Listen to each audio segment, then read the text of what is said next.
Good afternoon, good evening, good morning, wherever you are. What's up, brothers? It's your dude, Mr. International Passport, here again for yet another classic live stream, a future classic. Before I go any further, please press a one in the chat if you can hear me loud and clear. I repeat, Mayday, Mayday, Mayday, Mayday. Can you brothers hear me? Please press a one in the live stream chat if you brothers can hear me right now, brothers. Let me know right now, brothers. Okay, brothers. Okay, brothers. I see you. Knowledge and relationships. Kyoshiba. Kyoshiba. That's a good name. I don't know what kind of name that is. Kyoshiba. I see you, bro. Raphael Taylor. Thank you very much. Conrad Grant in the building. Fantastic, fantastic, fantastic. So, welcome aboard, brothers, to another classic live stream.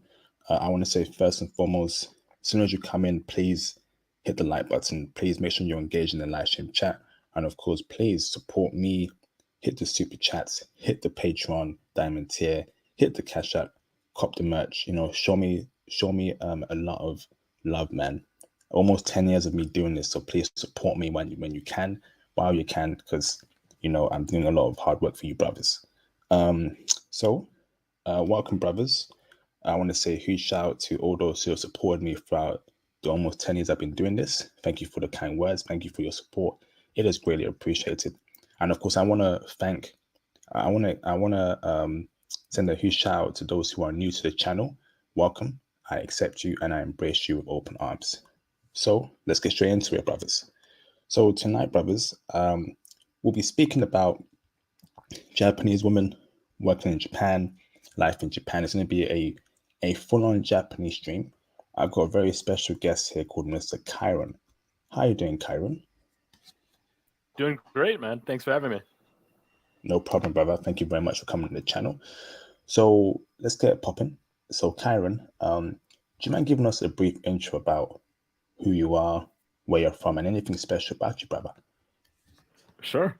Again, thanks for having me. My name's Kyron Baxter. I'm originally from Toronto, Canada. I've worked in IT about 11 years now. I have a funny path to my career in IT. Dropped out of high school to work for my school district's IT department and built my career from there. I've traveled to, I believe, about 13 countries so far. And the country I'll be talking about today is my favorite country by far. I was living in Japan. Okay, fantastic, bro. Great intro. Thank you very much, Kyron. Awesome, awesome, awesome. So, you're from Canada, and you were Yes. in Japan for quite some time. How long were you in Japan for, brother? Sure. So in 2018, I went for a bit over 4 months, and then I went back the following year for 2 months. Fantastic, brother. So, let's start with the IT part of the stream first. I'm working IT in Japan remotely. Sure. What spurred you to go to Japan and work there? What's the whole backstory behind it? There are so many countries in the world, brother. What pinpointed you to Japan in the first place, brother? It's a little bit funny. So I always had, I think, like a lot of people listening, I always had a little bit of affinity to Japan and Japanese culture. Um, there's so many things about the culture that just interested me, from just the nature of the country, kind of geopolitical history, even just how they deal with each other on like an interpersonal basis. I found really interesting. And then of course, I've got every PlayStation you can think of. So I always had a really like a really big love affair with their culture. The second thing is that you know Canada is like a really big country physically, but it's a really small country in terms of mentality, and then also market, like a market size. So I've looked, and there's individual cities in America that have job markets that basically compete with the whole of Canada, right? So it's a difficult place to build a career. And to top it off, in terms of dating, Toronto is pretty infamous in a bad way. A lot of people like to come to Toronto during the summertime, and it can be like festive, but the rest of the year, it's a really bad place to date. So these are some of the things that help push me to visit Japan. And I think the last kind of nail in the coffin for Canada and Toronto, dude, it's so expensive. I've been to places like Singapore and Dubai, and they ended up costing me less money than Toronto did. So, I had this affinity for Japan. It was summertime, dating in Canada is not great, tons of racism, and then the job market's so small. I said, look, let me just pick up something remotely. Pick up a remote job, take that with me to Japan. I did that, and it was a really interesting experience. Awesome, brother. And where were you working in Japan? What city did you move to, brother? Sure. So when I first got to Japan, I went to it's a very kind of small countryside city called Tsukuba. It's by one of the faster trains they have, maybe like 30 minutes to an hour away from Tokyo. Tsukuba is pretty famous for motorsports. So if you play like Gran Turismo, there's a very famous racetrack that's there. So like lots of if you're into car driving, drifting, like in the Tokyo Drift, a lot of that culture is from Tsukuba. And then also really interesting, they have like a really big mountain and all this nature. So there's a ton of scientists there, like international scientists. I've seen American scientists, Eastern European scientists, all in this one city. And then they also have a university. So it's a really interesting mixed culture there. Okay, awesome, brother. Fantastic. So you were split between Tsukuba and Tokyo. At first, so I went to Tsukuba just because I didn't, obviously I was going to love Tokyo. I wanted to go to the countryside first. Japan's very different from Canada. I wanted to ease in, right, not get hit over the head. And then I kind of went from Tsukuba to Tokyo, and then eventually ended up in Yokohama. But I still spent most of my time hanging out in Tokyo. Awesome, fantastic, brother. So, how is it like working IT there remote? So you work remotely from Canada, yes, if I'm not mistaken. Correct. How is it Canada, like? the States. Okay, and the state. Okay, and how is it like working remotely there in Japan? Break it down for us, brother. Sure. The first thing I feel like when you're working a remote job and you're in Asia and your business is in North America, is the first thing is, of course, time zones, right? So I think it's like a 13-hour difference. It might even be a little bit more. And then, North America has the 3 time zones. So it really kind of depends on what hours you work in North America and what type of work you have, right? So at the time, I was an IT consultant. I think the Americans will know the company, Greyhound Buses. So they didn't have any sort of Wi-Fi or tablets on the buses, and I was helping them kind of, to design the systems to manage everything. And it was on a much more of a consultative basis. So I didn't necessarily need to be online set hours every single day. So that was great. And then when I did, grab a second remote job, one was based in Canada with like an IT solutions integrator. I kind of had to make those hours work. Quite frankly, it's not that bad. You just have to figure out what you want to do in your spare time, and then how does that work versus the time zones. So it can either be, if you're a certain type of person, it can be really difficult. But let's say you're working North America, you hated getting up at 9 a.m. It's actually really good, especially if you're like not a mornings person. Awesome. Did you enjoy working remotely in Japan? And tell us why. What was the benefits of working remotely in Japan? I'm guessing you had your own apartment, you had your own laptop, but what was the benefits in actually being in a different country and working remotely and doing your job there? How did that change your mentality? How did that change your mindset? Break it down for me, brother, to absolute T. I think it's actually like a great way to break into being an expat. Leaving your country to kind of go right to a job in another country, unless you're getting transferred from the company you're already in, it can be a little bit overwhelming, right? You have to find a job that's willing to give you a visa and go through the process. That sometimes takes a lot of work, right? Versus just taking the job that you already have and then going somewhere else and enjoying that culture. So I think the first real benefit is that, let's say you're considering moving to another country in some time. It's maybe the best way to experience it, right? Is to bring your job with you, continue building your career, continue earning money, and then start to, build a real adult life beyond just being a tourist there and see if it can work. So that was great. The second thing that I found really awesome about working remotely in Japan is that you don't have to worry about the internet connection, right? I don't know if you saw in the news, but like Canada had a really bad cell phone service outage, millions of people for over a day, right? So Japan has this internet system where there's tons of free Wi-Fi hotspots everywhere, but it's better than that because the Wi-Fi at your house is going to be really good. But they also have these like little boxes you can carry around. You can grab them literally just at the airport. They have a SIM card built in, and you can give yourself an LTE or 5G hotspot wherever you are. And the Wi-Fi that you get from that is more than good enough to work pretty much anywhere. So you want to work on the bullet train, you can go ahead. You want to work in your apartment, you can go ahead. So there's not really. I feel like some countries I've been to, you have to kind of build your day around working remotely from certain places. Japan, you're kind of borderless. You can go wherever. And I think the third nice thing is that you know working in Japan physically for a lot of people is going to be really overwhelming. Um, Other countries are a little bit more liberal with the visa requirements, like the UK will just give it to you in a lot of cases. Japan, there are some hardcore requirements into getting in there and working there on an official basis. So I feel like it just gives you so much more flexibility. You know what I mean? You don't have to worry about kind of adjusting to certain things right away. You can just kind of hop on a plane one day whenever you have some spare time and just go there and just adjust the time zone only.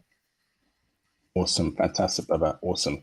So, how did you get in Japan, and what visa were you on? Was it like a normal visa that Canadians have that you can travel there for up to and work there for up to 3 months, 6 months? What visa did you use, brother? I actually use a tourist visa, funnily enough. So you're probably aware Canadians have access to the working holiday visa for Japan, and then there's also general work visas. So Japan's a really interesting country. They've not had like digital nomad visas yet, but if you did want to stay long term, you could just get an IT job there. The other thing you could do, like I mentioned, you know if you're from Canada, and then certain other countries have access to this as well, you can just get what's known as a working holiday visa. So all these countries, developed countries, for the most part, they have this deal with each other where their youth within certain age groups can get this really easy to acquire visa called a working holiday visa.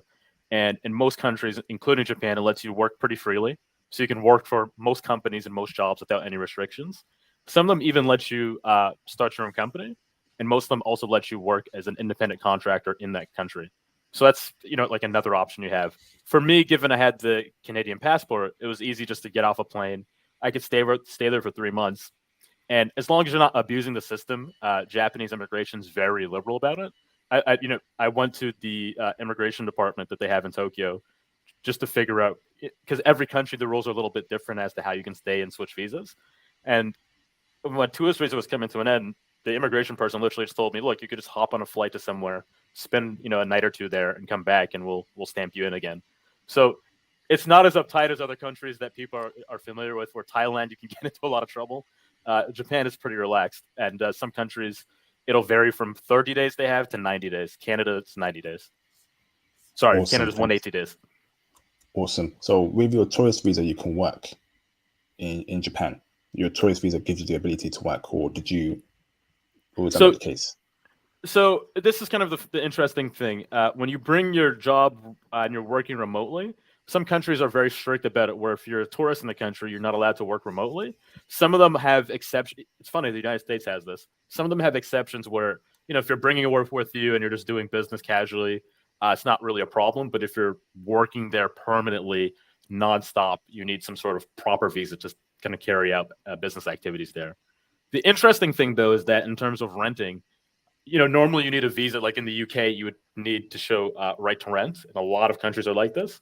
Japan, not at all. I was able to actually go to an agency and rent a place quite normally on a tourist visa. Awesome, fantastic. Yeah, and that goes into my next point there, accommodation. So you went to an Yes. agency, and the agency placed you with a landlord, or they found a property for you. How much was your cost every month in terms of your accommodation costs? Break it all down for us, brother. Sure. So hold on. In Tsukuba and Tokyo as well. But carry on, brother. Okay. Tsukuba is incredibly cheap. To a lot of people, it'd be kind of mind blowing. So there are houses there, like beautiful houses that are selling for like 200 grand to 400 grand USD, right? And there's also lots of student accommodation. So you'll see rentals for even less than $1,000 a month. Hotels will really fluctuate in price. Tsukuba is in the countryside, so you're not going to typically get something super luxurious, right? But hotel prices are affordable, and then for the few Airbnbs that they have there, the prices are also not bad. So you're looking at realistically for a month, somewhere between 8 and 1,200 USD a month, and that just depends on kind of how luxurious you want and how Western or not your place is. And I find that actually determines how much money you spend on rent. If you get a place that's kind of like a traditional Japanese home, those start to cost a lot less than a place that will look like something that you would find in the United States or London. So the more Japanese style the houses, the less you'll pay. Tokyo, ironically, is about the same. So the nice thing about Japan is that the government has really tight controls on how houses are built, right? It's not like Canada where we have houses that are going for like $1.2 million and they're tiny. Japan, for years and years and years, they've had consistent regulation on building more houses. So there's a perception that Tokyo is expensive. Not even close, right? Like right now, in some of the key parts of Tokyo, I can still find apartments, one-bedroom apartments for 1,100 USD. I'm in the Philippines right now, actually. It might surprise you. The apartments in Tokyo are a little bit cheaper than where I am in the Philippines. So Tokyo's not really expensive unless you go high end. If you go high end, right, you want some like 2-bedroom fancy condo like you would get in the United States, you're going to be paying 3,500 to 5,000 a month US. You get a regular apartment, 1,100. So what I did was I would just basically use Airbnbs. I found it was a lot easier, especially for the Tokyo area. And then when I, wanted to get settled, I went to an agency in Tokyo and they put me in something known as a share house. So this agency was used to working with a lot of foreigners, right? They have locals that they work with, but also people from all over the world. And share house is kind of like, you know how people in London, they'll rent an apartment and everybody will kind of, they'll break down the apartment into rooms, right? Yes. Share house is a similar kind of setup. So what they did is they built like a really brand new, beautiful, almost like, like Scandinavian style house. Tons of light, all these nice amenities there. And basically you have a room and you can decide how big your room is. Some people have extra things in the room. Some of them have private bathrooms and you can just rent a room in the share house. So it's almost like a dormitory for adults. It's really common in Japan, and there's a TV show actually about it that did really well. It's on Netflix called Terrace House. So you move to a terrace house, and it's the social housing. So you have a mixture of some foreigners and then some Japanese people. Those rooms, I was paying a premium. I was paying 800 US a month for my room. It was really nice, but you can go literally to like 400 US dollars a month. So share house is another super affordable form of accommodation, and they have them throughout the country. And in these shared houses, brother, I'm guessing you share the bathroom and the kitchen. Yes. So you have typically, if you're familiar like with a Western style house, you have like a pretty big kitchen area. In the share houses, it's even bigger. So you have multiple stoves, multiple burners, sometimes multiple fridges, multiple sinks. So it's almost like if you're watching a TV show and you see they have the big kitchen in a restaurant, that's what their kitchen looks like. So they kind of adjust certain things for the fact there's multiple people living there. You also in Japan, they have cleaning staff come in, right? So you have shared bathrooms, but it's not like one toilet. It's multiple toilets, the multiple showers, right?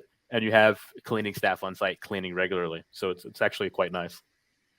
Okay, fantastic. Can you get like a 1-bedroom property to yourself in like a studio apartment or 1-bedroom? Yeah, absolutely. So that through the same agency, they have the full range, right? So you can just get like a room in a share house. You can get a room in a share house that has its own private bathroom, or you could just go literally to one of the most fancy apartments in the country. So you have the full spectrum, and it's not hard to rent. Okay, and what kind of people were living in those shared houses? Was it mostly foreign people or Japanese people? So every share house is going to be different, right? Some of them have a quota for how many foreign people they put in just to maintain a balance. Some of them skew more to having foreigners. Some of them skew more to having Japanese. The one that I picked had more Japanese people in it. Oh, okay. And how was that? Were the women checking? The saying, "Don't poop where you sleep." So that I definitely took that approach. But yeah, absolutely.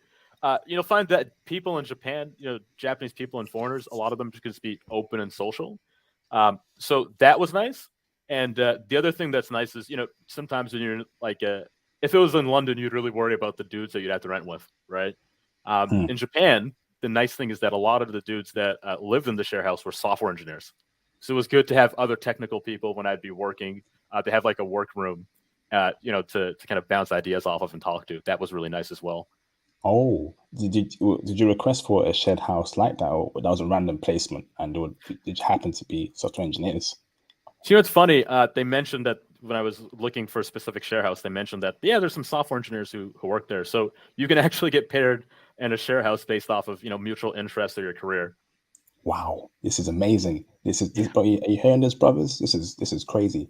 I'm a bit upset, but you didn't take a chick to your place in your shed and in your shed house and But I get what you're saying. You're in the shed place. Drama could happen. I've watched a bit of Terrence House as well. So Yeah. yeah, so drama can happen. Yeah, so good choice, bro. But the kind of women that were there, were they from Tokyo? Sorry, were they from the Tsukuba area? Um, were they from the countryside? And what were they doing there? Were they professionals? Were they students, university students? Break it down for me, brother. Sure. So actually, where I got my share house was in Yokohama, and the reason I got it in Yokohama is that it's quieter, right? It's a lot quieter than Tokyo, and also Japan is amazing. So you could be in a completely different city than Tokyo and only take one regular metro train right into Tokyo, or two. So where I lived was about like a 30-minute train ride. It was really cheap to get into Tokyo, and that's why I picked it. And it's because it's so close to Tokyo. It's basically like for people who either want to live in Yokohama or are commuting into some of the central areas of Tokyo City. So the women that lived there primarily were Japanese. Some were actually quite older, right? So there were some that were in their late 30s and early 40s, and then the rest were kind of somewhere like 18 to like 25. Most of them were Japanese working professionals. We didn't have any students, so all of them had kind of like career jobs. Some of them a lot more senior than others, and that was kind of the vibe. It was really relaxed. Sometimes they bring their friends, but it was a really nice place. Fantastic, bro. So that was when you were commuting to the Tokyo area. Yes. What kind of accommodation were you in Tsukuba for the three Sure. So months? in Tsukuba, I like to. It's actually great. I like to bounce around between the hotels. So if you if you've consumed a lot of Naruto and other Japanese anime, you've seen what kind of the hotels look like. They're very cozy, and yeah, I just kind of bounced around to different hotels in the Tsukuba area. For me, as someone who likes like motorsports a lot, I actually drove on the Formula One racetrack that they have in Abu Dhabi, so I really love motorsports. It was really cool because you could actually hear them drifting and doing motorsports in the street at nighttime. So maybe if you're trying to sleep, it's not the best, but it's definitely a cool environment to be in. I would just bounce between hotels. They do have apartments there. They're not super luxurious, but they're clean and they're affordable. For me, I just prefer to stay in the hotels and the inns because they give you like Japanese style breakfast. That's one thing I should mention. So, especially in the countryside, for the price that you pay, you can actually get included breakfast, and it's not just like cereal and some rubbish. It's a proper Japanese breakfast. So you can have like miso soup, rice, a piece of fish, some fruit, and they all freshly cook it in the hotel. It's really nice. Amazing. So let me ask this, brother, now. Sure. Um, hmm. So you were bouncing between hotels. Were the hotels Yes. expensive in Tsukuba, or were they really cheap for you to be doing that? Because hotels are normally expensive. Were they cheap You, there in Tsukuba? you know, it's funny. They're really cheap. Wow. Tokyo, if you were to do that, you'd run out of money eventually. I think for most people, Tsukuba, forget it. You could rent there, and there are beautiful houses there as well, like brand new modern style houses. But for me, it was just so easy to bounce between hotels. Like, I think the rates fluctuate, right? But there was times I was paying like $20 a night. Tsukuba is What? really not expensive. Are you kidding me, bro? $20 a night. That's amazing. Yeah. So the other thing I should mention is that Canada's a little bit funny because the Canadian dollar is not the best. But if you're coming from the UK or the USA, the Japanese yen is doing terribly, and it's been doing terribly for 20 years. It's at its lowest point, and it was not doing great in 2018 either. So the exchange rate will really help you. Fantastic, fantastic. Well, this is awesome. So, what about the culture of life there in Japan? So, obviously, you're working there, you're going out, you're Right. you're immersing yourself in Japanese culture. How is the Japanese way of life like, especially for black men? Can black men fit in the Japanese way of life? Break it down for me, brother. Yeah, absolutely. I think a lot of the things that I hear other black men yearn for, you kind of get in Japan by default, right? Um, I feel that a lot of times we end up in these kind of major cities like New York and London and LA and Toronto. We're born there, or we grow up in kind of these communities that are a little bit bigger, even if they're rural, and that puts all these different pressures and problems onto us. In Japan, you have this really peaceful lifestyle by default, right? So even as a foreigner, even as a black foreigner, no one's going to harass you and bother you. when I've been to other countries, it people are curious, right? Been to other countries, you'll get the stares or questions or whatever. People in Japan tend to just leave you alone, right? People tend to keep themselves and really kind of focus on their own life. So that's nice. But if you need to ask for help, like how do I get to somewhere, or you need help with something, people are really open and willing to help you out. The only times people will be kind of uptight is in like rush hour in Tokyo and they're trying to get to work. That makes sense. But if you just want to be around people who aren't going to kind of get on your nerves, right? Harass you, maybe be a little bit too aggressive or standoffish with you. Japanese people are like that.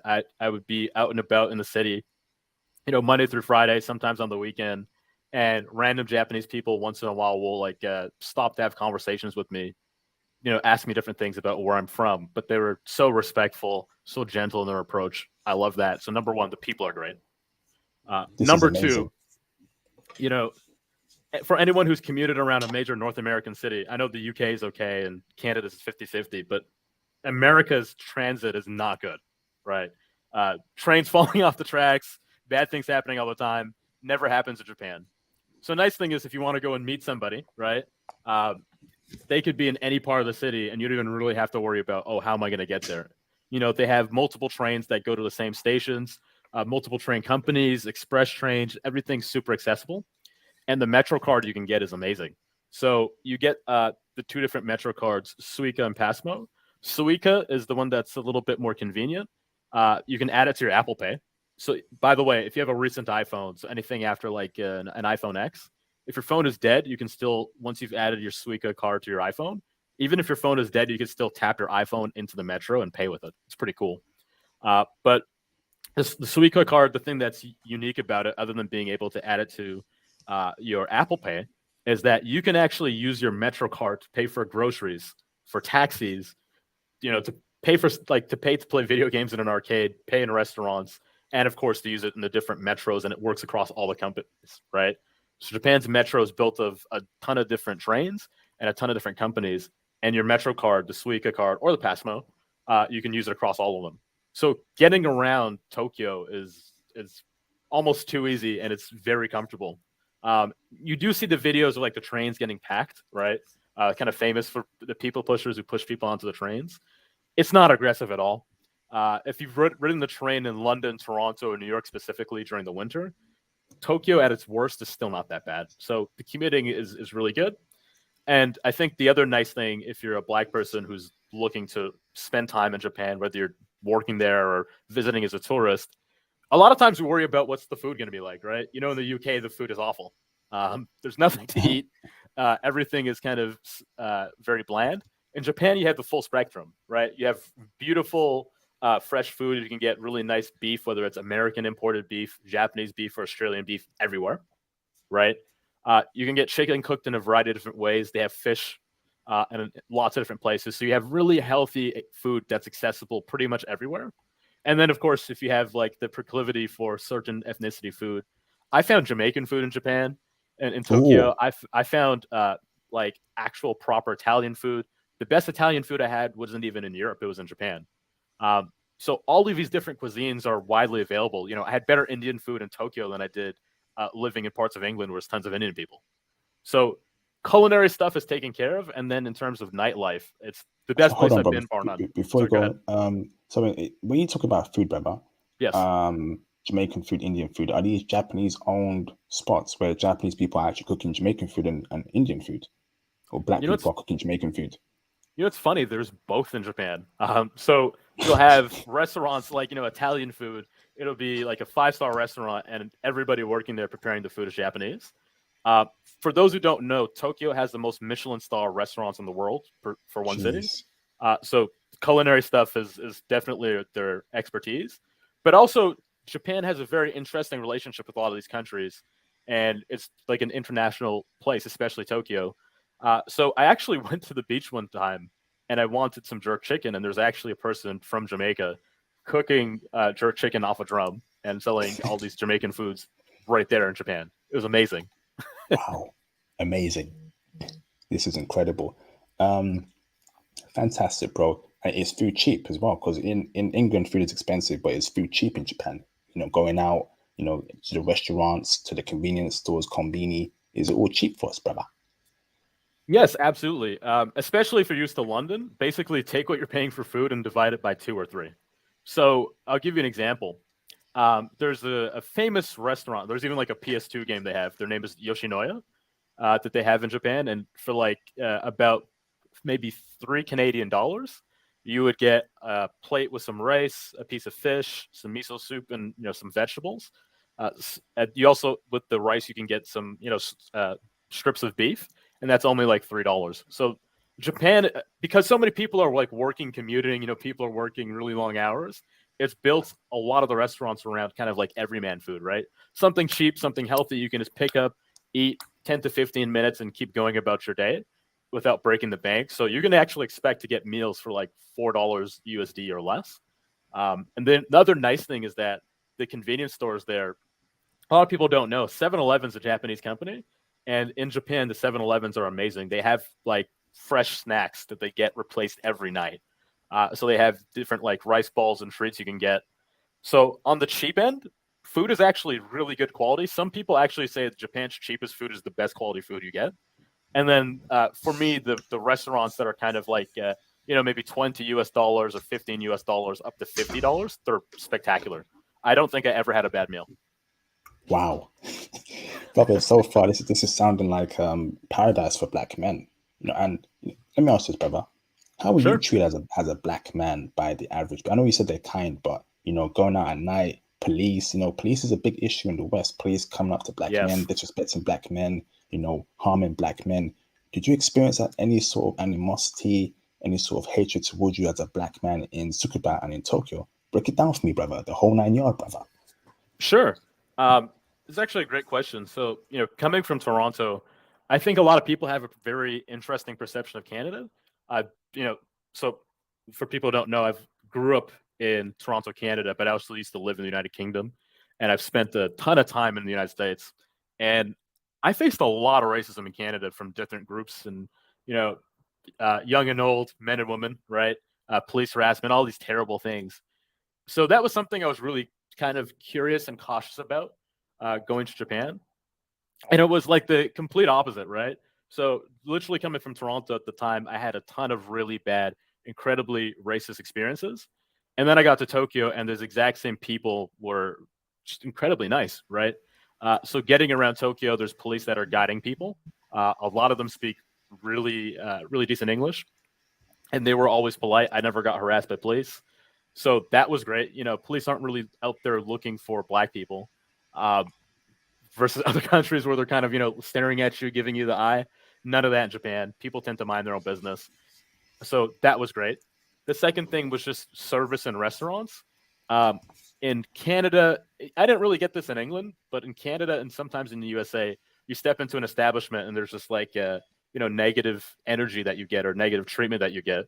In Japan, Yes. none of that. Everybody is the same. Everybody has to get treated with A1 service, and there's a culture of not tipping there. So for those who don't know, Japanese people and Japanese culture, they take quality of service and delivering stuff to the customer really, really personally, right? Something they kind of die on that hill. So actually tipping is considered insulting because it's just natural for them that they would give you their best service no matter what. So as a black person, I was in a country overseas. I've gone other places before, but this is my first solo trip to was in Japan, and it was a really nice experience to get treated like a human being at a restaurant everywhere I went. I really appreciated that. So going to these different places, that was great. And then in terms of the nightlife and dating, I would actually argue that in a lot of ways, as a black man, you might have preferential treatment, right? So Before we go on to sure, dating, brother, and the nightlife, right? So sure, those are two separate issues.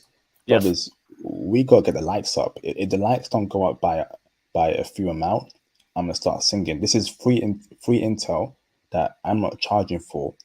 The least you can do is like the goddamn video. Like the video. The lack of support I get for doing this for almost 10 years now is making me sick. It is literally making me sick. Hitting the like button is nothing. Super chat, cash up, but at least hit the like button. That's free. If you're not a supporter, go away. I mean that. If you don't want to support me, just F off, man. Go away. Don't go away and don't come back. You're wasting my time. F off. Getting really angry now. Go away. Yeah, I don't care if the views drop. Go away from the channel. You're being incredibly selfish. Very, very selfish. Let's carry on, bro. This is Sure. awesome, bro. This is awesome. So no racism at all, no None. animosity towards you as a black man, nothing. Damn. Nothing. Even so, let me ask you, brother. So that's the Japanese people, right? How did the Yes, foreign people living in Japan treat you? The foreign people, like the Indians. I know that there's some yes, Indians there, the absolutely. Chinese, etc. So how did they treat you, the foreign people, as well? Probably not surprising to you. The foreign people, for the most part, were actually really nice. So there's a ton of, I think people forget, there's a ton of international students in Tokyo specifically, right? There's also a lot in Tsukuba, but Tokyo, there's just tons. And then also you have tourists from the surrounding region. So there was tons of Chinese tourists. And I went in 2018, the World Cup was happening. It wasn't happening in Japan, but there's tons of people traveling. So there's tons of tourists coming in and out, but also there's long-term foreign residents, like you mentioned. Like there's lots of Indians working in different spots you'll find throughout Japan if you look hard enough. And then there's lots of, especially now, there's lots of Eastern European people living there, spread through Tokyo as well. So you have all these Oh, different groups of foreigners, but because they don't occupy huge numbers, it's harder for people to kind of like build a group together and maybe make a lot of noise in Japan. Everybody tends to blend in who's a foreigner. It's kind of blend into the oh, backdrop. And that's a good thing because people tend to just treat each other with respect. Sometimes, you'll see another foreigner, they'll just give you a little nod, to acknowledge that you're there. You kind of keep it moving. For the most part, I would say that you'll never really run into problems with foreigners. Um, Once in a while you'll get a stare from somebody who is not Japanese. Maybe they're a tourist or something, but the people who are actual residents in Japan, forget about it, right? People are amazing. People don't go to Japan to go and cause problems and be racist and mean to each other. That's not the place you pick, right? yeah, that's awesome because a big problem in the Western countries, particularly America, UK, Canada, is these foreign people, that they group up, they mistreat black people, they want to be white, they get into positions of power and they mistreat black people. In some cases, in Absolutely. many cases, Indian people, I'm keeping it real, Indian people, Chinese people, they come in groups and they start, they get a little bit of power and they start flexing on black people. I don't like that. So I'm a person that treats people equally. So Absolutely. I'm happy that in Japan that kind of mafia style movement isn't happening in Tokyo or Tsukuba, and that makes me very happy because I I ain't could give going you to a a funny country. anecdote about that. Hold on, bro. Um, I ain't going to a country where I'm experiencing the same BS in the UK in that country. I'm sick of it, man. But carry on, go on, bro. no worries. I can totally relate. It's almost like being like a second class citizen in your own country, right? Um, it's not a good feeling. And UK and Canada have the same demographics, the same history. So I totally understand what you're talking about. And it's so unfortunate, right? Because you have all these groups that occupy a lot of the population. You have to learn to live with each other. And some of these people are great, right? Like I've had Indian people who have looked out for me. But ironically, coming back to Canada in 2019 from Japan, in my first day back in Vancouver, right away, I was racially profiled by an Indian person, right? So both times in Japan, no racism, no one bothering me. Get back to Canada, go through the U.S. border, still no problems. Get back to Vancouver, and I'm racially profiled by an Indian person. So You I see, definitely experienced that same thing. It's a real pain, and it's something that I like about Japan is that people go to Japan with an open mind. and that's why, right? I respect the Japanese and how they're more homogenous. They don't want too much foreigners in because that's what prevents the racial profiling that you experience in Vancouver, bro. That's what prevents it. Because the more you bring foreigners in, eventually foreigners they group up to people that look like them. Ain't that true? And they might have some preconception against black people, and they'll exercise it against the black people in their groups. So what the Japanese are doing, right? I respect that. And may they Absolutely, continue being homogenous and keeping their country very, very Japanese. Japan is a Japanese country. It isn't India. It isn't China. So it's Japan. So treat it as a Japanese country. Come to the UK, many people who are not British feel like it's their country. I'm like, this isn't the Middle East. This isn't Asia. This is England. Would you agree with that, brother? I totally agree. I used to live and work in Manchester, and I also spent time and worked in London, and you can definitely see that. Um, in the United Kingdom, America is very, for lack of a better word, black and white. But in England and Canada, there's like a weird racial hierarchy, and black people tend to be towards the bottom. I feel like in the United Kingdom, we're not at the complete bottom, but there's definitely like that hierarchy there. And in Canada, you're at the very bottom. In Japan, the nice thing is that people worry about racism because we have this experience in Western countries. Japan is more kind of xenophobic per se, so it's really just Japanese and foreign, right? There's not really, oh, you're black. There are people who are going to look at you and obviously identify that you're black, but it's just you're a foreigner. That's the nice thing. You're not getting judged because of your race. You're getting judged for being not Japanese, and that's totally fine. You're in their country, right? Mm, absolutely, man. And shout out to the Japanese man for keeping it real. Shout out to Ntech1 for the $2 super chat. Thanks for the guests always here for Japanese streams. Thank you for the support. And the first super chat tonight. Thank you, brother. It means a lot to me for the support. Thank you, Ntech1. This is awesome, brother. What about in terms of like racism, the N-word use said towards you? Did you experience that to any racial slurs by anyone said towards you? Want to hear something funny? I did, and it wasn't from a Japanese person. See what I'm talking about, man. Who was it from? So the two times that I experienced racism in Japan, one I was actually in Akihabara Station. So Akihabara is where they have like basically all the gigantic buildings with the huge screens, and they're showing anime, and there's all the arcades and those type of shops. I was in the station, and it was rush hour. It was super packed, and someone with very not Japanese accent is basically shouted out the N word with a hard R, um, just randomly. Um, so once in a blue moon, you'll What? get yeah. This is like a funny What? thing, and Japanese people complain about this as well. You'll get foreigners from certain countries, predominantly white foreigners, who will pop up in Japan as tourists, and they get mad at like other foreigners be there, and sometimes they'll like do stuff like that. Was that person white that said the N-word towards you? Absolutely. See what I'm talking. And another thing is, a lot of white people feel like Asia belongs to them. Yeah, a Yeah, lot of white men feel like Asia belongs to them. No, Japanese women do not belong to white men. They don't belong to anyone. I'm a bit tired of these white dudes. Whenever I walk around with a Japanese girl, back in London back in the day, a lot of white dudes would look at me, stare at us, like they feel like every Asian woman belongs to a white guy. In 2022, I'm seeing more Asian women with black men, and ain't a damn thing you white boys can do about it. F off. Let's carry on, bro. Well, what was the I second totally incident of agree. racism? Uh, Speaking of that, bro. so I had what you were saying. I actually had the same experience. Funnily enough, in Canada, I was dating an Indian girl, and I had multiple experiences where some guy brushed me super hard and called me the N word in Toronto. Just, people would act really funny when you're dating an Asian woman specifically. What?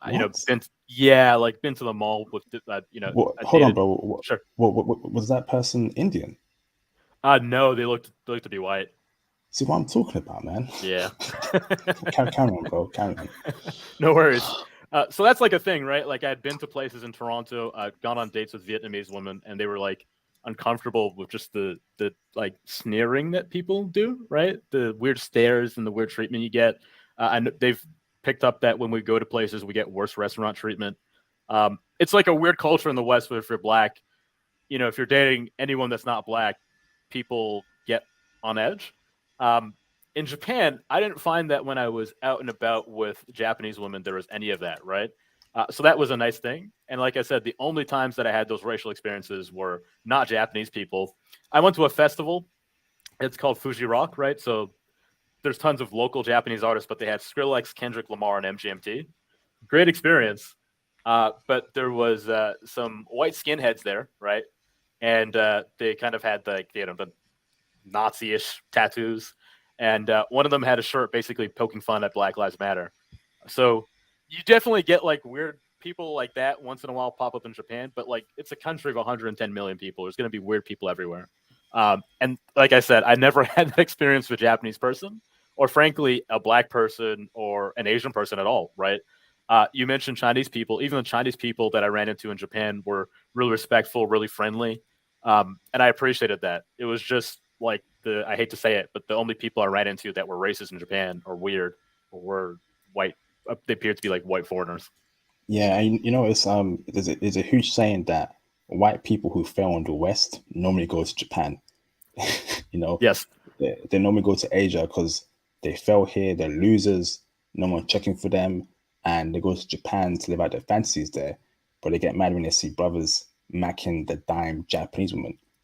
Japan is literally the only Asian country where black men have told me IP women have placed black men above white men. And we're going to speak on dating very soon. I want to touch upon rap music, brother, and the N word use in rap music. Are sure. people out there screaming out the N word when the rap music comes up in Japan? You know what's funny is when I saw Kendrick at the festival, he was getting mad that people didn't even know the lyrics to the words. So Japanese people have this very interesting relationship with black music. You know, my family's from Jamaica, and I don't know if you know this, but a lot of classic Jamaican records, the vinyls for those are actually in Japan. Mm, Um, the same with rap music. Like for people who are really big rap fans, kind of like more obscure rap artists like Mano or like even some of these rappers from Canada, their vinyls and their records you can find them out in Japan. Uh, and also older Japanese people and some younger Japanese people really love like kind of classical black music, Roy Ayers, kind of like jazzy type music, soulful music. That's what they're into. Is a lot of black music, and they approach it with respect. I I'm sure you've heard, right? A lot of rappers and artists go to Japan. I met some while I was there. They go to Japan from America, and they find that Japanese people treat their culture and music with respect. So I know that's in Europe and in America, it can be really obnoxious having all these people of different races screaming their lyrics to rap songs with the N word. It's kind of uncomfortable. Um, I didn't really experience that there. I think people kind of just nod their heads, enjoy the music, maybe sing along once in a while. But it's a much more chill vibe. It's not like that weird racial tension. You're going to see a black artist and then you're looking over your shoulders like, should they be saying that? I didn't get that vibe in Japan at all. okay, so they are saying it, or they know about the word. I feel like Japanese people are very timid to offend, right? Like that's one thing that they're not into doing. It scares them more than anything. They're more afraid of offending you than they are of earthquakes. So I didn't really hear people using that word in Japan. Awesome, thank you, bro. Shout out to Mr. Conrad Grant for the $5 super chat. I appreciate you both for the support. Second time tonight. IP blessings to brother. I want to give special thanks for all the hard work that you take time to research and getting this intel for brothers. Support, love. Thank you for the kind words, Conrad Grant. Means a lot to me, brother. I appreciate you, bro. Thank you. Awesome.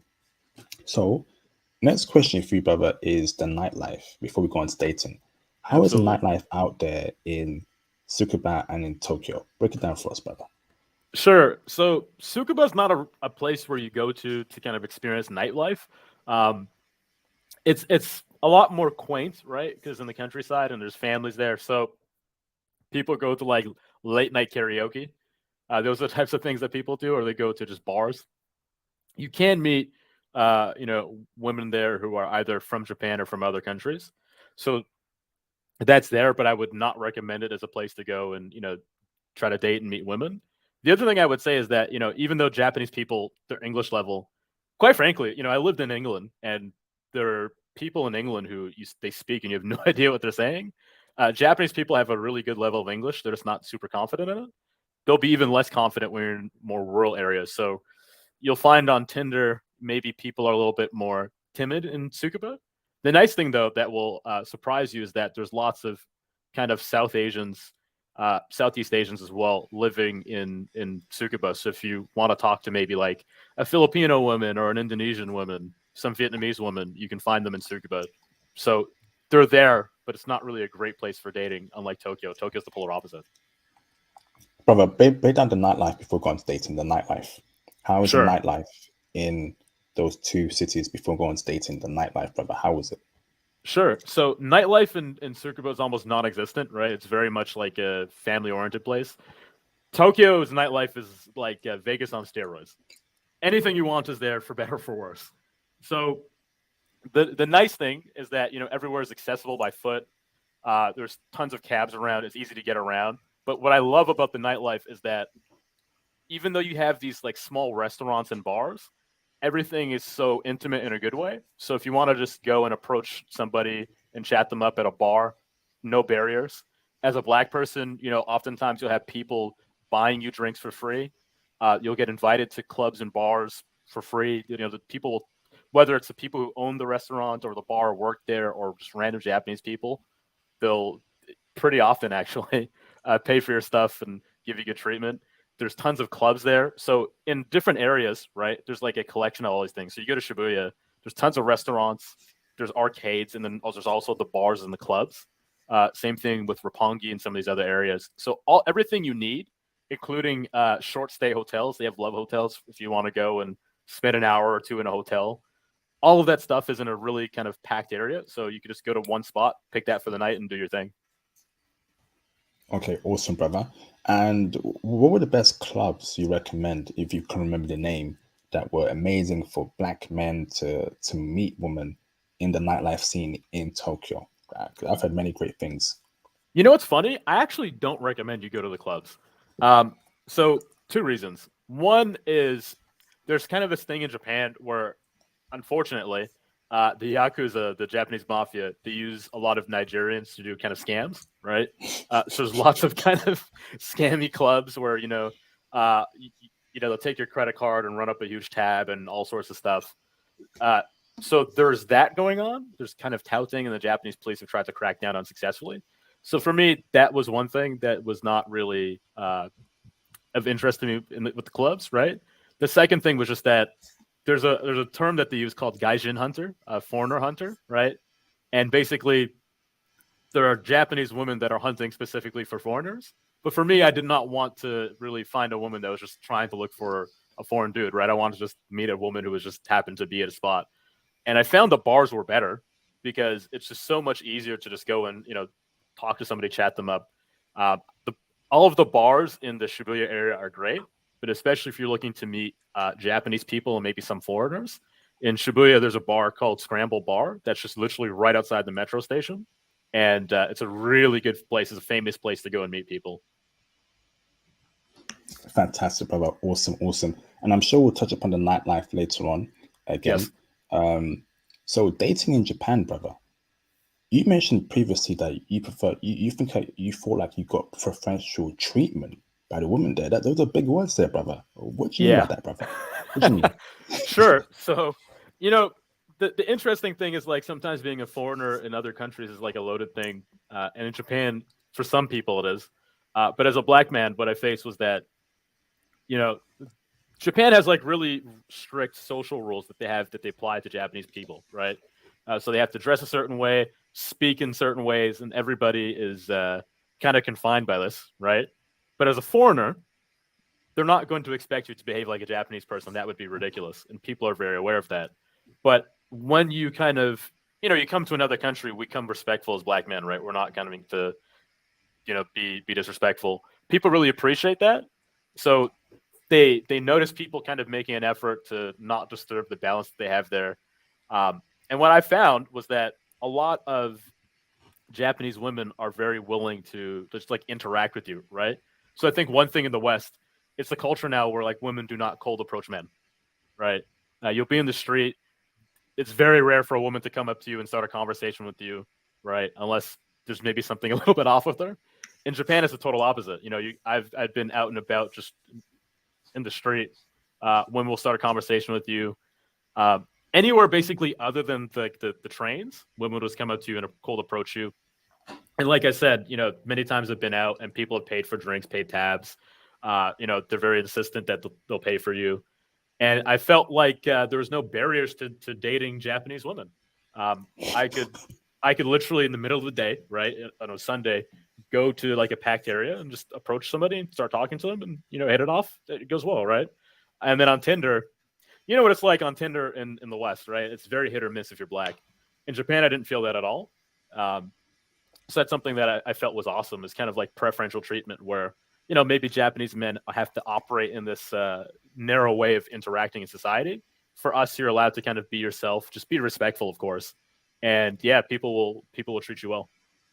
This is amazing. So you're saying that black men can do well in dating in Japan with Japanese women?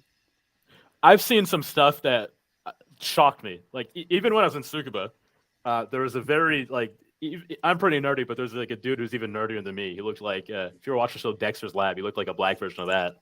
And he was walking around. I went to like this mall, and he was walking around with like a harem of women. It was. I've never seen anything like it. There's like 5 women What? in this one nerdy black man. Yeah. Are you kidding me, bro?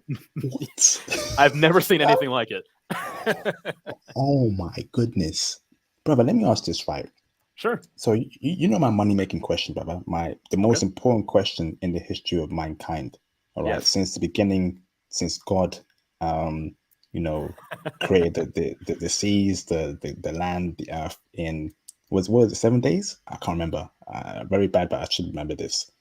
The question is, brother, are the women in Japan checking heavy for brothers? I think that's an interesting question. So the first thing I would say is like they're not actively hunting, right? Like there's other countries I've been to where there's a thirst, right? Like when you get off the plane, you're quenching a thirst. I didn't say it's to that extent, but there's definitely a very strong interest in dating and just interacting with black men. A very, very strong interest, and you'll notice it if you literally just go to any populous part of Tokyo after 8 p.m. on a proper day. You'll notice it right away. Wow. Why is that, brother? What is the attraction that Japanese women have towards us? From what you saw, from what you heard, is it the media? Is it because we have a great history in Japan? World War II.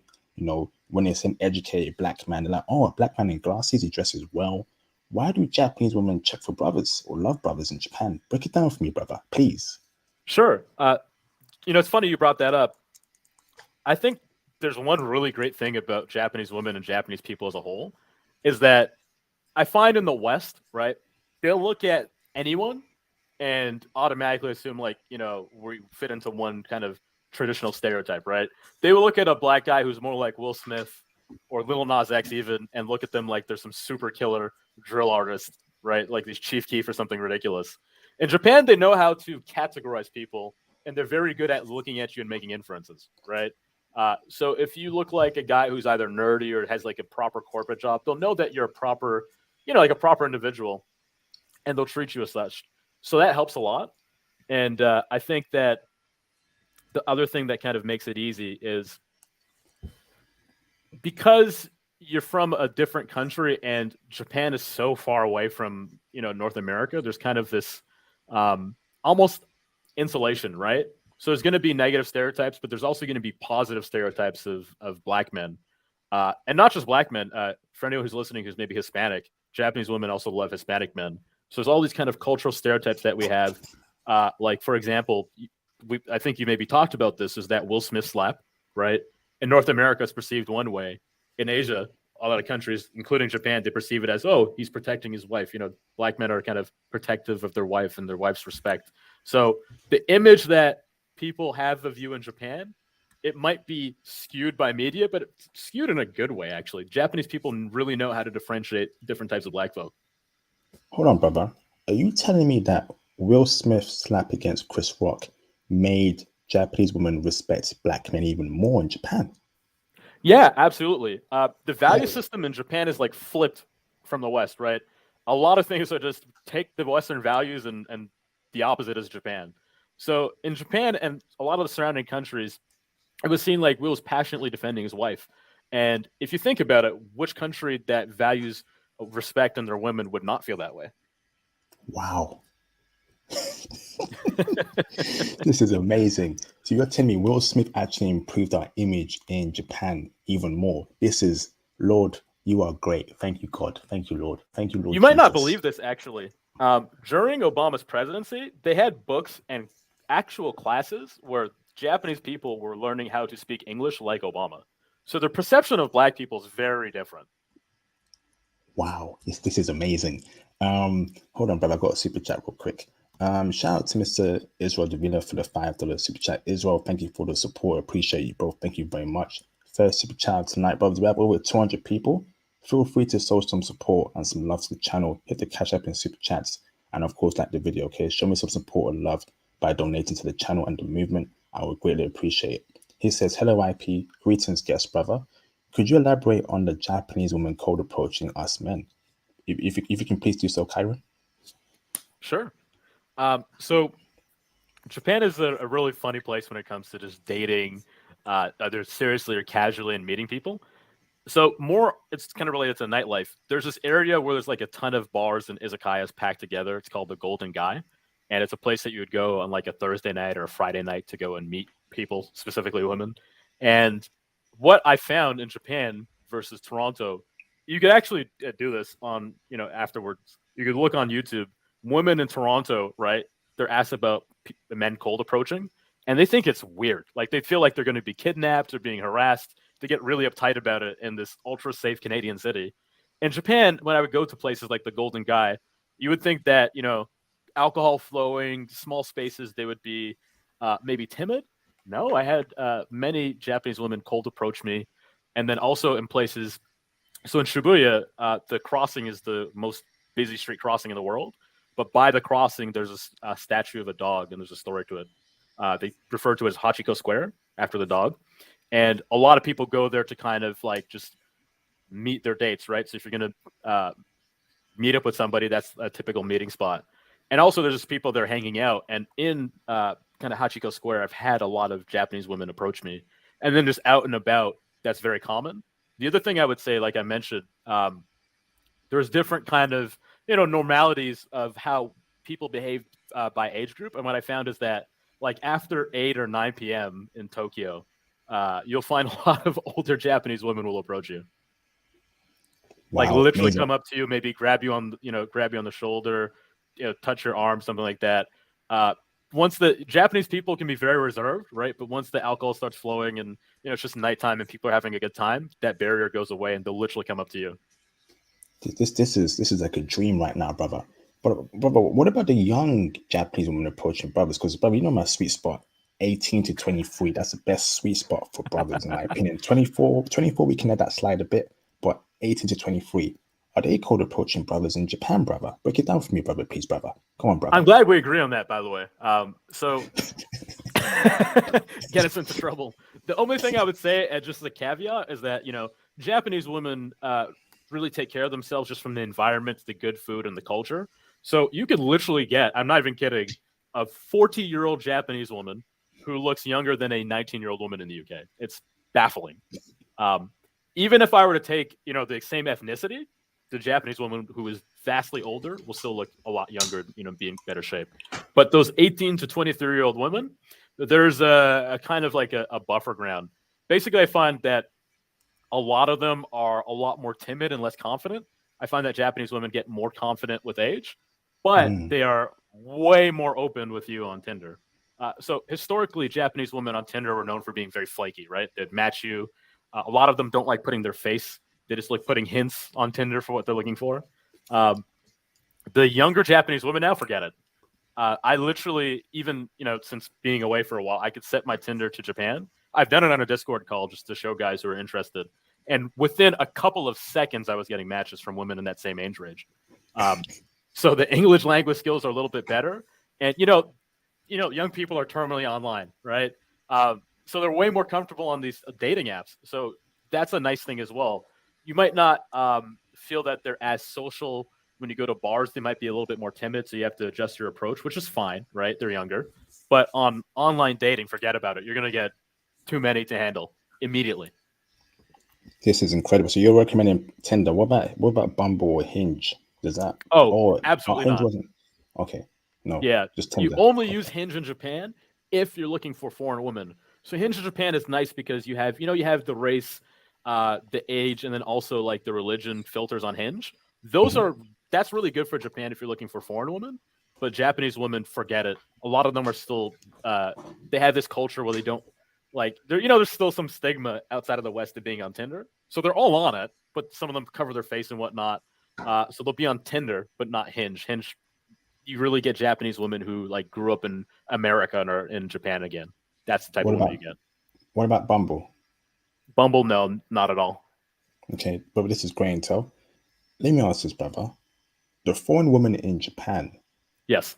how are they treating black men in terms of dating? So the Russian women there, the Eastern European women there, the whatever race of women there, other races, how are they treating brothers in Japan? So remember how I said we're like Japanese women are very open to dating black men and interacting with black men, but they're not thirsty. Yes. Those foreign women are thirsty. Oh, brother, Yeah. brother, are you kidding me right now, brother? Brother, are you kidding me No, right now, brother? like Lord. this is something that I noticed that's like really funny is that I don't have any animosity to any races because I feel like people come from all these countries and they go to Canada and the UK and they turn into weirdo versions of themselves. Um, the same demographics of women that you would think would be racist in Europe. When you go to Japan and you open up Hinge or Tinder, forget about it. They're coming for you right away. And it makes sense, right? Because how does a woman who maybe doesn't speak Japanese, doesn't know the culture, doesn't fit the cultural aesthetic, how does she date in a place where it's going to be 99% Japanese men? So you come there as a black man from the West.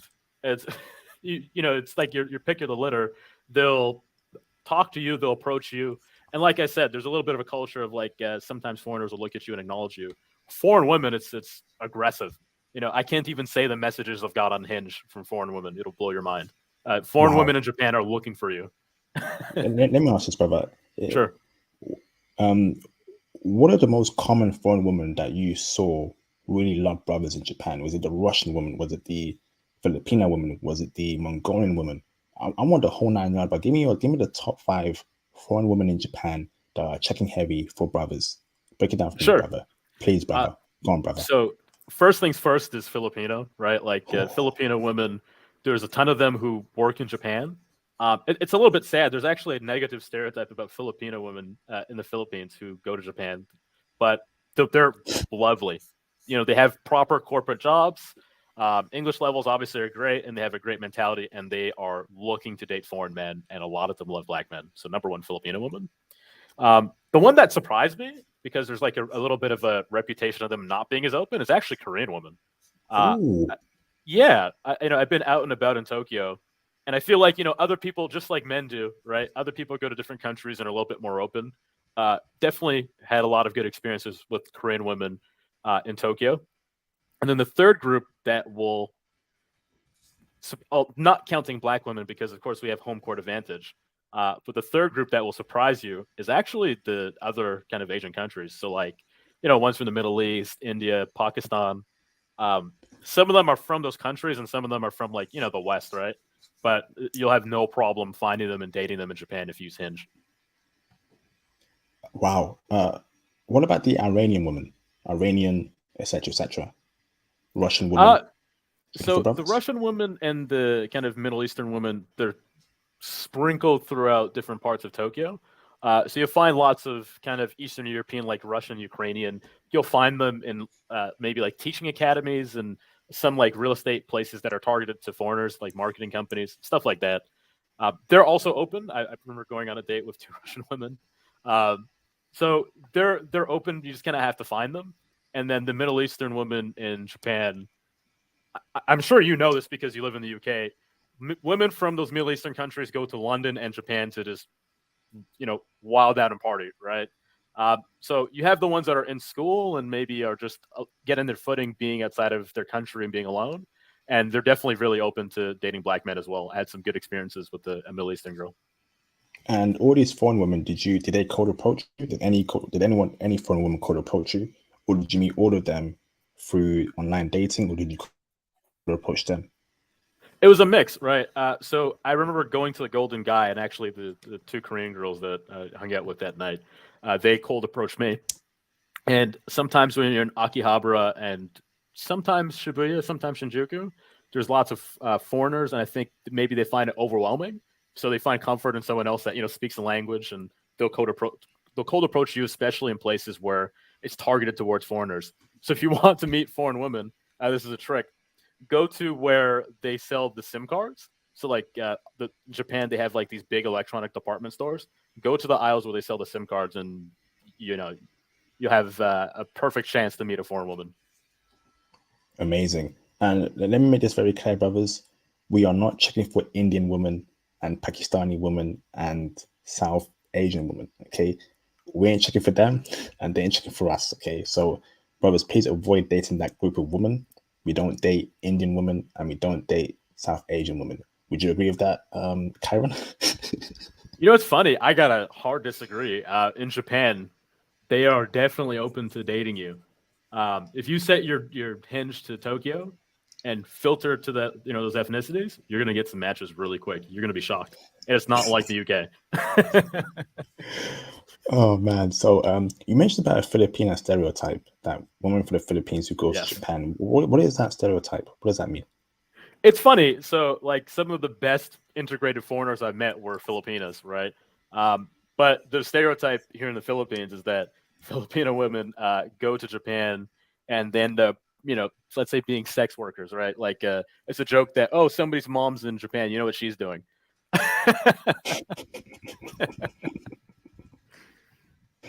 Oh man, and any brother upset about the Indian statement, I'm gonna keep it real with you. The majority of brothers are not checking for Indian women. I'll make it very clear, brothers. Okay, the majority of brothers are not checking for them.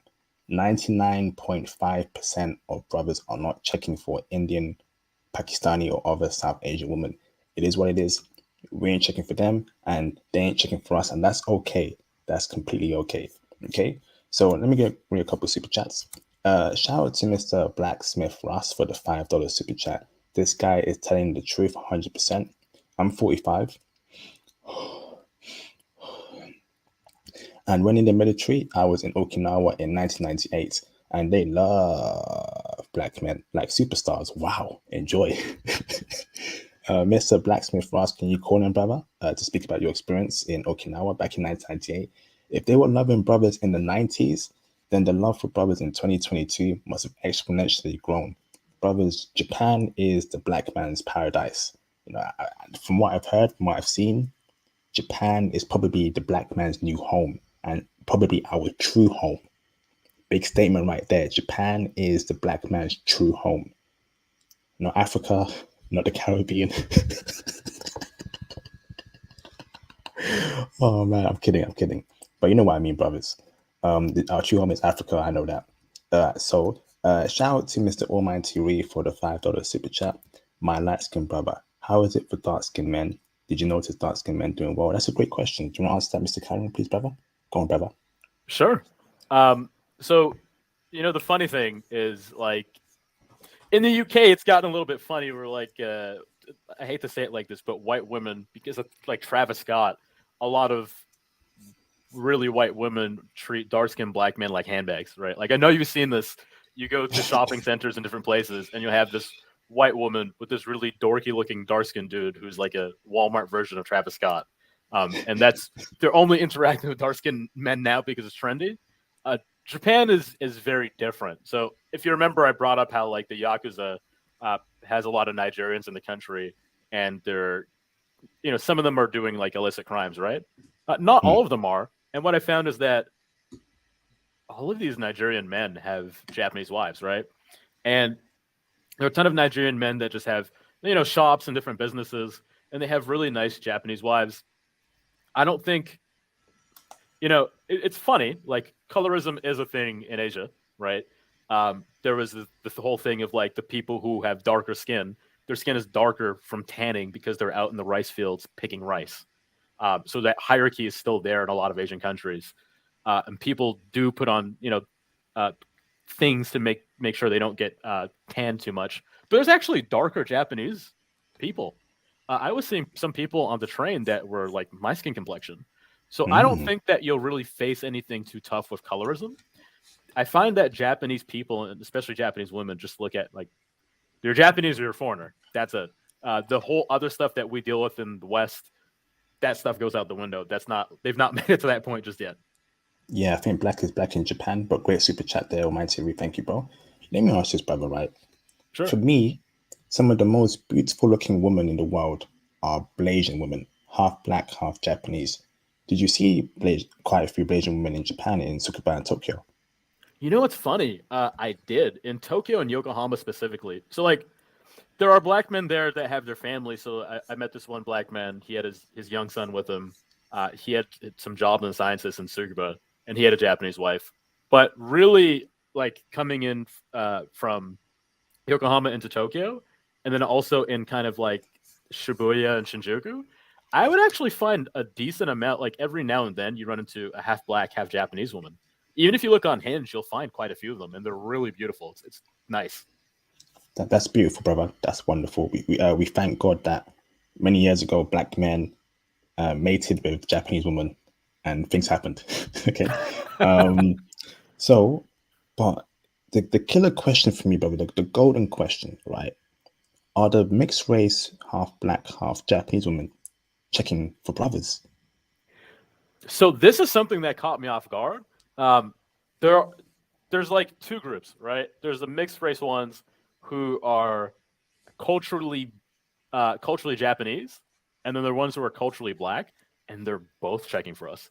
Um, Oh, I think it kind of makes sense, right? Like the ones who are culturally black, suffice to say that a black man coming along, they're not going to be like, "Who is this?" Right?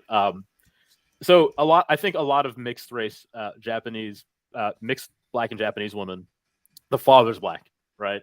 So they're not going to be off put or have a negative opinion about their black father, right? Especially a lot of black men in Japan did well for themselves, either as the military or business.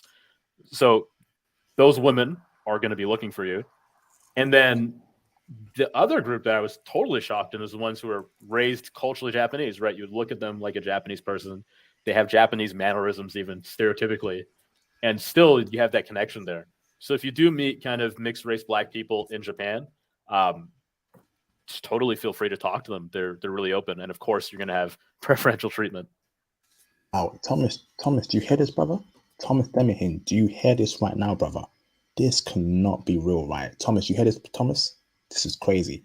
Um, are there any other mixed race group of women in Japan, brother? Was it half black? Sorry, half Japanese, half Russian, half Japanese, half Ukrainian, half Japanese, half whatever? Is that out there in Japan, brother? And Sure. were they checking So for brothers? the famous one, I think a lot of the people who are watching, they've mentioned in passing, is the half Japanese, half Brazilian women. Um, Ooh. yeah. So you know, like you grew up in the UK and I grew up in Canada, and we're used to people race mixing and dating different races and mixed children. People grew up to be beautiful, but like I, I literally I remember being out in Harajuku with a friend, right? So it was my Middle Eastern friend and then her American Asian friend, and there was this one half Japanese, half Brazilian woman, and all three of us were stunned. Like we had to, we had to stop what we're doing and just do a double take. Mind-bendingly beautiful. Japan and Brazil have like a very strange relationship. They're very close. Um, there's lots of half Japanese, half Brazilian people, and I think also as a black person, as a side note. So I mentioned that Japanese women have like an affinity also for Hispanic men. In Hmm. Japan, they'll look at you as a black person, and I think a lot of us forget there's more black people in Brazil than America. So a lot of times they're looking at you, and they're not even thinking that you're from America. I was asked if I was Brazilian, right? So especially for black men with different features, expect that to come up. But yeah, the half black, sorry, half Japanese, half Brazilian women are just stunning. Nothing like it. Okay. Supermodel looking. Uh, are they checking for brothers? Yeah, absolutely. Again, right? This is the interesting thing I find about Japan. Um, Sometimes I know other brothers who've traveled in Asia, right? And they said there's just like a thing where they find in some countries if a woman is dating outside of kind of her racial group, she's typically going for white men.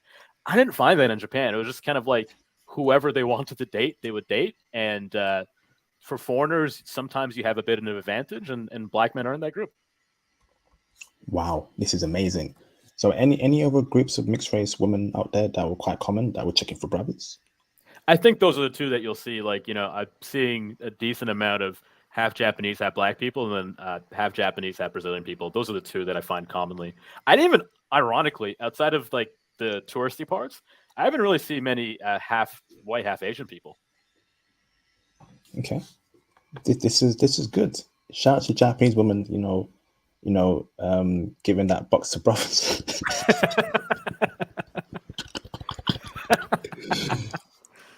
if you're a Japanese woman and you somehow stumble upon that video, shout out to you for giving that box up to brothers. Wonderful. I want to see more brothers, mingling and mating with Japanese women. It's what's meant to be. It is what is meant to be.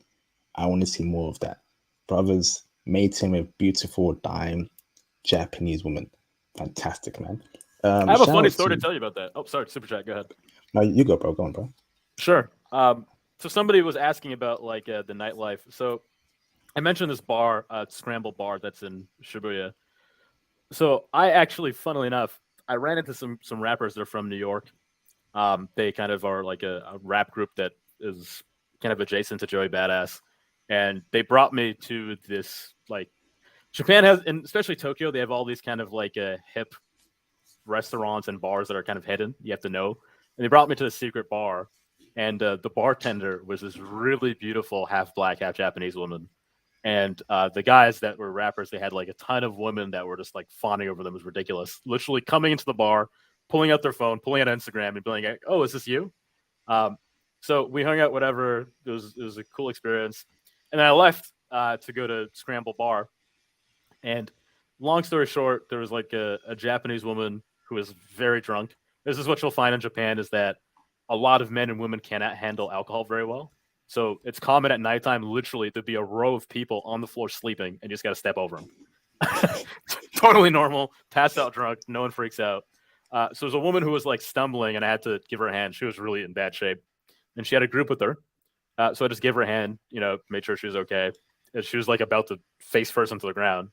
And I ended up chatting up just one of the women in her friend group. I literally, my Japanese is not great.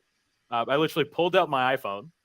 Google Translate has the voice translate for Japanese, and it was like a game to her, right? I spoke in English into the phone, it would speak in Japanese, she would speak back into it. And long story short, she paid for our drinks, right? Wouldn't let me pay for the drinks. Paid you might not know this. If you're looking to kind of, let's say, have fun, right? Stay out after the trains are closed. The trains in Japan, in Tokyo, they close pretty early, like maybe 11:30. Everyone knows that, taxis are really expensive. So if you're out after that time, after 11:30 at night, people are out to have fun, right? You're going to enjoy the whole night. So trains are closed, and her place, she wants to go back to her place. It's really far. She puts us in a taxi. She pays for a taxi. It's like over $100, right? So she already bought my drinks and put us in a taxi back to her place, paid for everything. And I got there, and she had this really beautiful small house that she owned. And yeah, she kind of just took care of me, and it was awesome. There's a lot of very empowered Japanese women. I think there's this perception that Japanese women are like discriminated against, and they get this sexist treatment, and they're like these vulnerable wallflowers. Not at all. So you really need to experience the nightlife there. Hold on, brother. Empowered normally means that feminist nonsense. You know me, brother. I don't like feminism. I despise feminism and feminist. Neither does Japan. Okay. So Japan doesn't like feminism, but you're talking about empowered women. That normally ties into feminism. But break it down for me, brother. Sure. So in the West, right, we like to pretend like being empowered is a bunch of just nonsense, right? Like you're above society, you're above, whoever. In Japan, being empowered is more about personal independence, right? It's you're responsible for yourself to go and get a job, to take care of yourself. People are willing to help you, and people are polite, but there's not this thing where like, I think a lot of men in America complain about this, where there's women who maybe live off the state, right? Or expect to live off of like their partner's earnings. There's lots of clips of like women saying, "Oh, if my boyfriend doesn't pay for my weave and my hair and my nails, he's a bum." There's no culture of that in Japan, right? When you get married, of course, things change, which is normal. But in terms of dating and interacting with people, with women, you're just not going to run into that. Women aren't expecting like a meal ticket when they interact with a man. So women are empowered to, take care of themselves, right? They're not going to ask you for money. And, they're willing to split the bill or pay for you. That's the right type of empowered, not like, oh, I'm better than you and you need to bow down and pay. None of that nonsense. Beautiful. Fantastic. Wonderful. So communicating with Japanese women, what language did you normally communicate them with? Is English enough, or do we have to learn Japanese? So if you want to date here's the thing, right? If you want to date Japanese women seriously, there's going to be cultural barriers that you need to learn. I would say that as you're learning Japanese, you can also kind of start to study the culture and the small nuances. Everybody knows, anime and sushi and all the other stuff, but you need to know, hey, when you get on a train, what's the normal social behaviors, social cues, right? How do you place your chopsticks? What to do with your shoes when you enter an establishment? All these little things. Start developing that, and that's what you need if you need to want to seriously date a Japanese woman. Like I said, Japanese women are not some like innocent, vulnerable wallflowers. So if you just want to go and have like casual experience with them, English is good enough. You can know hello in Japanese, and that's good enough. You don't really need to know any. And a lot of Japanese people, especially in Tokyo, they have really good English skills. They're going to be shy, so you just need to make them feel comfortable, like you're not judging them, and make things feel like a light atmosphere. Awesome, awesome. Okay, thank you, fantastic. Hold on, brother. Shout out to Mr. Israel Davila for the $10 super chat. Thank you, bro, again for the support. Look at that, brother. Second time Israel is supporting. I got to see a lot more support now, brothers, man. We got over 200 people. Super chat, cash app. Show me some love, man. Another classic intel for you, brothers. I'm out here saving brothers' lives, man. So feel free to support the movement, the channel, the Patreon, cop the merch too. Thomas, can you please link my merch? John Thomas Demihin, please link my social media platforms and my merch, my Patreon, the whole 9 yard, please, brothers. Please do that, brothers, okay? Would a dark skin / brown fit young Mexican man also do good? Would a Japanese woman approach us like they say the brothers? Much respect from California. Do you mind answering that, please, Karen? Sure. That's actually a great question from Israel. I spent a lot of time. I'm not sure if you know this. I spent a ton of time in California, in the Bay Area, and then also in LA. And California has really tough racial barriers. Like you can go to LA, live in the same spot, and Mexicans won't really interact with black people, vice versa, and there's like weird dating stuff. For Hispanic men specifically, right? Skin tone doesn't matter. Japanese women are really checking for Hispanic men, especially now. Um, I've literally even seen like YouTube videos of late where men from Mexico, right? They had their Japanese partners kind of they meet online, start online dating, and then they go out there, and the women are just waiting for them, helping them get out there, willing to marry them. So Japanese women specifically, it's not like California where you have all these racial barriers. They are actually actively looking for Hispanic men and trying to learn Spanish and things about Spanish culture, the music, the dance, the food. Interesting. Wow. Yeah. Huh. Okay. That's one thing I love about Japan, especially just Japanese people in general. When you live in certain places, people know about different cultures at like a surface level. They're very worldly. So a Japanese person, I would honestly say the average Japanese person within maybe like age 20 to 45, they might know more about traditional like black culture than some black kids nowadays. It's kind of sad. No, that's actually true, man. Some people who are not black know more about black history than black people. And Yep, that's disgraceful. it is. What's going on? What's going on with the young Gen Z brothers, man, and sisters? I'm disappointed, man. I really am. Something ain't right. But I'm out the game. I want my foreign chick. I've stopped being an Umar Johnson, Tariq Nasheed, pro-black type of dude many years ago. Now I'm a foreign dude only. I don't care if you're mad. You can tell you can tell Tariq Nasheed and Umar Johnson how I feel. I'm not a pro-black dude. I am a pro-black man, brother. I am pro-black men, pro-black men's happiness, and pro-black men traveling to get their foreign woman. If Umar Johnson and Tariq Nasheed have a problem with that, they can meet me. We can have a talk one-on-one about how I feel this way. But I'm done in the community. I'm no longer part of the black community. I'm part of the international passport community with like-minded black men. You can tell Umar Johnson how I feel about that. Okay. So shout out to Mr. Ntech1 for the $2 super chat. Thai checking for bros. They are Japanese women on steroids. Are the Thai women in Japan checking for brothers? You know what's funny? Because I spent a lot of time in the region. So this is something that I think if you're black, you really need to understand, right? Is we don't all come in the same shape and size, right? And we're perceived very differently because of it. So for me, right, I could set my Tinder right now to Thailand, and I will get no matches except maybe women that are like two women that are on the heavy side. if I set my Tinder, and you'd think China would be racist, right? But if I were then to set my Tinder to Hong Kong, a ton of matches, really beautiful women, almost instantly. If I set my Tinder to Korea, nothing. Set it to Japan, tons. So it just depends. Like, there are these things where I feel a lot of people say that Thai women are looking for black men. I do find that a lot of times black men, when they say that, they're talking about the dark skinned Thai women, right? And that's the perception that Thai women all look kind of like darker skin. Most of them actually look very Chinese. And I find, depending on how you look and different things, you're going to get different types of women. So it just really depends on you. But both of them are looking for foreign men. Fantastic. And funny you said Hong Kong. You telling me that the women in Hong Kong are checking for brothers? Yeah. So I'm sure you're aware of this. Obviously, Hong Kong and the UK have a funny relationship, right? Mm. But because there's that kind of Commonwealth connection between the Caribbean and Hong Kong, and then of course China does a lot of business with Caribbean countries. There's a lot of successful black people sprinkled into Hong Kong, and because there's an influence of the West, but it's not fully there. I'm very interested to see more people go out to Hong Kong. It's like a second playground for us.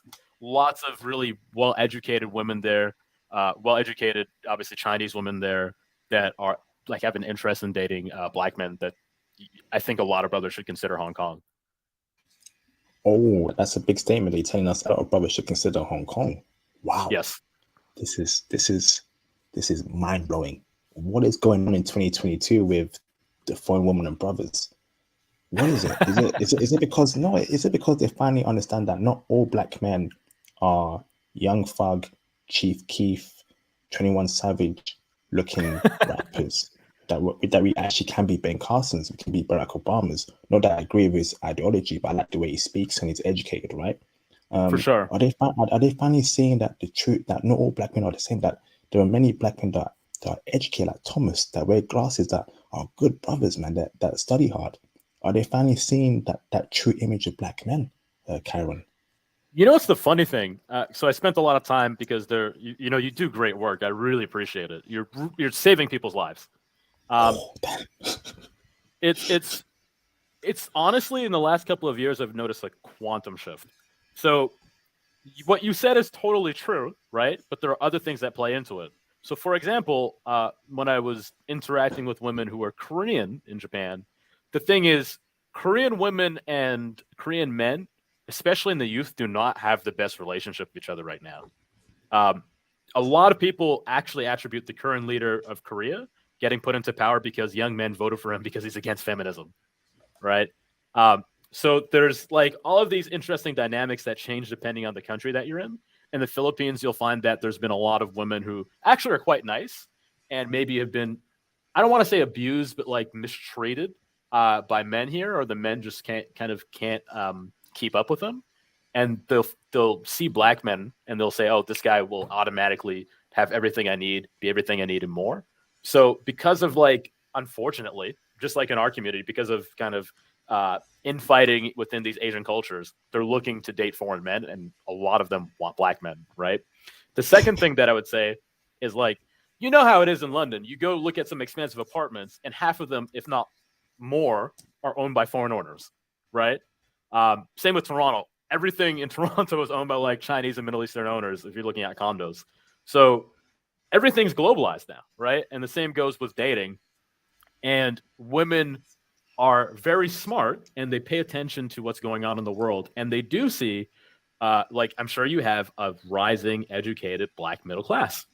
And because there's not these ingrained, deeply trenched racial hierarchies and all of these weird things, in most of these countries, these women are like, hey, if I want a guy who's going to be, physically strong, he's going to look good, be able to protect and provide for me.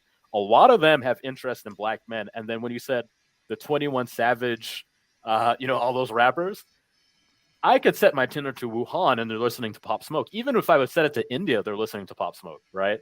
And there man, used to be this perception that like they would pick up on this music and have a negative stereotype of black men.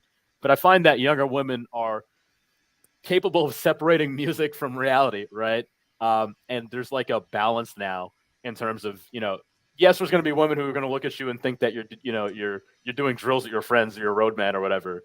but the vast majority are going to look at you like a human being. Actually, when I interact with Asian women in Asia, a lot of them actually think I come from like a rich family. So I don't get like the hood rat perception. I get the, oh, you're educated, you have a nice corporate job, or you come from a rich family. It's very different than being in the West.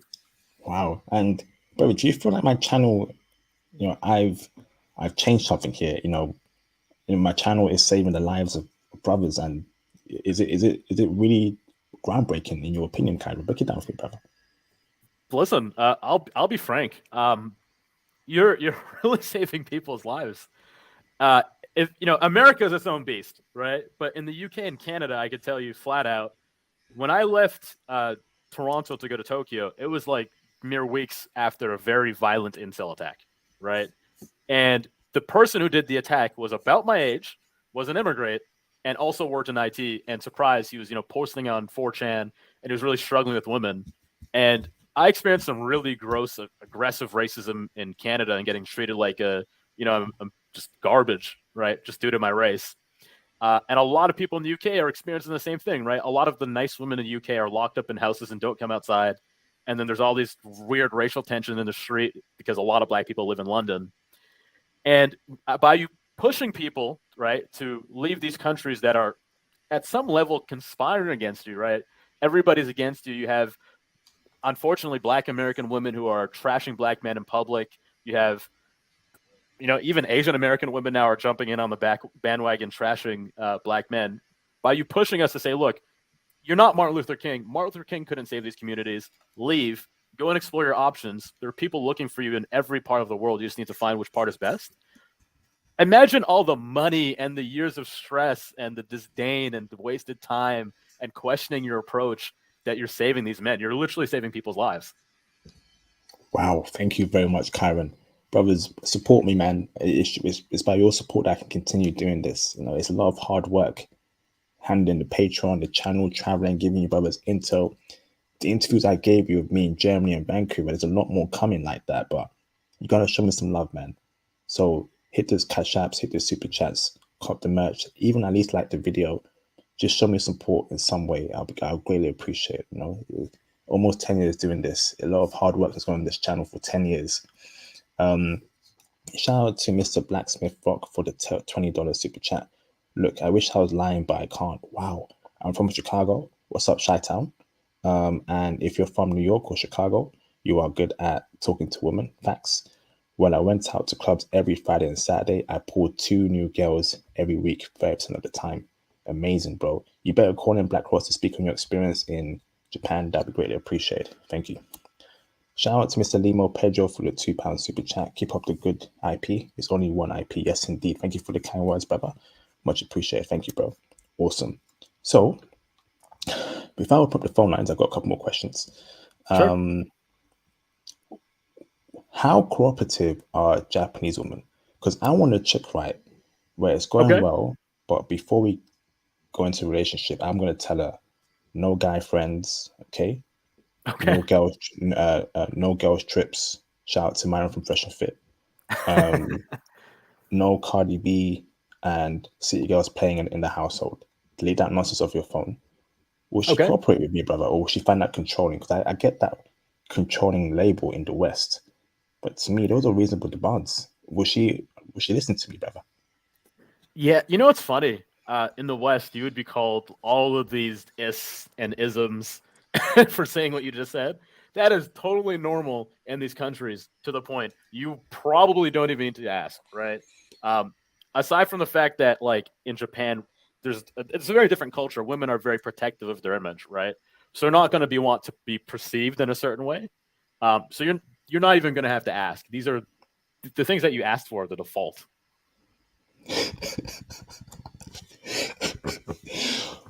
Let me ask this, brother, right? Sure. I love my woman feminine and submissive. So 2 questions here. Okay. How feminine are Japanese women? Do they paint their nails? Do they look girly? Are they clean? Do their hair every day? Even when going to the convenience store, do they dress well, like they're going to a gala? Second question is, brother, how submissive are they towards the men? If I tell her, baby girl, I love you, can you please bathe me and moisturize me? Will she do it? Because to me, Okay. If she's truly submissive, she better bathe me and she better moisturize me. Break it down for me, brother. Sure. So the first thing you asked, how do I put this? Let me work backwards, actually. So you're asking how submissive they are, right? Um, Yes. it's funny. I don't know if they see it as being submissive, but you gave the example of bathing you. Um, there's a thing culturally in Japan where before people have sex, uh, both people shower, right? So it could be individually or together. So Mm. and they do have like a kind of these like shared bathhouses. So the idea, if you were to ask the woman that you're with to bathe you, it would not be insulting at all. It's kind of like a thing that's normal in their culture. Oh, man. This is unfair, man. What's happening? What's happening to the UK? What's happening in America, man? What's happening in America, man? What's happening in America? It ain't fair, bro. It ain't fair, bro. Oh, man, bro. It ain't fair, man. It ain't fair, bro. Carry on, brother. Carry on. You're gonna be sick based off your reaction. They literally have like a nice bucket and like a setup to do like and like a stool and everything if to bathe you already set up in their homes. That stuff is already there for you. As a matter of fact, even the bathtubs are kind of like based off that. They have a lot of old people, and there's also a culture of like bathing people. So yeah, that's totally normal there. It's unfair, bro. I can't believe this, man. No, bro. We've been suffering in the Western country for so damn long, man. I'm gonna break it down to you, brothers, man. I'm seeing educated brothers. They're so depressed, man. They're so angry. IP, man. I went to school IP. I got a 4.0 GPA IP. I got a first class IP, and women still don't love me IP, man. And to hear this in Japan, brothers, man, it's crazy, brothers. It's crazy, brothers. Carry on, brother, about the femininity, please, brother. Sure. So it's funny. Like I'm sure you're used to this, and you put up the question. You put up the example of going to the convenience store, and I know why. Because in the UK, specifically London and Manchester, right? In New York, Chicago, Philly, Detroit, and Toronto, there's that thing where women will pop out the apartment, pop out their house to go to the convenience store, and they'll be wearing the most dirty, downtrodden jogging pants, beat up Air Force Ones. They're dressed like just like somebody out of Charlie Brown. Looks really bad. That's not a thing in Japan. It's not a thing at all. I don't know if you know this. Women in Japan, like I used to work for a company that makes a lot of women's yoga pants. They actually don't really even wear yoga pants there unless there's something like, leggings. They don't even wear those unless something's on top of it. So every Wow. time they step out the house, they look very respectable. And as a part of the culture, um, you know, a lot of roles, women have to put on makeup and dress very kind of, they have outfits that the women have to wear that are very kind of professional and clean and womanly. So culturally, that is baked in as a default. There's this thing I think that we have where like, what it's like riding the train in the UK at nighttime, right? You have women holding beer, drunkenly screaming at the top of their lungs, sounding deeper than the men. That's not a thing you're gonna see in Japan. Um, it's really nice, in terms of painting the nails and manicuring and maintaining themselves. There's a lot of cultural pressure on them to do it, but a lot of them just do it innately anyways. And some people can argue about it, but I actually find it refreshing that the women kind of take care of themselves, and the men do too, right? The men have to keep themselves trim, make sure they're looking clean, and there's lots of facilities everywhere, different businesses that will make you look sharp at a good price. So the women, there's no room for looking bummy and ghetto. They're always going to look the part, and in terms of playing the part, um, I'll give you an example. After work, Japanese people tend to go out to a bar or restaurant, right? If there's like tea or like some other drink, the women tend to pour drinks for everybody else. So there's all of these very little subtle things that you notice coming from the West that will kind of catch you off guard because you've been trained that in the West, oh, it's evil if the woman does this for you, right? But they do all of these feminine, gentle things by default. The other thing I would say that I found amazing about Japanese culture and how it's affected the women is that they're still nurturing, right? Um, in the West, if a woman is, shot on the street dying and you offer to help her, she might curse you out still, right? It's the most ridiculous thing ever. In Japan, I had this funny thing happen where basically I want to go to this specific arcade. The company that makes Tekken has this one in the tucked away in a part of Tokyo, and just my luck, like some dust blew up, and I got a piece of glass stuck in my eye. Right, so like went to the washroom, was looking for this piece of glass, I couldn't find it. It wasn't really bleeding, but my eye was super irritated, right? And I have like not the best vision, so it was not a good situation. And I just asked like a Japanese woman, a younger Japanese woman, for some help. I told her what happened. She pulled out her Android phone, looked for an ophthalmologist, grabbed me by the arm, and literally dragged me to an ophthalmologist. That will never happen in the West, ever. Wow, incredible, bro. And let me ask this as well, brother. Fishnets. Do you know what fishnets are, brother? Yes.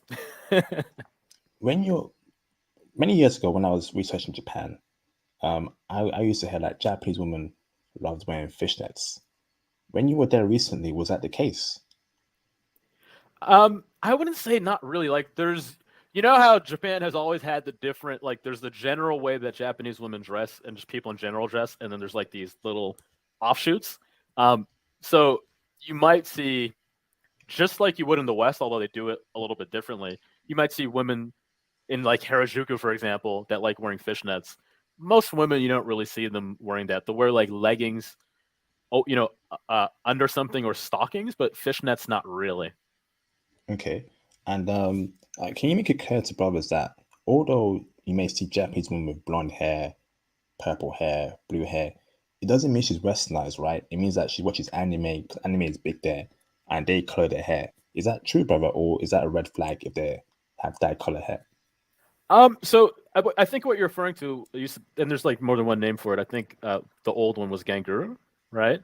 Where they have like the blonde hair, the purple lips, and the makeup, whatever. That is something that is when Red we were hair. young was very popular, and now it's basically Did you gone. lose a brother? Oh, can you hear me?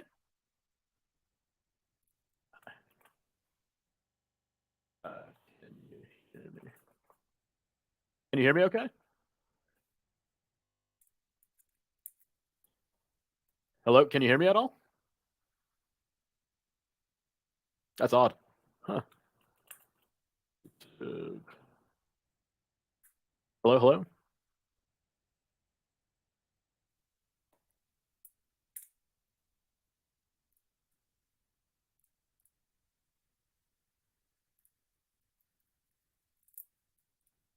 That's odd.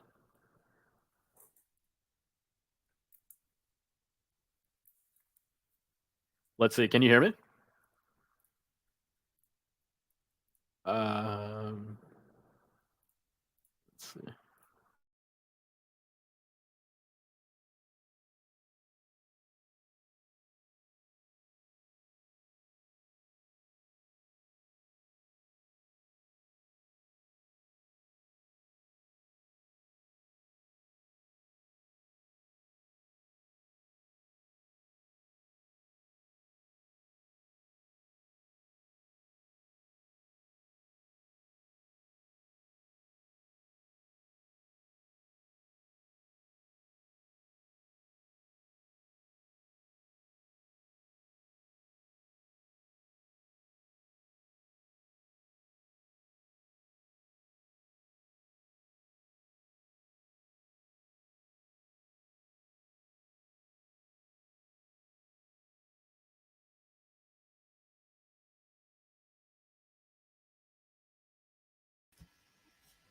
Can you brothers hear me?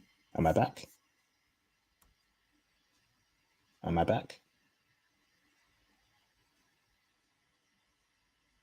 Okay, let me try and get the guests back. Can you brothers hear me though?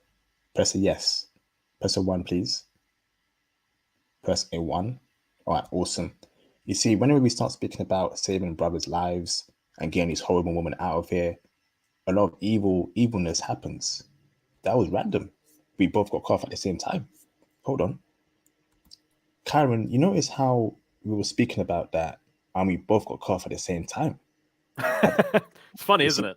that's funny, right? So a lot of wickedness and evilness is happening when brothers come to save each other's lives that suddenly happens at the same time, bro. At the same time. That's a bit suspicious there, you know? It's weird. I'm It's not weird, surprised. man. I'm not surprised, brother. It's Some evil crazy. forces at play. Evil forces, man. But hold on, let me get my holy water real quick and put it over my laptop. All right, so I had a super chat. I don't want to miss it real quick. Hold on, let me find it. So you were saying Ganguru? Break. Hold on, can you finish that point, please, about the colored hair? Yeah, I think they used to be called Ganguru, and I think now the term is like Garu. Forgive me if I'm mispronouncing it, but basically, they used to have, like, if you ever watched Jersey Shore back in the day, like Snooki and some of those other people, they would have really aggressive makeup and blonde hair. It just kind of comes from like different influences of TV, but that's incredibly rare. They're still going to be Japanese. That's not something that I would look for, right? I wouldn't go to Japan and look for those types of women. There's also women who wear, like, you know, like the gothic Lolita stuff where they wear like the dresses and the maid outfits and whatnot. You know, everybody's into whatever they want, but the vast majority of women dress exactly the same, very feminine. It's almost like a joke. Japan is like a communist country. If you just look at how they dress, they all dress mostly the same. So you're not going to find women who dress like loud and aggressively. Even things like perfumes and strong scents, they don't do it in Japan. Yes. I think they don't like perfumes, isn't it? Can you break that down, brother? Should a brother be wearing perfume in Japan, or should we avoid that? No. So, you know, historically, like Japanese women, there's a thing like, hey, you know, they don't really like dudes with mustaches and beards. That's changing a little bit, and for foreigners, obviously the rules are very different. But in terms, let's see. I think IP got disconnected. Let's wait for him to join back. But while we're waiting for him to join back, I hope everybody can still hear me. Japanese women and Japanese people, so if you ever go to work there, they're not big on being intrusive into people's lives. So, you know, if you're on the train and you spread your legs really wide, they hate that type of stuff. If you're on the phone or loud on the train, they hate it. And that also applies to scents. So you can't be in Japan smelling bad, and you also can't be wearing your strong, you know, Axe or Lynx body spray. You got to be smelling neutral in Japan because it's like imposing and offensive to them. So just no sense. Oh, okay. So how do Japanese women on average smell? Do they have like a natural smell, and does it smell good, or is there some funkiness going on there, brother? And keep it real with us. I would say that it's hard to. It's almost like this, like very like fresh smell that they have. I think in Japan, I noticed this versus other Asian countries where like they throw a ton of scents onto their beauty products. And even the same products, like the exact same scent, will be much more subdued in Japan. So they smell very fresh, and then also it's like just subtle. So you don't have to worry about bad smells ever. Not gonna happen there. Okay, I need my chick to be smelling beautiful, man. I love it. I love a good smelling chick. Likewise. She got to be. She got. I don't want to head. I don't want to. No smelly mouth. No smelly nothing. She got to be smelling good. Yeah, she can't smell like Peckham or Brixton.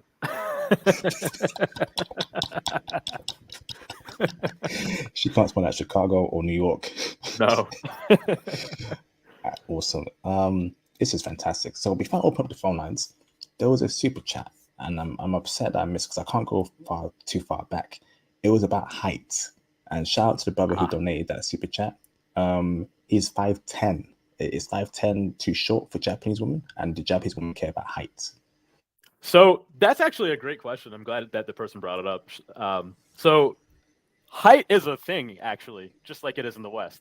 And just for clarity, I think there's perception that Japanese women are razor thin.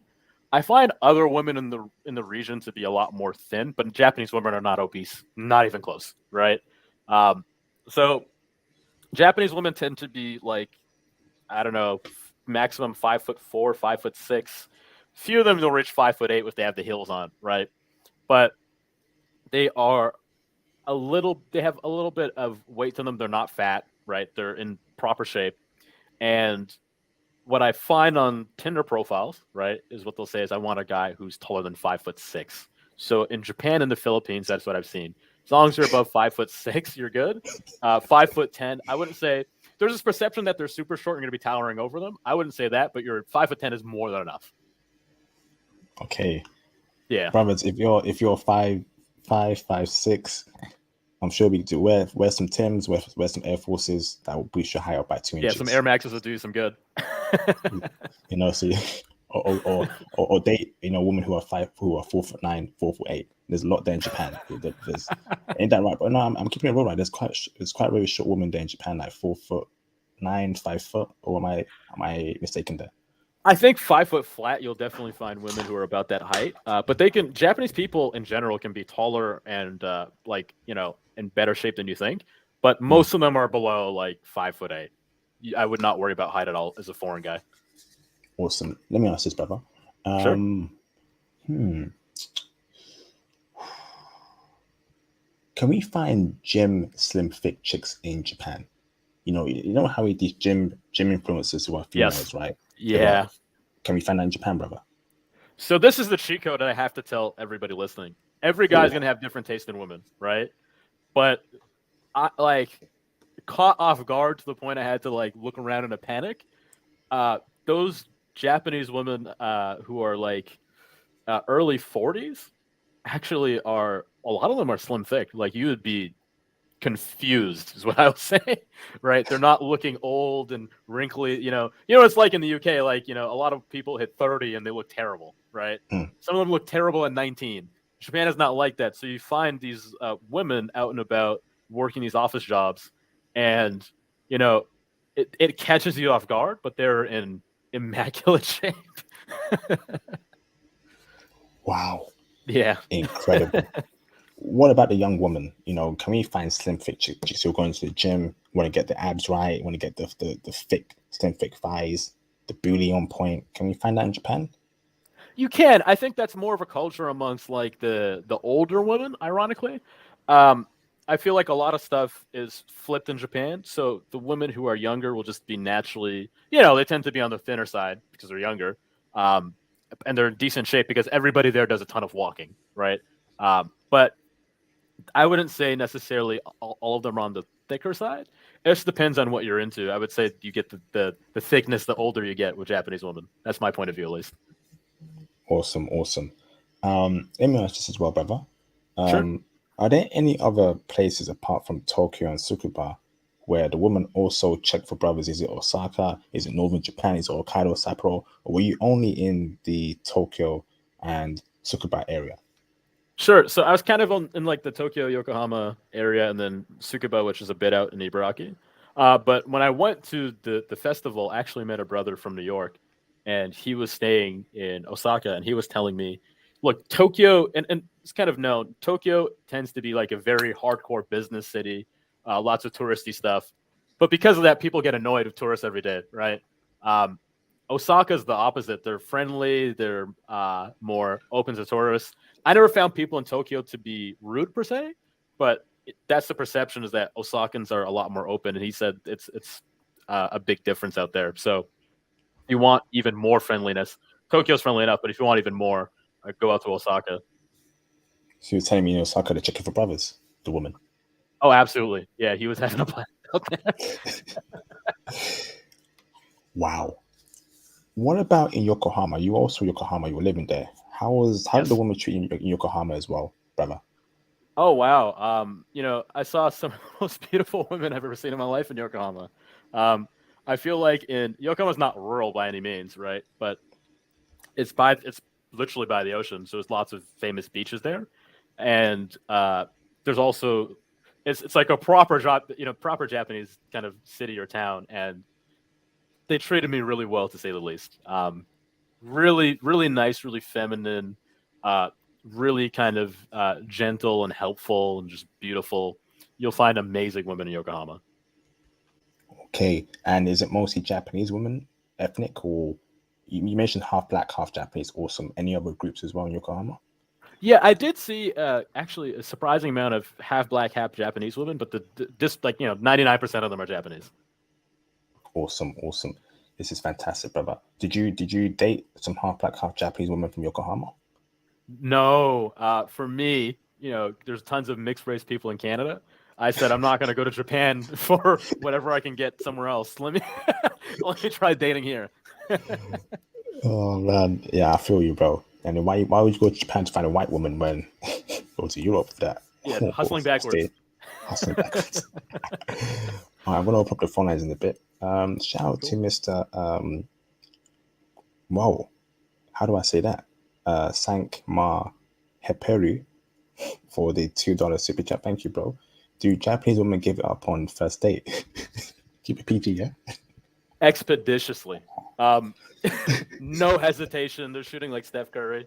Like literally on the Tinder, it's gotten to the point where they'll put suggestive photos, not show their face, and say, they're looking to meet up, right? And literally use the emoji for the love hotels. Those short stay hotels that you can go stay 2 hours, do your thing.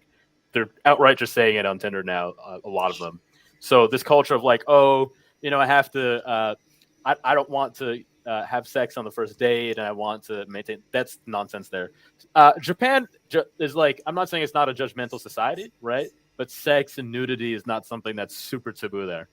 So definitely don't even consider it. Huh, it must have changed because I always used to hear a third, second date, or maybe for the wifeable types, but for the women who are, let's say, for the streets, and I'm sure there's women for the streets there in Japan, and we'll touch upon that.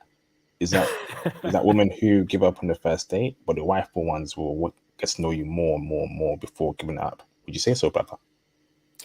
I wouldn't say so, actually. I think one thing that I appreciate about Japan as a whole is like, you'll be in a Western country, and you could tell them you have a corporate job. You're working at Barclays. You're the VP of finance, and they're still going to look at you funny. Still, like not fully. Japanese women have, and Japanese people in general, they're good at vetting. And I think once Japanese women have vetted you, they become comfortable, and I think that's a normal thing. So, you know, how quickly that happens, 20 minutes or a couple of hours, or, you talk to them and then go on the first date. At the end of the day, you don't have to play the game and do all that nonsense. There's always going to be women who want to play the game everywhere, but for the most part, you can find women who are willing to interact with you fully on the first date. And if you don't want those, you can find women who are a little bit more conservative too, because there are some groups of Japanese women who are like really tied to like kind of religion. So you have Oh, both available there. Yeah, okay. We'll touch upon that, brother. But sure. I'm a bit worried about the first date stuff because let's say, right, a chick has five, okay, let's say she has six first dates in the week, right? It goes well with four of them. She Okay, sleeps with them. Next week she sleeps with another four. That's a high body count nonsense there, brother. I don't like the sound of that, brother. sure. Jeez. Um, Is that the case there, brother? Because I'm a bit upset now. I'm a bit cautious now, brother. sure. I don't know if it's 50-50, but like some people tend to be, like you said, they don't want to run up the body count. And some people, it's a different time. I don't think culturally that really matters to people much. Like the people in Japan that care about trying to marry a virgin tend to be very old, um, which is funny. I find like a lot of the younger people in Japan, the body count thing is just irrelevant. People just kind of have sex. Like, there's the people always say in the media, right, that Japanese people, oh, they have a low birth rate. They're not having sex. No, they're having sex. They just use protection. Sex is not a big deal in Japan. I think people tend to be very private about it.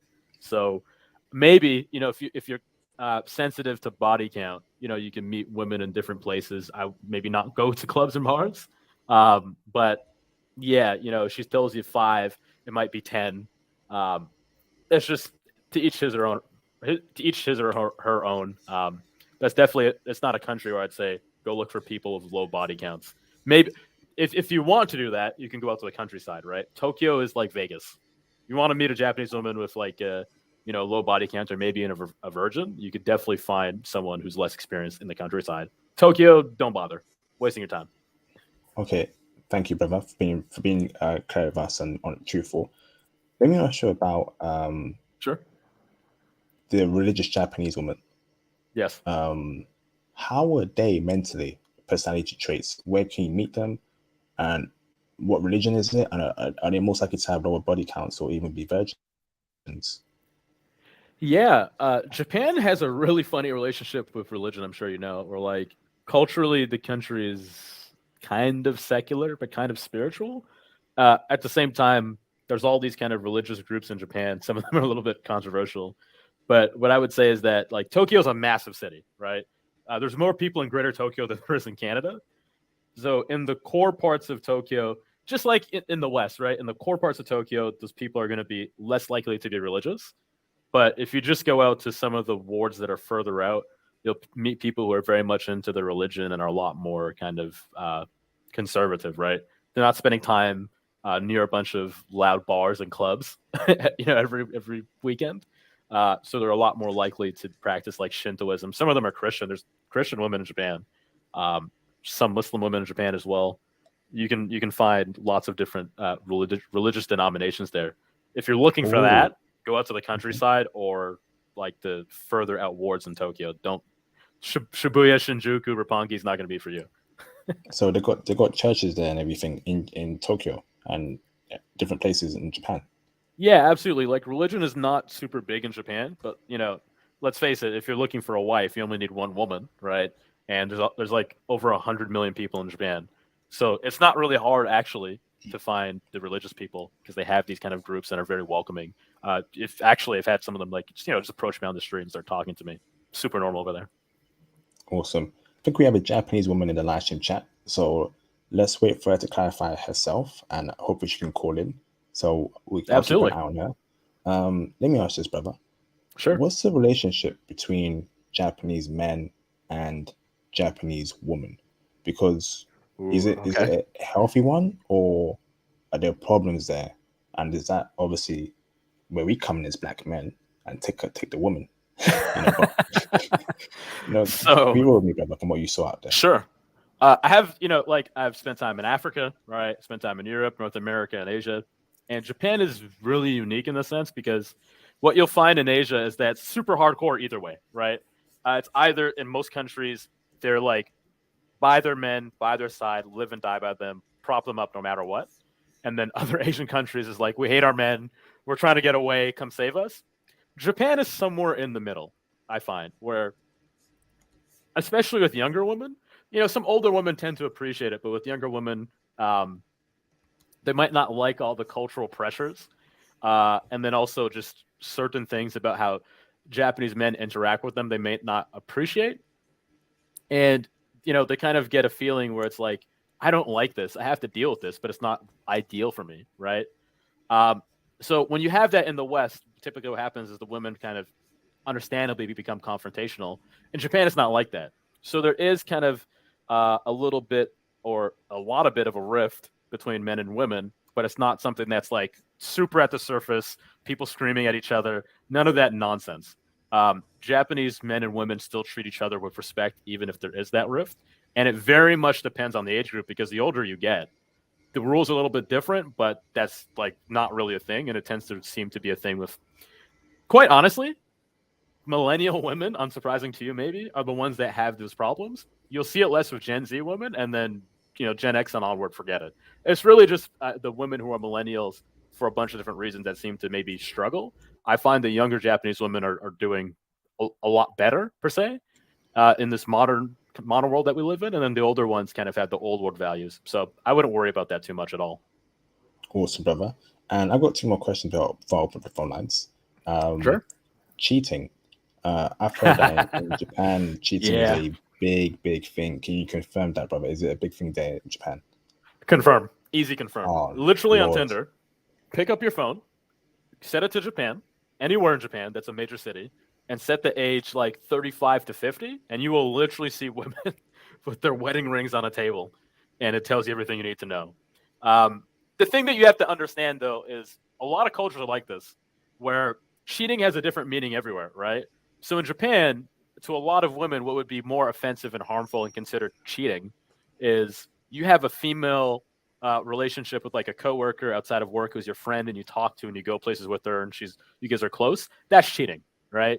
But let's say you're out and about, you meet a woman, you're in a relationship with a Japanese woman, you and the woman do your thing, you wear protection, nothing beyond that. You go your separate ways, you don't make eye contact.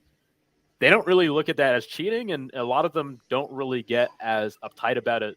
So they give you some freedom. Now, What? yeah, like cheating is not looked at the same because it's what they feel is cheating is different, right?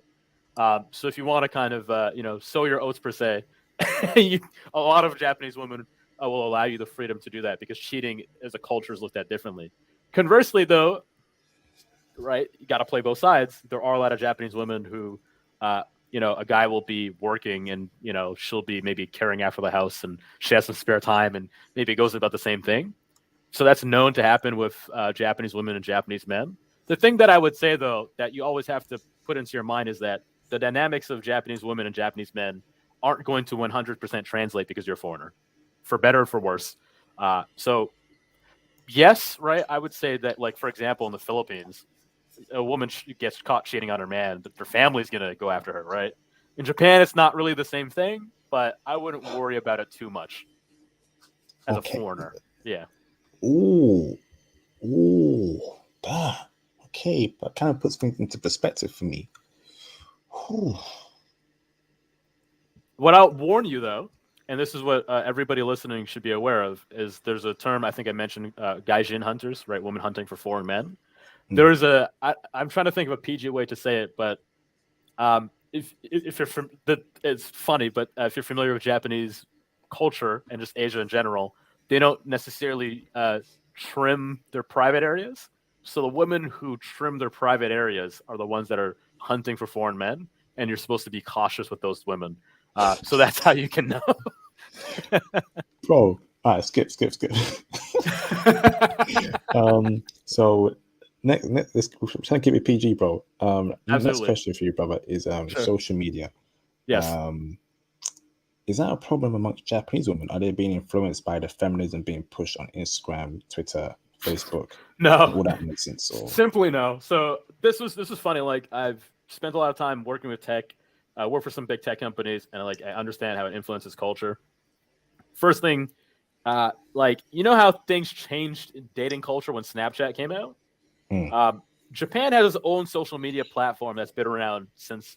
Even if you watch Fast and Furious, you can see it on flip phones. It's called Line, mm, Line, and it's a messaging app. You can pay your rent from Line. You can buy concert tickets, and it has some social elements, but it's a lot more like WhatsApp, right? So Snapchat never really popped off in Japan. They tried, it failed. Facebook, people will add people somewhat on Facebook, but it's more for, like, I find Japanese people who have, they're like university professors, they interact with foreigners more, they'll have a Facebook, right? And then Instagram, the Instagram culture in Japan is people post like pet videos. It's a lot more wholesome. Everything you see in Japan tends to be more wholesome. Twitter is a little bit. The joke is, like, Twitter is a little bit more demonic, right? Twitter is where they go to vent and post things that are not PG, right? Um, and you can kind of, if you ever want to know how Japanese people really feel about something, you can go to Twitter. But social media hasn't permeated culture like that in Japan, where it's totally, in Toronto and London, you'll have women on the first date or even before that ask you, so how many followers do you have? Who follows you? No woman in Japan is ever going to ask you for that. Never. Not going to happen. So that's a nice thing. Social media culture there is like an afterthought. awesome, brother. And one more question. Sure. What is the best way to meet Japanese women randomly? Is it the bars? Is it the park? Is it the shopping mall? What's the best ways, in your opinion? In my point of view, I like, so there are kind of like neutral places where you're not going to be bothering them, because you can meet a woman at a train station, but trying to approach her while she's going to work, you might piss her off, right? So subtle places would be like if you're in a store that sells like manga, or maybe they sell, something, and it's kind of like a relaxed environment. You can approach a woman there. I think another good place to approach a woman is kind of like bars, right? Bars are not as seedy as they are in the UK or in the West. They tend to be really social, relaxed environments, and those are great places. Uh, Day game and cold approaches actually work fine. It's just when and where, right? So, like I said, during the morning rush, probably not going to work well. But on Saturday afternoon in Shibuya, absolutely. Anywhere near Hachiko Square, where it's like, there's like the big HMV there. You see it in the animes all the time, that big crossing. That's a perfect place to approach women. And then also, if you're like out and about, maybe you're in a store somewhere in Shinjuku, they have lots of high end stores that you'd have in the West. Those are good places, I think, to approach women. Awesome, Mr. Kyron. Has been a great stream so far. We're speaking for 2 hours straight. Do you want to take a quick break before I bring in the new callers? And we'll wait for you, or are you happy to go carry on, brother? Anything you want. Listen, I reserve some time for this. I want brothers to visit Japan. Obviously, go there and treat people, the men and the women, with respect. But you'll have a great time. Be treated well. Get your passports. Get out the West now, because it's not going well, and head to Japan and some of these other countries. Do you want to take a 2-minute break and get some water or food, or are you okay? I'm good. I got my water with me. All right, awesome. So, brothers, before you call in, please make sure you go and subscribe to my new YouTube channel, International Passport Clips and Vlogs, where I'll be posting vlogs and clips from this channel and me traveling all around the world. Please make sure you follow me on Twitter. If you're on Twitter, follow me on Twitter to be updated on my channel and my thoughts. Here's a link to it, brothers. Here is my Instagram. Please make sure you follow me on Instagram and send me a DM on Instagram. If you want to speak to me, I'll get back to you. Here is a link to my Facebook group. You must be a part of the Patreon to be a part of the Facebook group. And when you're a part of the Patreon, you get access to our exclusive Discord server. Here is a link to my Cash App. Please feel free to send in some donations via the Cash App. YouTube takes a 40% cut off my Cash Apps, okay, off my Super Chats. Cash App doesn't, so please support me on the Cash App if you can. Here's a link to my merch. Feel free to support me. Cop a t-shirt, cup of hoodie. That'd be greatly appreciated, brothers. And of course, if you want that one-to-one IT consultation about leaving the West, I suggest you join the Patreon Diamond tier. And if you want additional intel on Japanese women and living in Japan, explicit and X-rated versions, make sure you go and subscribe to the Patreon Diamond tier, okay? IT consultations, I got you, brothers. I'm going to get you brothers out the West, okay? Fantastic. So, let's open up the phone lines. Let the games begin, brothers. Let the games begin. Let the games begin, man. Call in. And then let me put a link right there in the chat real quick. And feel free to send in some donations, brothers. Feel free to send in some super chats and cash apps. You know, if you're enjoying this incredible live stream, you know, show me some love, man. Show me love. Right, awesome. So call in, brothers. You got a show in the chat. Awesome. Let me get some water real quick.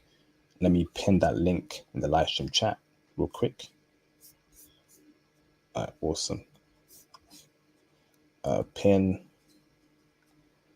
replace pin message. All right, awesome.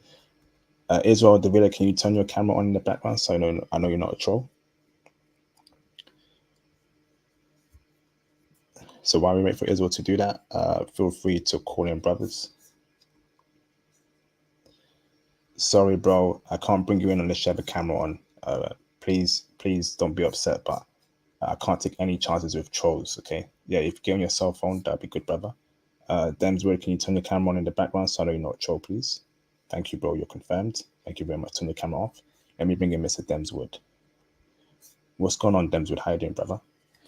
What's up, big bro IP? How you doing? Fantastic, brother. How are you? All good, bro. All good. Fantastic, brother. Sorry, I forgot the brother's name. So,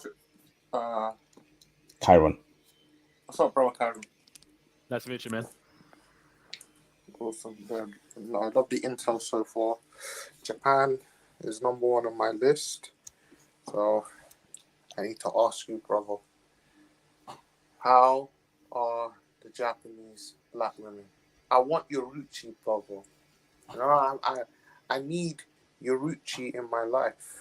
You know, IP, like IP. You know, you come back from work, you work in Tokyo. Come back from work, and Yoruchi's giving you a bath. I'm good. I ain't coming back to the UK, man. No.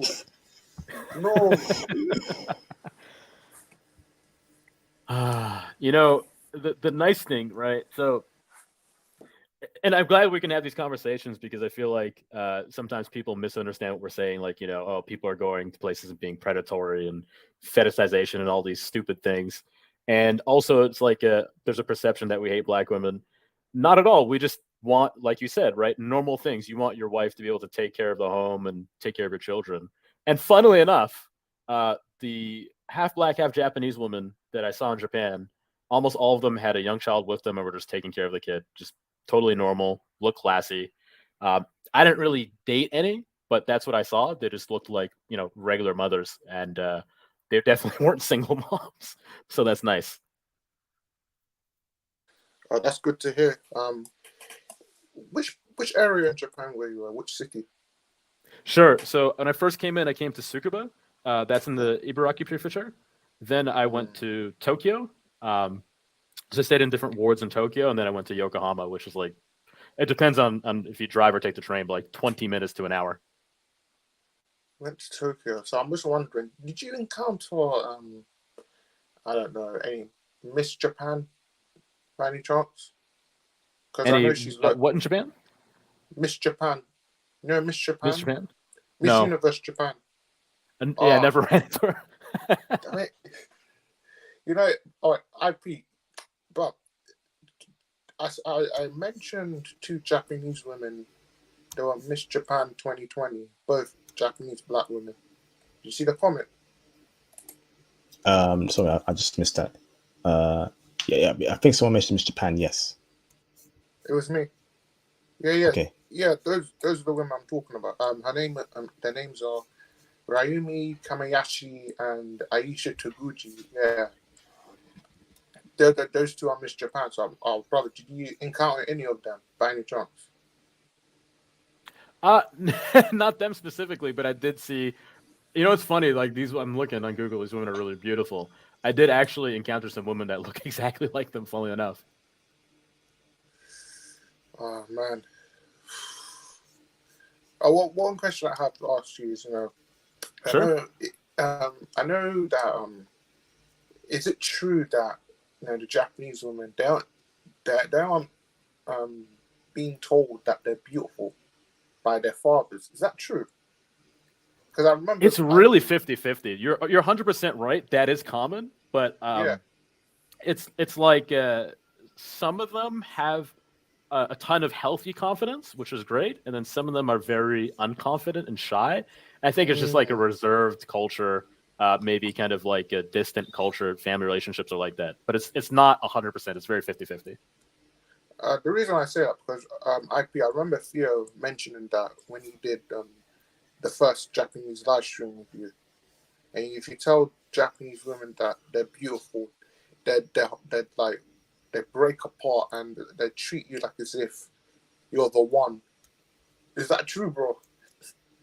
You know what's funny? Now that you say that, so here's where stereotypes can kind of harm us, right? There's the perception that we like really thick women, but thick not in a good way, right? Like thick, cartoonishly, like Joe Budden's girlfriend BBL, looking ridiculous. That's the perception of what people think black men want, right? And there's no way a Japanese woman is going to be built like Bernice Burgos or something like that, right? So when you tell these women that you think they're beautiful, they'll be caught off guard and they'll be like, "But what do you mean? I don't have like a big behind," and they'll be caught off guard by that. So yeah, I think that's why is because the perception is we like cartoonishly shapely women, right? Japanese women are just different, and yeah, it catches them off guard in a good way. Interesting. That's just crazy because I know that Japanese women, they're the most popular group of foreign women in the world. Absolutely. Yeah, they for sure. They come in all races. Like, yeah. So it's crazy. That showcases a lot of humility. Wow. No, they're really cool. Like I mentioned, for me, the anecdote I was giving earlier. For me, all I had to do was just like avoid the ones that are looking. How do I say it? There's like a level of self-respect, right? Where you don't want the ones that are like degenerates searching for foreigners, right? Like that's why I said there's certain telltale signs that people will make you aware of to watch out for. But those are few and far in between. Just like a regular woman, you're in a country, you're experiencing the culture. Those women are completely class. I hate to say it, but it will be the opposite of the average experience you would have on in London on a Friday night. The complete opposite, just pure class. London on a Friday night is just pure Babylon, bro. Yeah, people throwing up on the tube. Oh, man. All right. Let me bring in a new caller. Thomas, thank you very much, bro. Israel Davila, can you turn your camera on in the background so I know you're not a troll real quick? Thank you, bro, for confirming you're not a troll. Awesome. Turn your camera off. Let me bring in Israel Davila real quick. How you doing, Israel? You right, bro? Yes, sir. It's good to hear back from you again, Mr. IP. Good to hear from you as well, Israel. Good to hear from you. Any questions you got for our guests at Chiron, Israel? Yeah, I do. I'll be real quick. Won't take up much of your time. I just wanted to ask about the northern part of Japan, Hokkaido to be specific. If you got any words of information, that would be much appreciated. I've done a lot of research on there, and I plan to go there / live there. Sure. I've not got a chance to go up north. People I stayed with in the share house actually went up to Hokkaido and some of the other northern parts of Japan. And the perception they got was people, of course, were super nice, but they're going to be more shy with foreigners. So just be prepared for that. Like in Tokyo, right? People are so used to dealing with everybody. It's just been the case since maybe the 70s or the 80s. Once you get out to those further far-flung parts of Japan that maybe, it's not a short train ride away from Tokyo, people are going to be a little bit more hesitant. So don't take it personally. People are just going to be shy and just, ease your way into conversations there, go to social settings. And I'm sure you'll have a great time. Oh, of course. Yeah. I'm just trying to find a, snow princess, if you will. You want to hear something funny? Since Japan, Japan took forever to open up after the pandemic. So there's a YouTube channel that I frequent where they cover news in Asia, and they're interviewing foreigners in Japan. And it was actually a guy from Mexico. And he was talking about how now that they've opened up, he met a Japanese girl online. They headed off, and she wanted him to come out, and now he's living there with her. So there's room for us all over there. I wouldn't worry. It won't take much effort. Just be like a good human being, be respectable. That's what I find. All you need in Japan is just to kind of look around, right? See how people act in different situations. Do as the Japanese do to the best of your abilities, and you'll be fine. Awesome. All right. Any more questions, Israel? No, sir. That's all. Thank you very much, both of you, and all. Good luck with Thank those you California women. Take care. Hopefully get out to Japan soon. Awesome. Thank you. So we've got a packed house tonight. Before I bring in Raheru, let me ask this, brother. Is there enough Japanese women for the upcoming black men going to Japan? Because, like you said, Japanese women are very, very popular. Indian men want them. Arab men want them. So there's competition now. Should black men be worried that there won't be enough Japanese women, or Japanese women will actually have higher standards?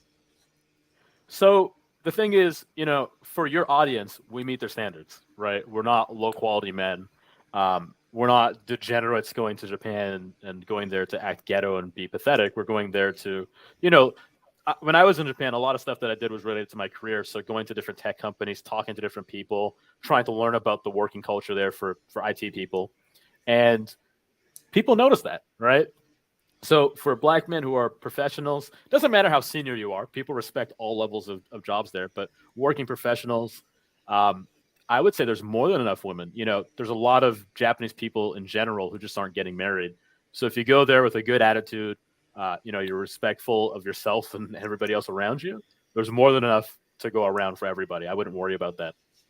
Because I want the 18 to 23-year-olds, brother. Is there enough for a brother like me, or brothers I think like me, the 18 to 23-year-old woman? I would say in that age group, there's almost too many. Okay. You might get overwhelmed picking. Because I know that. Sorry, Thomas. I know that they're not having a lot of babies in Japan. The population is declining. So I'm a bit worried there about competition, and that could be an issue. But if you're saying there's a lot of 18 to 23-year-old women for us to get, I'm jumping for joy right now. I'm doing my jumping jacks right now, brother. No, you will be really happy. The thing is, brother, and I'm brothers. Shouldn't we go to the I don't know, Japanese universities? The social events, the social clubs, to just do some. They're like doing some gaijin hunting. Let's look for some Japanese women. Did you do that, Kyron? Go to university events? So I popped into one really well-known university because my friend was attending there. It's Waseda University.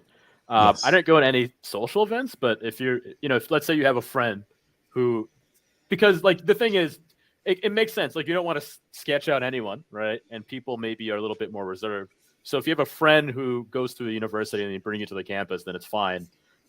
Those campuses are great places to meet Japanese women, and then also the surrounding areas. So just look up the university campuses, and then look up the train stops, and you can hang out in those areas, and that's a great place to meet Japanese women. I would say a lot of people, just like anywhere, right? Like, and if you're in the United States, the white women who are hunting for black men, not all of them, but a lot of them are undesirable. Just try to find people in like normal situations. Don't necessarily go to the places where they're only looking for foreigners, unless you're looking for something, quick and almost guaranteed. Awesome. Thank you, bro. Let me bring in Mr. Raheru Nefa. Your camera's on. Is that okay to bring you on with your camera on? Give me a thumbs up, brother. Raheru. Okay, let me bring in Raheru Nefa. Fantastic. How you doing, Raheru Nefa? You good, brother? I can't hear you, bro. You're on mute. Let me unmute you. You're on mute, brother. You need to unmute yourself. Sorry about that. Doing, can you hear me now? No, loud and clear, brother. How are you? I'm good. Thanks for having this platform and the opportunity to talk about this issue. I'm with an organization called worldpassportbros.com, and Japan has not been on our radar because I've heard really conflicting things. I have two questions. If the first question is, when you're dealing with Asia in particular, you have your Americanized Asian women, and then you have your more traditional Asian women. So, I've dated the American Asian women, and they're really great. They're open. Is there have you noticed a difference? That's a brilliant question, and you kind of hinted at something that's entirely true.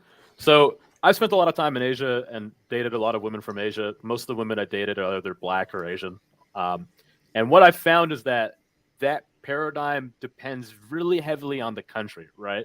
So, for example, I'm in the Philippines right now, and I have a woman that I'm with, and even what she's noticed is that both the Americanized and the ones who are more traditional would definitely date a foreigner and a black man here, but there's some things that you won't like with the ones who are Americanized, right?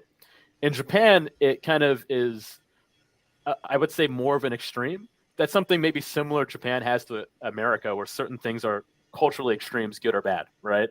What I find is that the Americanized Japanese women have some of the bad tendencies of Western women that we don't like, or maybe trying to climb the business ladder too much. Oh, I'm going to try to get married. I'm 45. I'm a VP at a company. Too late, right?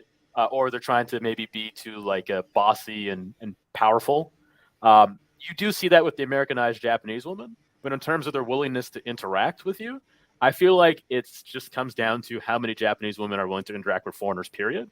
And it fluctuates wildly depending on the generation. Millennials, it's going to be tough. Millennial women, if you're not meeting them in a social setting, it's going to be tough.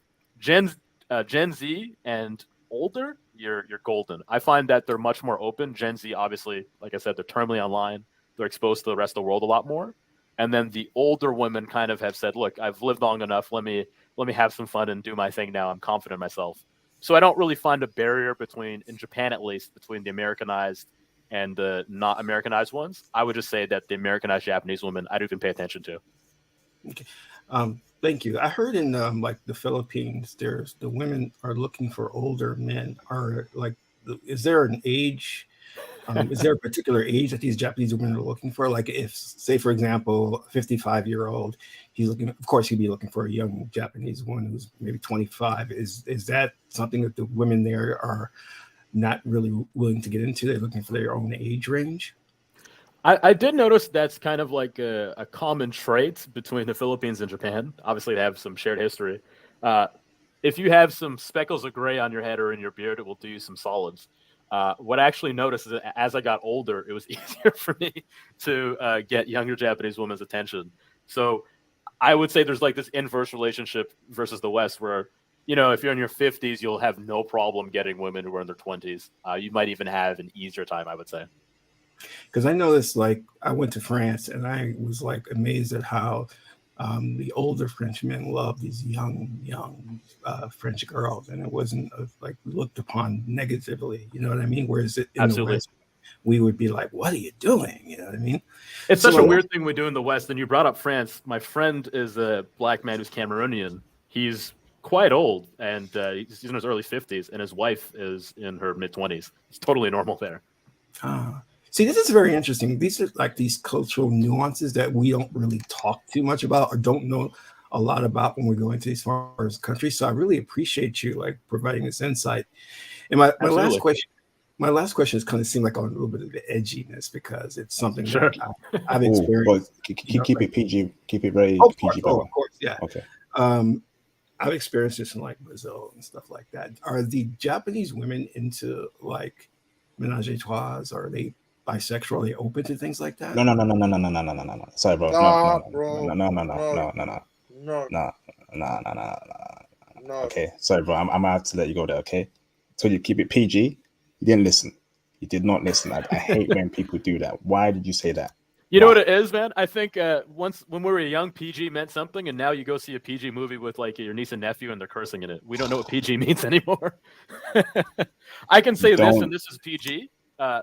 People are open-minded at all ends of the spectrum and age. So people are just open-minded, but people like to maintain their privacy and their dignity. That's what I would say. Don't know why people do that. I told them to keep it PG. Don't go that far. Man starts talking about some nonsense. Come on, man. All right, so I've got a couple cash apps and super chats to read. Shout out to Mr. Frank Harris for the £4.06 cash app. Thank you, bro, for the cash app. Much appreciated, Frank Harris. Shout out to Mr. Max B for the £4.87 cash app. Supporting the live stream. Thank you, bro, for the support. Much appreciated. Shout out to Mr. Israel Davila for the £1.84 cash app. Thank you, bro. I'm on my phone, got my camera ready. Awesome, brother. Great question, by the way. And shout out to Israel Davila again for the £4.06 cash app. Thank you, bro. 5th time you support tonight. Thank you, brother. Is a IT vocational cert good for IT work in Japan? Can you answer that, Karen? Sure. Yeah, let's get to the fun part, the business part. I think a lot of people might not know this. They know like Japan has a weird relationship with technology and IT. So Japan has like lots of bleeding edge technology in their infrastructure, but then people also use fax, like literally fax machines still to do pretty much everything, tons of paperwork. So, people use DVD players still even. It is a mixture of like bleeding edge, and then sometimes they took the best stuff from the past. And there's a huge demand for IT workers, like local Japanese companies like Rakuten, then also international companies that have offices in Tokyo are looking for IT people. And the way they look at education, especially for foreigners, is totally different. So vocational cert is great. The only thing is you have to think about visa requirements, right? So in terms of getting hired with just English and a vocational cert, that's fine. But with the visa requirements, you either need 10 years of experience to get a work visa for Japan, or you need a university degree. There's a third option that a lot of people don't know about because it's kind of not talked about very often, is there's another certification you can get. It's called the ITPEC certification, ITPEC. And basically, it's an organization. It's a couple of Southeast Asian countries, and they run this exam twice a year. And they have different levels, and one of them is the levels referred to as the IT passport. And if you pass this exam, you can actually work in Japan without a vocational degree, no work experience required to work in IT. They have it in a couple of different countries. Obviously, you're going to want to write it in English. The place to go write it in English is Manila. They have the test here twice a year. And also, if you're in Vietnam, you can write it in English as well. Awesome. What's it called? ITPEC. Can you write in the live? ITPEC. Can you write in the live chat, please? Sure. Absolutely. I'll write in the studio. Why it does that, right? Those who are saying it wasn't PG, a lot of you brothers don't run YouTube channels. You don't know the rules about YouTube, what you can and what you cannot say. When you mention things like that, YouTube doesn't like it. I've been a YouTuber for almost 10 years now, so I know what I'm YouTube doing. is very strict. Okay, YouTube is very strict, so that's why I took him off. Okay, if you want to hear that kind of stuff, you join the Patreon. That's the reason why I have the Patreon for the explicit stuff, and the YouTube is very, very, very PG. Okay, do not ask questions like that when we go live. We're trying to keep it very PG here. YouTube does not like it. Okay, so it was a very sensitive question. You don't ask things like that on a public platform. Don't do it. Just don't, or that will be an immediate ban. Don't care who it is. Shout out to Mr. Sammy Jones for the $5 super chat. Did he say having gray hair, your beard is a bonus over there? Yes. Did you say so, Kyron? Yeah, absolutely. Just in Asia in general, in the West they have this weird ideas about age gaps where, some woman who's 19 is like looked at like a child now in the West, but also you have to respect her like an adult. That doesn't exist in Asia. If anything, there's more of a natural thing where women will be a couple of years younger than their male partners. So yeah, definitely having some gray hair is a benefit, especially when dating younger women. So you're saying, brother, right? A 35-year-old man can date a 22-year-old, 21-year-old Japanese woman? Oh, absolutely. It'd be super easy. Wonderful, wonderful. So let me bring in Mr. Kirk. Kirk, do you want to leave a camera on or turn it off? Give me a thumbs up. Camera on or camera off? On? Okay, he's turned it off. Let me bring in Mr. Kirk. How you doing, Kirk? Hello. My question is more into the learning the language. I know a bit of Japanese, but I'm not fluent. Or fluent. What does they say? I'm not Jozo desu with the Nihongo. So I noticed that there was a company in Japan that I was interested in. Right. But of course, I mean, there's even a company in Taiwan I was interested in working Awesome. with. But in terms of Japanese, learning it for business and conversing, and I know there's different routes that you can go. Is it possible to, well, let me put it this way. How long do you think it would take to learn a language in order to converse on a business level? That's actually a great question because the woman that I'm with now actually is a language teacher and she knows Japanese. Mm-hmm. And in the share house, I was around some foreigners who've been there for like 10 years and work corporate jobs. So I think to get the basics of the language, what they said is it takes like 2 or 3 years. Yes. But then, you read all those Genki books and then you go talk to people and realize nobody speaks like that in real life. Yeah. So he said it takes about like somewhere between, depending on who you are, 5 to 10 years to get to the point where you can really feel comfortable in a business setting speaking Japanese. Yeah. But, the important thing is it really depends on the field you're in as well, right? Like if you're doing heavy kind of client interactions, you want to know a bit more Japanese. But tech jobs, forget about it. Some of them advertise you need to know English. Some of them completely don't care at all. And especially if you're into software development, no problem. Oh, this one here is actually I would just say it is a film company. So awesome. I'm looking to actually write because I noticed that they're actually looking for scripts, and I'm like, wow, I wanted to write for this. And this company is like a stepping stone for other things because I want to make my own projects. So this is just one little niche, I should say, that I want to write for, and build it on other things, and literally make my films to where people can say, "Oh, that's Joel Kirk. He's making his films in Japan and doing whatever." Right. It's like, okay, but so this is again, this is like similar to what I noticed because years ago I actually talked to the Taiwanese Film Commission, but I just recently found out. I'm saying, oh, they would like their scripts also written in Mandarin, and I know a little bit of Mandarin, but I'm not fluent. But in this case here, it's the same thing. It's like, okay, is there a way to like quickly, learn the language, or at least, build on that to where you could do to write it and then converse and then, so if you're really dedicated to going to Japan, and this is not going to be hard to do. The other way to get into Japan that a lot of people don't talk about in terms of a visa, the job market, the culture, and adjusting is just to take a course at a language school, right? You can go, you can get educated in the language, you can meet other foreigners, and then to top it off, you're allowed to work in your spare time. And you're talking about writing and script writing. I think that's great that you brought it up. There is a ton of those jobs in Tokyo. The job market in Japan isn't like compressed into one platform like it is in a lot of countries. If you go on Craigslist even, and you look on definitely. Tokyo, you'll see so many of those jobs. Yeah, exactly. All right. I do know, I'll just close it out. I don't want to monopolize, but I did know an individual that self-taught himself Chinese, and basically Wow. he would literally do it in the public so people can see him. Wow, that's amazing. And I think he was featured on some Chinese special, so it was interesting. So I'm kind of Sure. getting some inspiration from that. But I mean, yeah, you giving me something to think about, and thank you. Good luck. I really hope you make it. All right, thank you, IP. Have a good one. No problem, Kirk. No problem. Thank you very much. Fantastic. So Z, can you turn the camera on in the background? Kui, once you sent it through on YouTube, I don't know how to do it on YouTube, bro. So I don't know why you're asking for it back, but it's your fault for asking an explicit question. I warned you, don't do it. Now you're being punished for it.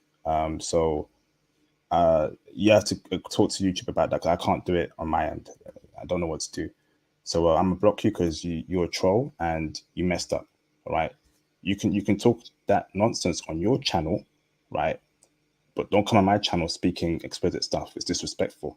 And I was very kind to you, and I told you before you asked that question, bro, keep it PG, and you didn't. So that's your own problem. Z, can you turn the camera on in the background, please?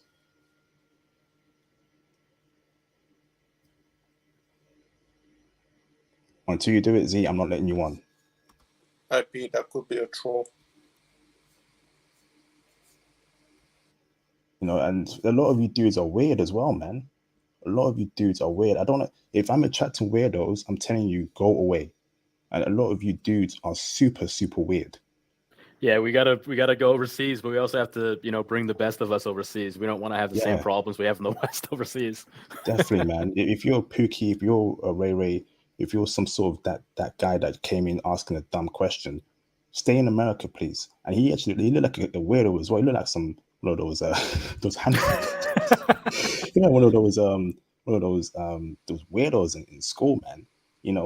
Don't come abroad. Stay in America. You got some of you dudes are weird. Yeah, Weirdos, I think man. that just like the dating culture in the West, and just people struggling, people have been put into these places, and some of us need to get around like-minded people like yourself, hear respectable Black men, and kind of start to bring ourselves back to where we need to be, right? Need to be more like Kevin Samuels and less like King Von. Absolutely, man. So if you're a weirdo and if you're just not serious, just go away from the channel. I don't just go away. I don't care about views. Go away. I don't want you here. Okay. If you're a troll, if you're Pookie Ray Ray, if you're that dude that called in and is talking nonsense in the live stream chat, go away. Go away. Okay. Keep away. No weirdos here. Absolutely. And I have one comment is that, look, shout outs to women for making it acceptable for us to talk about dating and sex in public spaces and still be, professionals in our lives. But when we get into these spaces, especially when we're talking about other races and other countries, we got to be respectful and care ourselves well, because we're guests in their countries, right? Like, we can trash the countries we're from. I have no problem with that. But just let's make sure that when we go to other people's countries, that everybody likes to date and have sex and party and have fun, but we need to be respectful of each other, and then also a little bit extra respect because we're guests in those places. Absolutely. So you can't be asking questions about what he asked. You can't be doing that. I'm not interested in that. Even if I was, you wouldn't do it in a public setting. But personally, I'm not. I just don't do that kind of stuff. But you have your own channel or your own platform. You do it yourself. You find it out differently. Because I don't know what's wrong with you brothers, but you're asking some weird ish. Okay? Any weirdos will get blocked. Simple as that.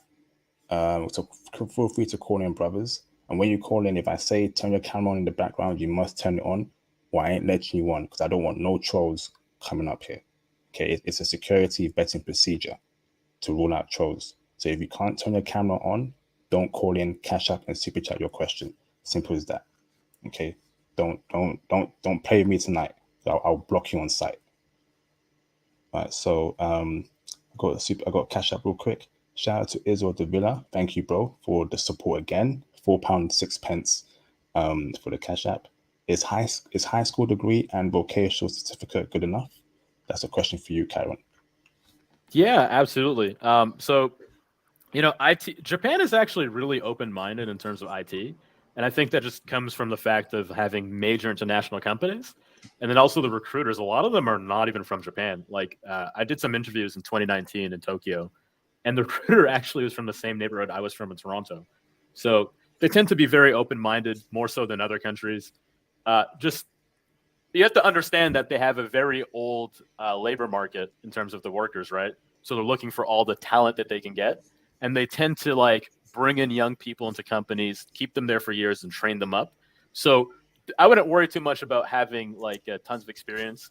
Just make sure you have the requisite stuff. Either you need a working holiday visa or another visa, like a general work visa you get through IT Pec, or you go to a language school and then you work part time. Worry about that, and then once that's taken care of, you'll be fine. I wouldn't worry about like having the most formal or rigid background at all. Just make sure that remember, Japan is a country that's built on hierarchy, right?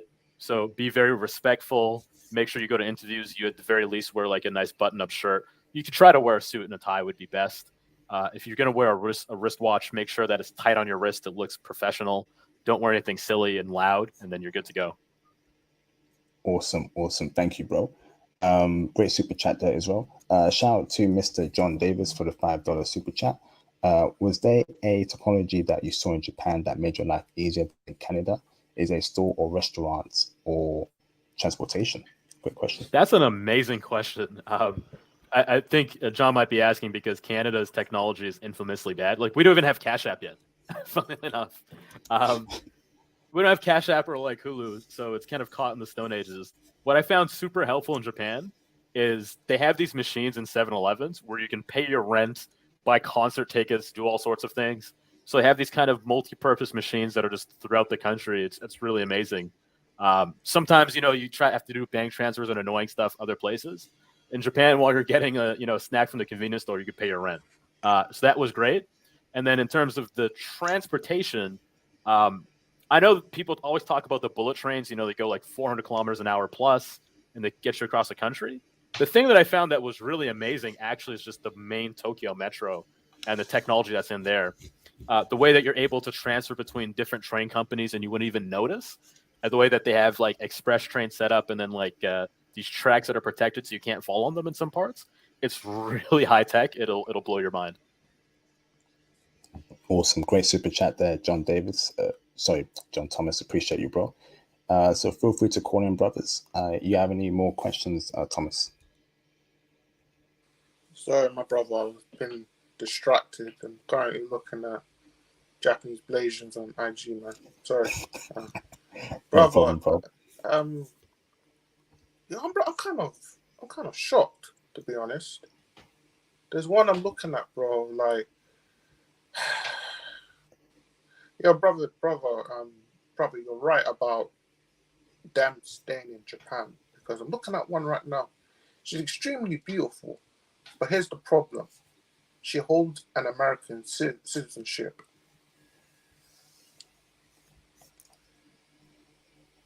So I hope you can hear me. I'm not sure if you're aware of this, but like other countries in the region tend to flip flop on this a lot. But Japan and Singapore are really strict, right?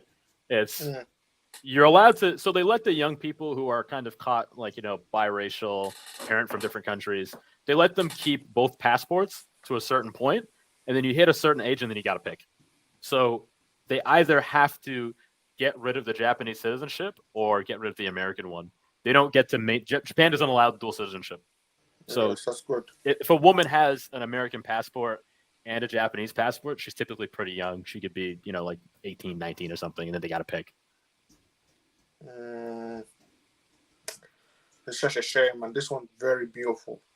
Oh, man. It is a shame. The American passport's not any good anyways. Oh, gosh. Man. What P? Brother, look, let me ask you this one question. Sure. How popular is Yasuke the African samurai in Japan? It's funny. I didn't see much. How do I put this? I think when Japanese people have an interest in things that are related to Black people, it's less like Black people and their culture. So what older Japanese people told me is like, they love like old reggae music, like really old reggae music, or younger Japanese people, Gen X would be like, I love early 80s and 90s rap music, right? But you won't really see like anything that's related to like, oh, a black guy came to Japan and did this and they're interested in that, or some cartoon about that. They're really focused on like almost like Soul Train era black culture. That's what they really like the most. Interesting. Yeah. And how is the black culture in Japan? It's really cool. I think in the West we have like a bastardized point of view of what being black is. It's just like, oh, just be ratchet, be ghetto. That's not really the case in Japan. Like, there are some things that maybe sometimes people look at, and different cultures, different sensitivities. But at the end of the day, like you're more likely to hear somebody bring up a famous jazz musician than they are to bring up 21 Savage in Japan. Interesting. And also, how is Akihabara? Because I know Akihabara is seen as the geek district in Japan, where Japanese animation, tech, everything geek culture. But how is it, bro, these days? If you're into anime and like if you play video games and you won't really want to experience like playing them before they come out or in an arcade, you want to buy like vintage video games that are rare, all these different stereotypical Japanese cultural things, you'll love it. I think the other secret about Akihabara that people don't talk about is that there's really great food, and then to top it off, it's a great place to meet foreign women during the day and then older Japanese women at night. It's expensive to live there if you're going to live in that part of the city. It's really expensive. But in terms of hanging out there, it's one of my favorite places to be. All right, I've got a super chat real quick, Thomas. Hold on. Shout out to Israel again. 8th time tonight is going ham. Appreciate you, bro, for the support. And feel free to support the movement and the channel. That'd be greatly appreciated, brothers.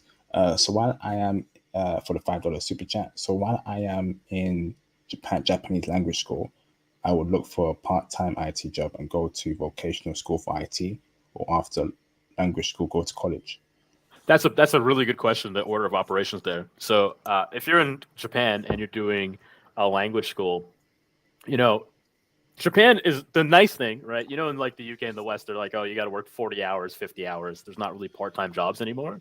Japan does actually have a lot more part-time jobs. So it's not impossible for you to find a part-time IT job while you're in language school. And if you can, I would do that. Just keep your, keep open, right? If you're moving to a new country, don't expect some super high-end job part-time. You might be doing like help desk support, but it's still IT. You're still getting that Japanese experience you need. And then if you can't find that while you're in language school, just try to do anything you can where you're talking to people to develop your language skills. I actually wouldn't worry about the technical stuff at all. As long as you get some sort of technical experience and you have maybe one certification, you'll be good. They're so desperate for IT talent in Japan. This might come to a shock. Like, there's all this modern technology that we talk about with Japan, but the IT infrastructure is bad. Like, they have Windows Server 2003. You go to a hotel, they're still using Windows XP. The infrastructure is ripe to be replaced, and they're interested. So they just need people who are smart and can learn things to come in, and they have a very old workforce. So don't worry too much about like, I need to build up some sort of resume, and some clout before I go apply for these jobs. If you're in language school, look for a part-time IT job, help desk. There's tons in Japan. If you can't find it, just go do customer service until you graduate.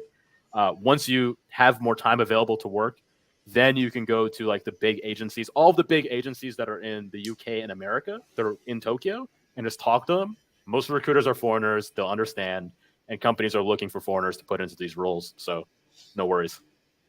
Awesome. One question. Sure. Go on. Sorry, Aki. One question, bro. Which I know you work in IC. Yes. Which area?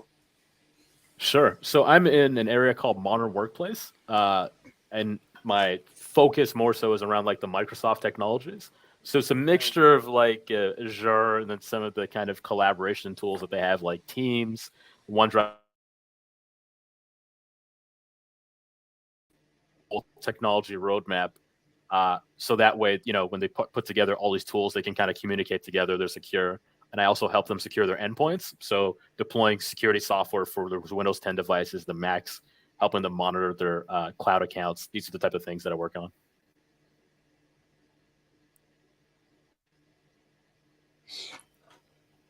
All right, awesome. Fantastic. Awesome. Fantastic. All right, brothers, feel free to call in if you have any PG questions. We're almost at the 3-hour mark. Classic stream so far, absolute classic, but feel free to call in. You got any more questions, Thomas?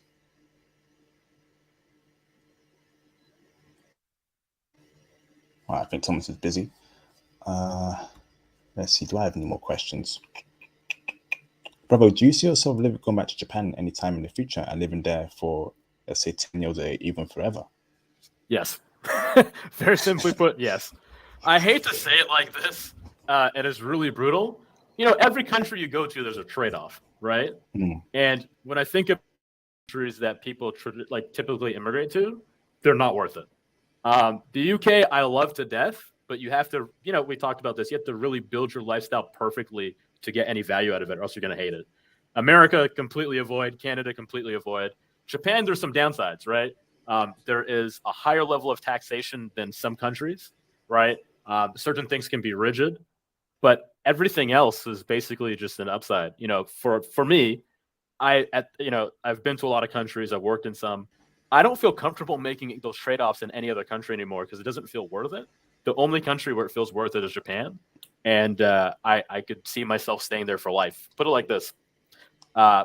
If, time is right, I move there, I might throw my passport in the ocean. Don't see myself leaving, not even for a vacation. It's perfect, at least for me. All right, awesome. Before I bring in Israel and Demswood, can you both turn your cameras on in the background so I know you're not a troll, please? Thank you, Israel, you're confirmed. I think, so the question is, you're right, bro. The trade-off. In America, you can make great money, but the woman there and the dating life there for Black men who are serious-minded is very, very bad. Okay? In the UK, same as well. In Canada, apart from Vancouver, pretty bad as well. It's rough. But in Japan, it's a perfect balance. Absolutely. You make money there. You make good money. I should mention, IP, as a Canadian, right? And in the UK, our salaries are pathetic. They pay you for IT jobs pretty closely to what you get paid in America, right? So you're not getting hey, I live in another country, I'm going to get some low salary. I actually would make more money working a perm job in Japan than I would in Canada. What? Yeah. So you made more. You can make more money in Japan than you do in Canada. Absolutely. So the tax rate ends up being about the same, right? It might be like a point or two lower than it would be in the UK, all things considered. But if I take my Canadian dollar salary, right, in Japan they would pay me the same number, but in US dollars, so I make even more money. And then to top it off, the cost of living is pretty low if you know how to live there, right? If you live a luxury life, it's expensive. But if you live like a Japanese person, it's very affordable. So I would actually make more money living there, funnily enough.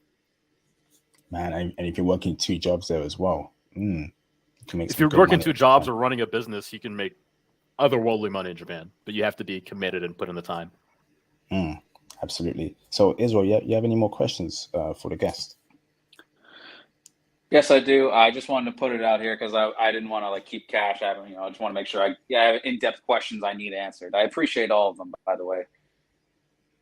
Of course. Find a way. Absolutely. All right. Thank you. So, like I said, my destination is Sapporo, Japan. I love the snow. I love the the snow. I'll say that. And I want to work in IT. I want to get my certs. But of course, I respect the culture. I respect the people. I do as the Romans do. Even when I was in Mexico as a baby, well, about 5 years old, I just saw what the kids were doing and just, acted as they would. Yes. And so I wanted to ask, how, is there a specific recruiting place that I can go to for the job, that I can get the IT jobs? Because right now I work logistics in at a big technology company. I can't say because it's under NDA, but cool. I do logistics at home. Awesome. So what Japan's a really interesting country. Like some countries are very much like, oh, just apply online. Don't call us. We hate when you call us. And then some are very like people centric. Japan is kind of a mix that I find. So the best way for me to find recruiters is to set up a good LinkedIn profile. Obviously, go to Japan or just set your location to Tokyo and then start reaching out to people. I find recruiters to be responsive and they're really good that way. The other thing you could do for the major agencies is that, once you know how it goes, once you apply for a job with, let's say, Randstad, for example, Robert Walters, they'll start sending you emails about related jobs. They're usually not very good at targeting these jobs. You might get a ton of like, senior Java developer jobs and you work in AWS, but just reply to them and say, hey, look, this job isn't necessarily what I'm looking for. I'm looking for something like this. Do you have anything in mind? That's okay.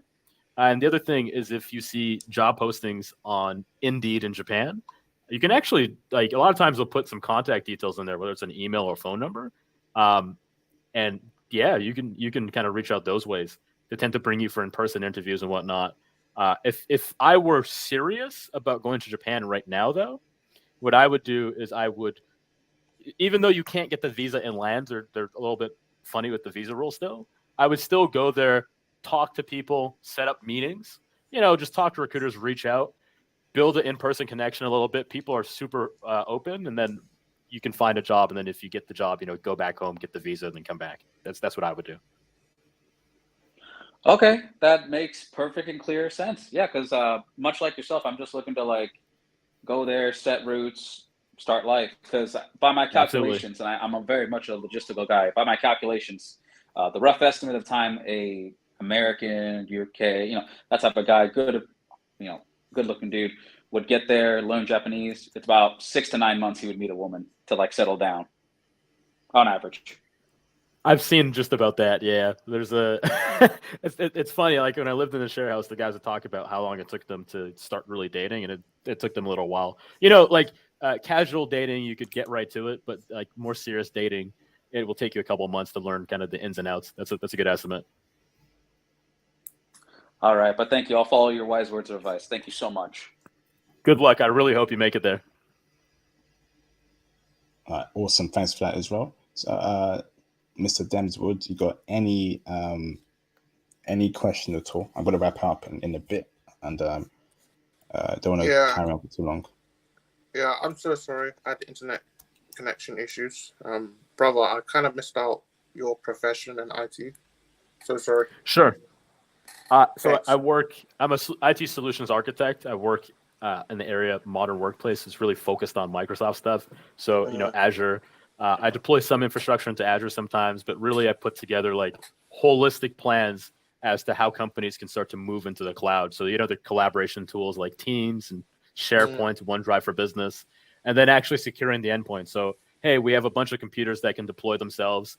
How do you push apps to them? How do you actually secure those endpoints?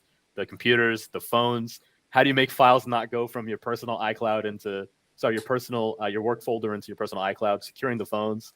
And then lastly, securing the identity, making sure people have really tight management of their identity, monitoring kind of at-risk accounts, setting up multi-factor authentication. It's like a holistic thing. And you'll actually, ironically, find a lot of those types of jobs in Japan. Big companies like Amazon, for example, are looking for architects. Microsoft are looking for architects. So the more senior you get up the ladder, there's definitely lots of entry-level IT jobs, which is great. So, start your career there. But the more senior you get up the ladder, you're not going to find that you're short on jobs. There's tons of them there. Oh, awesome. Thank you very much. So you work in cloud, essentially. Right? Yes, pretty much. Cloud is the future. Absolutely. It is. So brothers got to start learning that cloud stuff. I was reading some article yesterday. It really is the future. It's going to replace a lot of things. And IT is very flexible and moves every certain time period. If you don't learn cloud, you're going to get left behind. So you have to learn it big time. Yes, ASAP. Yeah, thanks, bro. One more question I have for you. Sure. Fire away, Thomas, because I've got like 20 minutes. We'll wrap up in 20 minutes. Oh, okay, cool. Thank you, Happy. Events. So, okay. Based on my findings, I know there's a Caribbean Japanese event Yeah, I heard of it. I forget the name. It's pretty big. Yeah, have you attended one before? No, for me, like even in Toronto, Toronto has Caravana. I would go out of my way to avoid stuff like that. I would always just like wherever I live, whatever's the local culture, I'll rock with that. And then for me, like when I wanted a taste of black culture, I would either go to Jamaica or like, black American culture. I even took a trip to Compton when I was living in Vancouver.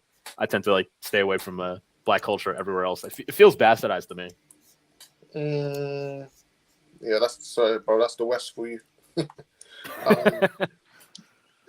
Yeah, bro, because when I saw that, first time I saw that, bro, I couldn't believe it. I'm like, yo, these Japanese women, they learn how to speak patois, They get crazy with the dancehall music and listening to like it's wild. I saw Japanese women daggering.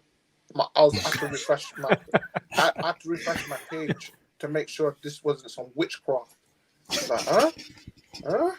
Nah, you can, if you look hard enough, you can find some Japanese women who really like Vibes Cartel, if that's your thing. No, Yeah. no, please, no. That can't happen. No. No. At the end of the day, like you have to understand, it's a small island. It's a small collection of islands, but there's over 100 million people, right? And they're very well cultured. They have a better passport than all of us, so they get around and have gone to all these places. People have come there too, so they're very exposed to different cultures. And if like there's a certain cultural thing from one culture that you're into, you can find people that are into it too. Like if you want to meet people that like bachata and merengue, you can go and meet people in Japan that love that too. So you're telling me there's Japanese women who know the salsa as well, bro? Yes, that's actually super popular right now, believe it or not. Brothers, are you hearing this? What? So, oh man, if I find a Japanese Latino, that's wow. Before you went to Malaysians, what happened, bro? Bro, like, I don't know. So Japanese women, they have it all, man. They're every single race of women. Yeah, it's a very mixed place. Like not overall in terms of numbers, but there is like a lot of different variations of like mixed couples and mixed people in Japan. The thing that I'll say though, the other thing you can look for that's really nice about being an expat in Asia or even just a tourist there who's long term is that in the West we tend to, especially America, right? It's basically impossible to date black women. It's hard to find good black women. The black women who are in these countries actually are awesome. If you want to meet really good black American women, listen, they're smart. They left. No. I understand what you're saying and the problems that you come with that, but you'd have to understand the reasons that we're leaving to go to these other countries. They have the same things. So if that's your thing, you give it a chance. Nah, bro. The only black women I meet in Japan. Nah, bro. The only black women I meet in Japan are Japanese black women. Those are the women who I intend to take seriously and they have to marry and become the mother of my children. Yeah. I mean, look, to each his or her own. I actually, when I was there, I met a black woman who was actually only like 2 years older than me. She was from France, and she was an executive at a tech company. She was really, really great. So that's just something to keep in mind. If you're trying to date black women or interested in dating black women, there's going to be black expats, especially in Japan and Hong Kong. So that's available to you if it's your thing. I mean, someone said, give him a chance. I don't think so. Bro. No. I mean, are you being serious, Paz? You must be truly an alien by your age. You're probably not from planet Earth, brother. You've probably not been seeing what's happening over the past 20 years, Mr. Alien. The BWs in the Western nations are one of the reasons why it's all jacked up. Those people and white women have pushed out feminism, Cardi B, Megan Thee Stallion, and it's all jacked up, the dating game, to the fact that even Asian men, even Muslim Asian men, are complaining about their women now. Back in the day, that was not the case. It's over. I ain't giving them a chance, bro. If you're saying no to all westernized women, I don't really have a problem with that. And again, like I've dated women of pretty much every race. There's a big difference between dating somebody in their country that they're natively from versus in the West. And even the video you played on your last stream, IP, I have a lot of Asian American male friends, and the situation with their women is abysmal. Their women degrade them all the time. They like to pretend to be progressive, and they're kind of really hateful and practice a lot of self-hate. And now you see them kind of talking about us, right? Like that one woman who was adopted in Korea and said she feels like she's white, but she feels like Oh the my right to comment on goodness. black culture. And she actually said some really funny racist stuff. And the funny thing about it is that she has never even stepped foot in Korea, right? There are brothers who watch her stream IP who have spent more time in Asia than her and spent more time in Africa than her. And a lot of these women feel it's okay for them to dictate how we talk about ourselves and about our women. It's really disgusting, and it shows you just the lack of respect that these women have for themselves, for their men, for us. Not all women in the West are bad, but quite frankly, you would catch me floating in the ocean upside down before I would go back and deal with that ever again. There's no way. Facts, man. Facts. Theo wife in the building. Theo, you better call in, man. There's no way you can't call in and contribute to this classic Theo. Theo, call in Theo, the legend in the building. Call in Theo, konbanwa to you too. Genki desu ka? Genki desu ka? So, I mean, brothers talked about giving them a chance. Do you know how many things I've been through the UK with UK BWs? They don't respect educated black men. They really don't. And have you dated them in London or outside of London? I've dated them in London, in Birmingham. I got tired of it, bro. I got tired of the attitude, the combativeness. I didn't get no submissiveness, no femininity from them. And they never contribute. And it's not just BWs, it's every race of woman in the West. It is what they've been taught in schools. Demand this from your men. Men are trash. Men are the reason why the world is awful. And because of that, they're too far gone, bro. They're too far gone. They are so far in the deep end that it's over for any brother trying to date these Western women. Don't do it if you don't want to get divorced and lose all your assets and live and be crazy and wake up and arrive one day and seeing some dude, right, sleeping in your bed with your wife. Don't do it. Don't wife him up. No, I understand where you're coming from. In the Philippines saying, here. Hold on, bro. Hold on. Sure. I'm not saying foreign women are perfect. No women are perfect. But you have a better chance living a successful life with a foreign woman over a Western woman if you're a serious-minded, educated, blue-collar working black man and white-collar working black man. Go on, Kyron. Sorry for interrupting. You're bringing up marriage and divorce, and obviously men get taken to the cleaners. I hate to use celebrity examples, but you're seeing Kanye West pay tons of child support to a billionaire, which is just mind blowing. Couldn't believe it.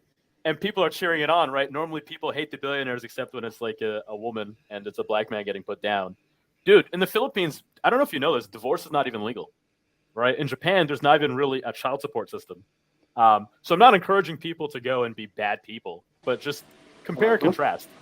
That's correct. Like in Japan, there isn't a child support system at all. So if you get a divorce, you just have to go to the city hall and you just make an agreement about how the terms are going to be for the divorce. And the government just says, okay, you guys are adults, we're done. It's over. That's it. So for you, tell me, she won't take 80% of his assets, 50% in Japan. Oh, it's very hard for her to do that. So if she tries, let's say she tried to take half, then they get to have a 5-year court battle. And that's expensive. One of the good things about Japan's lawyer system is that they only allow about 1% of all people who take the bar yearly to pass. So you have a 1 or maybe 2% pass rate.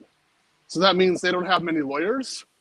So that means if you go to battle for the courts, it's going to take a long time.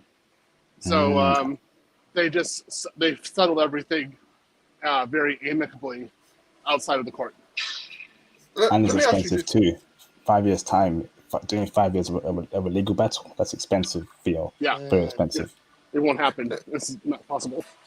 Let me ask you this, Theo. Like, let's say a brother's going to get married to a Japanese woman. Yep.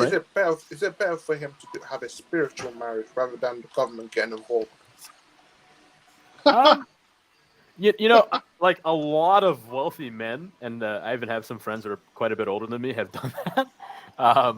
So you're not off in your thinking, but I would say that, I get why people are afraid of marriage, but I wouldn't necessarily import that fear from the West to Asia, because even just culturally, if you think about it, right? A woman is kind of putting herself out there a little bit on the line, marrying a foreigner. So her getting a divorce, it looks bad. A lot of women in these countries in Asia, if they do marry a foreigner or just marry at all, the pressure to stay with that person is high. So it's not like, hey, I'm just going to go and get a divorce and not care. You're going to get some pushback from your family and some embarrassment, so they're not going to want to do it. And also, you have the social prestige of being married to a foreigner, particularly a Westerner. So they don't want to do this. So these marriages tend to be, I would say personally, a bit stronger, a bit more interesting, a bit more jovial. So I'm all for it. You really don't have to worry about a divorce. Awesome, man. And Awesome. I also saw that news about Kanye paying $200K to a billionaire wife, and that just shows you how the West is set up to ruin men. Why does Kim need 200K when she's already a billionaire? You see what I'm talking about, brothers? They want to destroy men. They want to remove our wealth. Give it all to women, make women the sort of overlords of men in the West. Can you not see it? Can you not see that happening? I don't know if you heard, IP. But the Canadian and American men's soccer teams, or football teams, sorry for the blasphemy, they have to give half their earnings to the women's team. What? No. Yeah. No, man. So you have to ask yourself, right, as you see our countries all change, because the world is changing, does that sound like a capitalist country or a communist country? And if you're going to live in a communist country or a country that has communist values, you might as well go to a country that's used to it and does it well, because that's just ridiculous. Wow. Brothers, we're out of here. It's absolutely. It's just absolutely. I'm just talking. It's absolutely ridiculous what's going on with our football for the World Cup. The women getting 50% of the earnings. What was it again? I think it was like they earned twice more than they did than all their earnings combined or something, because the men gave them half. And that's just, I just thought, like, why would America want to play at the World Cup anymore? Heaven's sakes, we're done. I think it's over, Theo. It's over in America. It's completely over. I know where it's going. They want women to run men to the point where men are literally silenced. Do you want to be a part of that, brothers? I certainly don't want to be a part of that, even though I'm not American, but it's coming to the UK very soon. You don't want to be a part of that life. Go on, Thomas. The thing is, bro, who watches women's football? That's what I'm saying. It's trash. They can't. Hold on. But it's in terms of, right, money, viewership brings in money, right? So if people are not watching women's football, then they're going to get paid less than men, because men get the most viewership. That's just how the economics work. So why do we have to make up for the deficiencies in a different part of soccer or football? It's too much. It's too much, man. Like, this is insane. It's like they want to frustrate men and blame men for everything. If women are watching their own women folk playing football, that's women. Maybe women don't like football like that. You can't force something that to like something. Ugh, it's crazy, man. This is insane. You're gonna give 50% of your earnings to women who can't play football that well. That's insane, man. I'm sorry, bro. No. They lose against male teenagers, against male high school students. Yeah, man. It was the under 15 age boys that they lost to. No way.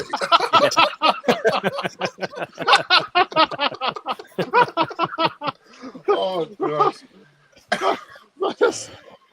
Why? We already have enough problem with U.S. football as it is. It's still a struggling sport here in the United States, and then for the women to do this as well. Basically all American, like the really good American footballers, they should go to Europe as like political refugees and be accepted there and get their citizenship transferred and just play football abroad. That would just make so much more. sense. Why are they here in the States? It makes no sense. I don't get this. It's a joke, man. It really is. I was shocked when I saw the article. I was like, this cannot be real. This is like the Twilight Zone I'm watching right now. But going on from there, you know, I think the future for black men like us is Asia, the Middle East, or Africa. Countries that are still conservative, that won't accept this woke nonsense. And I'm not saying everything woke is bad, but there's some parts where it goes too far, and you got to be like, whoa, that's enough. You know, we get it, but that's enough. In the West, they're trying to take things as far as possible, and it's just not working. It really isn't. You know, I'm just getting tired of it, and we know who's responsible for this. I'm going to keep it very PG. Certain groups of people, certain individuals, certain circles are pushing this. They have all the power. We all know who it is. I'm gonna end it as there, but it's getting too much now. So You know what was Asia, the wake up call for me, IP? Mhm. Honestly, is I can tolerate a lot of stuff. Like you might call me a crazy socialist or whatever. But once I saw that certain people and things were prioritized over the well-being of children, and people can be unabashed about it, I said, no, I'm cool. No use for the West. Throw it away. Yeah. Wait, IP. You know, What about some Eastern European countries like Germany, Czech Republic? ooh, I think it's gonna reach there eventually, man. In my opinion, you know, Europe is done for. Europe is Western Europe is compromised, and it will slowly go over to Eastern Europe. I'll give it 5-10 years. Asia Oh man. will not allow that kind of power to happen to them. Asians are very smart. Middle East, no way. South America, Yeah, 50-50. Africa, no way. Maybe in some countries, but in the main countries like Nigeria, Ghana, they know Nigeria's what's up. already gone, bro. Nigeria's gone. I can't go to Nigeria again, bro. I can't. Theo, what's your thoughts? I agree with you guys. It's already there in Eastern Europe to some degree. It's just that you got a lot of women there who understand that if they don't act right in a certain way, like they'll never get married. So those women are smart. But you already have the institutions gone away. Western Europe gone. Asia will never ever convert. Same as the Middle East, and I would definitely say Africa as well. I agree to some degree with 50-50 with South America. I say for the most part though, Latinas like being Latinas. They don't want to be a Latino. They like being women, well, of course, because they know they're gorgeous as they are. So why would they want to change? So yeah, those societies ain't going to change that much. And fantastic, you know, and the thing is, Theo, those Asian countries have pride. You know, I know we see in the West there's some sort of whitewashing and stuff, but you go to Asia itself, they actually have culture and pride, and that's the reason why China is what it is right now, second biggest economy in the entire world, and it's completely run by Chinese. South America, South Korea, completely run by South Koreans. Japan, completely run by Japanese. They got pride in their culture. And I don't think people understand that. You know, Asians really have pride. Don't listen to the media about self-hating stuff. That's the West only. You go to Asia itself, they got pride there, bro. Yeah. I mean, I would say especially for Japan, they like Western ideas, but they're not going to allow the crazy Westerners to control them. So I mean, there's a buffer zone that they have. So you know, there's some things you can do in there, but that's about it. That's why I say like owning land there is going to be very difficult to do, if not impossible. But basically, if you want to, as Tony Berry knows, if you want to own land in Japan, for example, you need to be married to a native. You need to basically cover it with cash and buy it straight out. Then you can do it. And then you need to be living there and actually have your kids there and speak the language. So they want you domesticated. They want you to be in their system. If you're not, if you're like some crazy liberal over there speaking some stuff that's against their system, they just won't let you. They won't let you buy. They won't let you participate. That's it. It's done. I have to say what. Oh, sorry, Theo. I'm sorry. Go ahead. You first. I have to say one thing. I respect Asia a lot because they don't take the West BS. You know, that's the one thing I like about Asia. They're very strict, especially the Middle East. They do not allow this Western liberal nonsense there. Yeah, that's why you see all these liberals. Oh, you know, Middle East. Look how they're, treating women like second-class citizens and all that. I'm like, get out of here, man. Who are you to tell these people how to run their own countries? That's what I hate about the West. They think they have some kind of superiority, like they're like, oh, we're the good guys and they're the bad guys. That's why I see a lot of haters of the passport bros talking down on foreign women. You know, it's frustrating.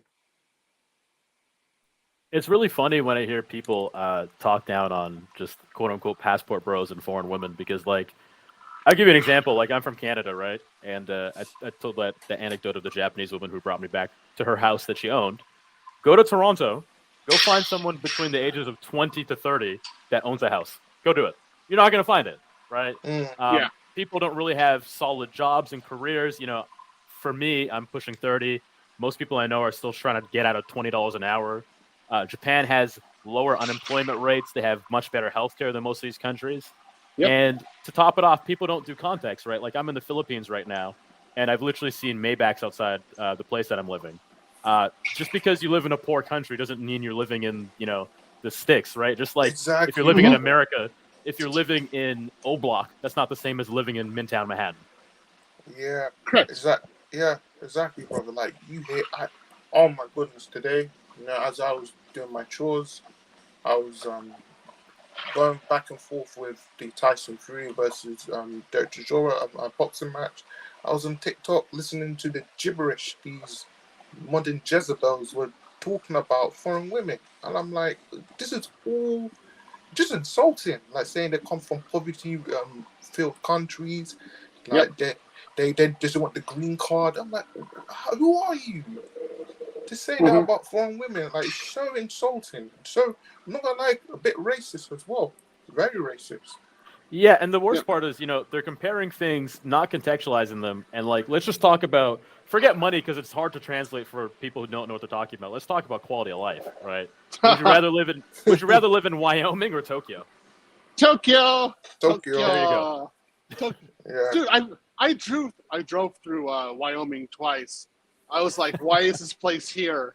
It's an alien land. Like, it's horrible. Like, why is it here? I don't get it. Give it to the Canadians. Like, I don't want it. Right? But Tokyo, Absolutely. I mean, 2:00 in the morning, you can get fresh sushi. Yep. Right? And it's good. You can walk Absolutely. outside at 2:00 in the morning, drunk, and no one will mug you. No one will attack you. Nothing. In fact, the police, if they see you, they may help you walk home. Yes. I mean, versus come in on. London, you'll go missing. Yeah. Yeah. So definitely give me Tokyo. I mean, they're not, a lot of those people, again, when I was in Tokyo before, I would hear people from the States say this stuff about Tokyo, and I would just smirk and laugh. And then they come over to Tokyo, and they see Japanese women who are without a doubt richer than them. Yep. Straight up. And I'm just like, see those women? Yeah, those are the ones we try to date. Yeah, we're very successful. And yeah, they're richer, more educated. They got a better system than you. They don't have unemployment. They go to Hawaii at least once a year. Can you go to Hawaii once a year? Huh? They have sushi 4 times a week. Can you do that? And they have like, see that clothes? They got like all this great fashionable clothes. You got that? No, I don't think so, do you? Well, and then you talk patriarchy? Nah. How about you talk gym membership? It's so funny you say that because, in the West, there's this thing now where everyone wants to throw around the term abuse of power. And like, they'll say that, oh, you're going to these countries and picking on these women who are poor and impoverished. Meanwhile, in the West, they're also telling you, hey, you need to get rich, be 6 feet tall, earn $200K, and then come back to the projects, pick me up, and take care of me and my child from somebody else. I would think that's an abuse of power, Like, it's a very weird conundrum. I think the problem in the West, one of the problems that you get a lot of mixed messages. That's why you see so many young men who are confused. And I keep telling all these young guys, just leave, right? You're young. There's so many programs for young people. If you have a British, American, Canadian passport, just go somewhere else, get a job, go to school overseas. It's even cheaper, and you'll have a much better life. Facts, 100%. Let me read the super chat. Shout out to Mr. Raider City for the $499 super chat. Thank you, bro. How about your experience in Vietnamese woman? Is that a good place to work IT too? None of us have been to Vietnam here. Karen, have you been there, bro? I've not been to Vietnam yet. Okay, sorry, brother.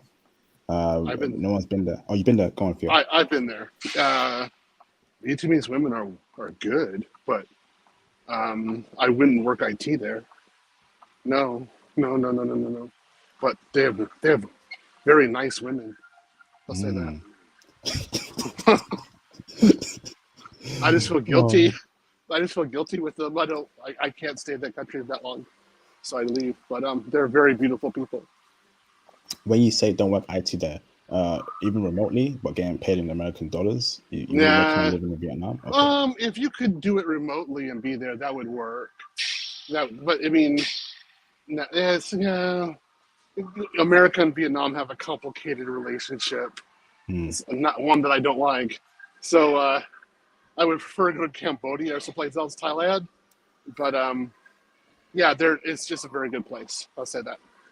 Awesome. Yes, I know the Vietnam War, terrible war. All war is bad. And shout out to the Vietnamese people for defending themselves. Appreciate them. It's a classic stream so far. I can go on. It's a Sunday morning. It's beautiful. So feel free to call in, brothers. I also want to touch upon a new point here in regards to Japanese women, right? Theo, I want to hear your thoughts because you just joined that half an hour ago or 10, 15 minutes ago. Like, from what I've heard so far, Theo, Japanese women, they're not perfect, right? But there's a feeling in the air. There's a feeling in the midst of the craziness that we're living in this world. There's a good feeling that it just appears that Japanese women are the chosen woman for brothers, and the country Japan is probably the best country for black men in East Asia and in the whole of Asia. Is that a far-fetched statement, Phil? Am I dreaming? Am I in dreamland here? Am I in Disneyland here, brother? I'll say that you'll be very successful there if you can follow the rules. You have it's a rule-oriented society. If you know the rules, you know how to be civil, you'll do just fine. You'll do extremely well. I just started working for a Japanese company again, and I know the rules, and I fit in to their organization perfectly because I know the system. So you have to do it that way. But I mean, if you do, then you can date women who are more beautiful than you've ever seen in your entire life. Wow. They'll blow you away. You're speaking facts, particularly the beautiful woman. Brothers have told me that black men can really get beautiful Japanese women in Japan. Yeah. Gorgeous. Absolutely gorgeous. Gorgeous. Yeah. Woman that you never thought you'd get in America, you get in Japan easily. That's beautiful. Yeah. So, like, Tony Berry has been really talking to me about it, so I'm putting my plans together for the return right now. Wow. Yeah. So I'm gonna face temptation one more time. I'm gonna give it a good go at it. But yeah, I mean, the women are unforgettable. You will never, particularly if you're in Tokyo, you'll never forget dating a Japanese woman. They're amazing. They're just straight out. Theo, is that a permanent move back to the land of the rising sun? Or? No, it's not going to be a permanent move. So what I'm trying to do, I'm giving myself the option of finding a Japanese woman and maybe doing a marriage again. And if that happens, then I need the option of being 10 months a year in Tokyo and 2 months a year in the United States. Oh, wow. Okay. So I can do that, but it has to have a certain financial structure. And it's going to cost me to do it properly, it cost me about $500,000. But if I did it that way, I could have a 4-bedroom condo in my favorite area of Tokyo. Okay. And then I could stay there, and then my kids could go to private school. And then in private school, they would never hear about Western liberalism. Thanks. Wow. Let me Yeah. ask this, Phil. When you say it'll cost you $500,000, is that for the condo in Tokyo? Okay. Wonderful. We love seeing our black brothers do well. Fantastic, Phil. Wonderful. I got a big smile on my face. Legend. Carry on, Phil. Sorry. Yeah. So if you can, the whole thing again. We've had these arguments over buying land in Japan. The big problem is getting the loan. So if you can come into the country with the money straight out, and you're married to a native, then you can buy the land. But you just have to remember the land won't officially be in your name. It'll most likely be in your wife's name. So that's just the way they do it. But you can buy it, they'll allow it. I've seen these kind of condos before. They're gorgeous, they're wonderful, they're huge. And so I was like, why not? I can have this beautiful condo in the place that I like. And then I could also have my house in Texas, and I can make my gym. Okay, why don't I go and try it? So it was the idea that Tony gave me last week, and I've been thinking about it and I'm putting this plan together to paper. So I'm figuring out the logistics for it right now, how this is actually going to go down. When you say the house be in your future wife's name, is that dangerous? No. In terms of divorce, like she owns a property, or okay? It's unlikely you're going to have the divorce, and But she can kick you out, brother. She can kick someone else out. No, because they don't really allow that to be there. Because let's say that there's a divorce and the house is in the man's name, you also really can't kick the wife out easy so much like that. They usually have a civil way of dealing with those kind of situations. So the condo will probably be sold, something like that, and then you rent apartments afterwards. But I'm like a black man making over $500,000 a year, dating someone who's like 28, 29 in Tokyo. That's not going to happen. There's not going to be a divorce. Yes. Guaranteed. That's going to go through. Fantastic. This is beautiful, Theo. This is beautiful. Wow. Amazing. This is wonderful. This is wonderful. I mean, yeah, it just feels like Japan is just, it's meant for us. It's like a calling for black men. And do we answer that call? I suggest that we do answer that call. Wow. Yeah, I'm just thinking about it. So again, I gotta give a shout out to Tony for giving me that one. And then he was like, Theo, that if you're there again with all of your like YouTube, the way your situation is, just think about all the interviews you could do with black men while you're there. And I was like, oh yeah, that's really correct. I mean, I could do it like day in and day and night. So that, like, can imagine IP, I'm like uploading all these videos for you, and you just got a constant flex of black men over there. Oh yeah, this would be killer. This would just be the end. So again, I'm telling you guys, there's a lot of people listening right now. Japanese women and black men go very well together. They like the culture. They like each other's culture. They like each other's literature, the rhythm, the moves. They look good together. They're cute couples. They make really cute babies. It just is, as long as they respect each other, everything's good. Fantastic. Let me ask this, Brother Theo. Building wealth is something I want for all black men on this platform. Mm-hmm. Can we build wealth through IT or through other means in Japan, business, IT, especially if we're living in Japan as black men, to build that wealth, bro? You can. There are opportunities for that. So I'm going to say, I'm going to make that into a presentation for your Patreon. Thank you. But how that really works. It's a little complicated to explain, but yeah, there are definite opportunities. you can get a salary up to $200,000 a year most easily working in Tokyo. I mean, you can put some long hours in, but it's a lot easier to do it there than it is in the West. That's for sure. Awesome. Hold on that thought there, Mr. Theo. Mr. Kirk, let me bring you in, brother. If you turn your camera off, that'd be great. Let me bring in Kirk. He's got a question. How you doing, Kirk? You good, brother? Hello. Hello again. So Mr. Theo / Big Trucks, I heard your crypto video earlier today. Very helpful, having me thinking of what to do next.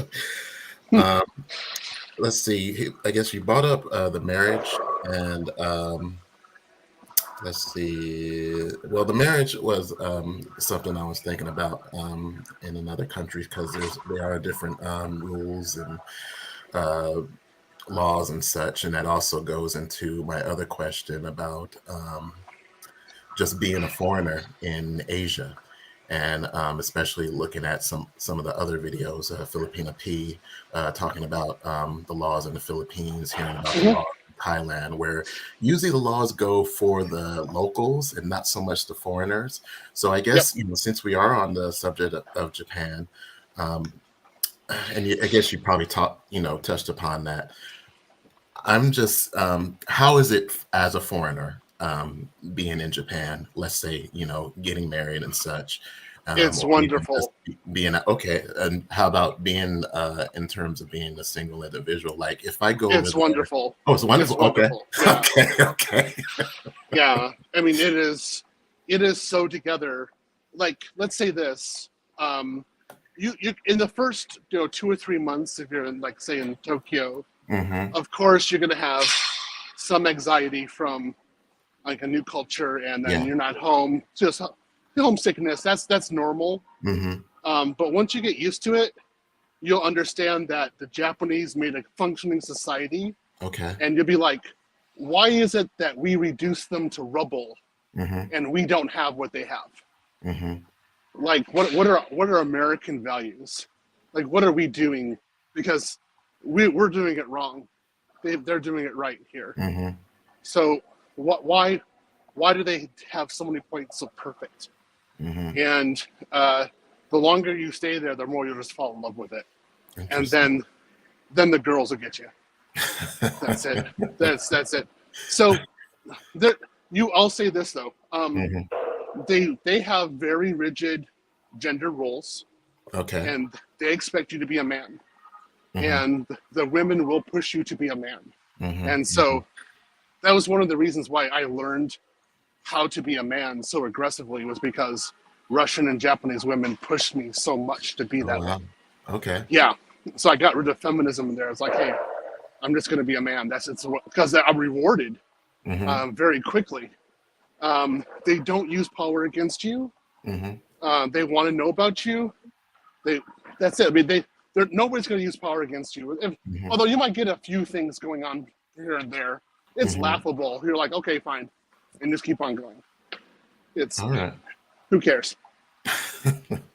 Just my last question to close out, and this is probably obvious. This is just how I get to know things. I sometimes ask like the obvious question, which will get an obvious answer. But let's comparing Japan to Thailand and Philippines. Will I be as a foreigner? Will I be more? Let's see, because you were saying the laws are pretty good. Are they better in terms of, let's say, me being a foreigner, or just how I conduct myself or what have you? I would say in all three countries, it really depends on how you conduct yourself. Okay. So basically, if you're polite, clean cut, you're not wearing gangster clothing, anything like that, you're a normal part of society. And then in particular in Japan, if you're working there, oh man, the society is for you. It's pro you. So they're going to make sure that everything is good for you. I would say Thailand and the Philippines are a bit more laid back. The Philippines in particular is a bit more corrupt. Okay. But that's government level. You're going to see more poverty in both countries. Okay. You will rarely see poverty in Japan. Yeah. You have to really look for it. So that's what it is. I mean, let's say that you get a girlfriend faster in the Philippines and Thailand than you will in Japan, because it takes the Japanese women a little bit longer to notice you. Yeah. Yeah. But when they do, then they start flocking. They start going after you. Interesting. All right. Thank you, sir. Awesome. Thank you, Thanks, IP. Thank you, Mr. Kak. Shout out to Mr. International for the $5 super chat. Thank you, bro. I'm happy and grateful for this movement and the people in it. There's nothing in the world like this. Very beneficial and humbling. Shout out to everyone. Thank you, Mr. International, for the super chat and the support. Much appreciated, bro. And where you been at, bro? It's been a minute. Yeah, it's been a long time, bro. I hope you're well and hope you're doing well in your personal life. Welcome back, Mr. International. Fantastic. Awesome. Feel free to call in, brothers. Feel free to call in. Do I have a question?